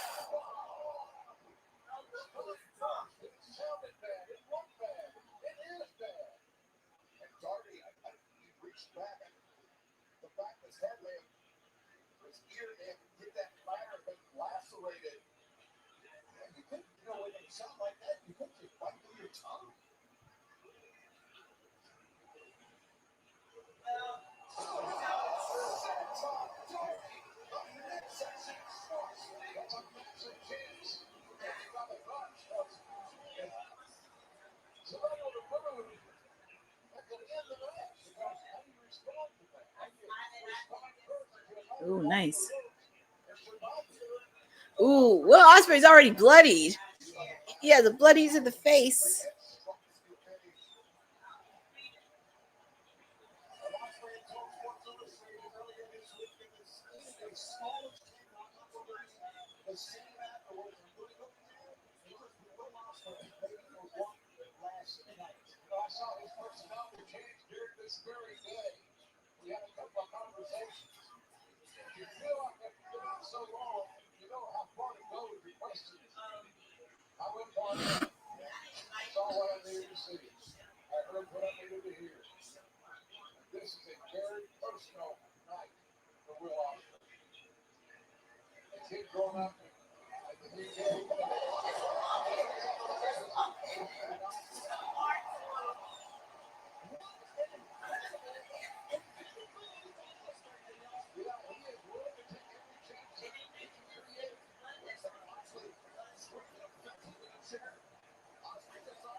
Oh my goodness.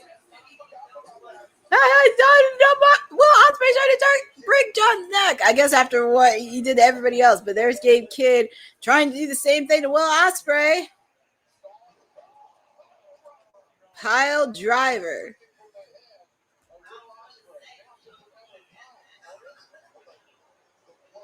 Yeah, I think Will, like, he is out cold. And they knew going into this match there was going to be a lot of risk factors into it. And I guess they wanted to do a clean slate with Will the same way they did with Swerve, because Swerve's going to be out for a while after what happened earlier with Okada taking him out. And then you had Wardlow taking him out too.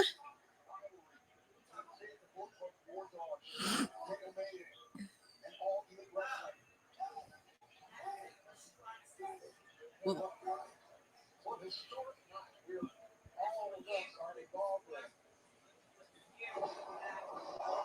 ooh, nice move by the Young Bucks. And Kenny, he's still hurt from what happened at Hall in Texas. Yeah. What's he doing? Oh.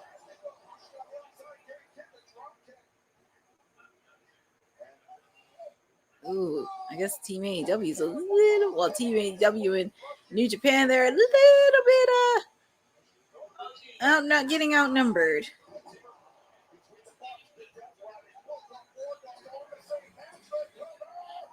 But I have to clock out a little early. It really sucks because I am going to miss the main event, but I'm pretty much watch it after an important meeting I have to attend to. But like I said, it has been fun spending it with all of you on this watch along edition of Timeless Elite. Well, it's not Timeless Elite Wednesday, but AEW Forbidden Door. It has been fun to spend it with all of you. I give my rating a 9 out of 10. It did what everything needed to do. The matches, they were pretty solid from top to bottom. I don't think there was not a worse or bad match, but every match checked off the boxes, so I give it a 9 out of 10.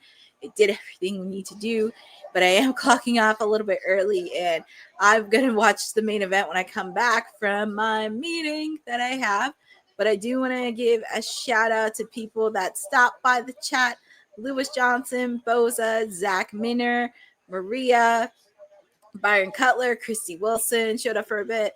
Also got a shout out to a few of the WWT YouTube channel that came in. Do want to shout out to everybody for that, but I do have to clock out for an important meeting I have to attend to. But I will watch the main event when I come back. Thank you guys for joining.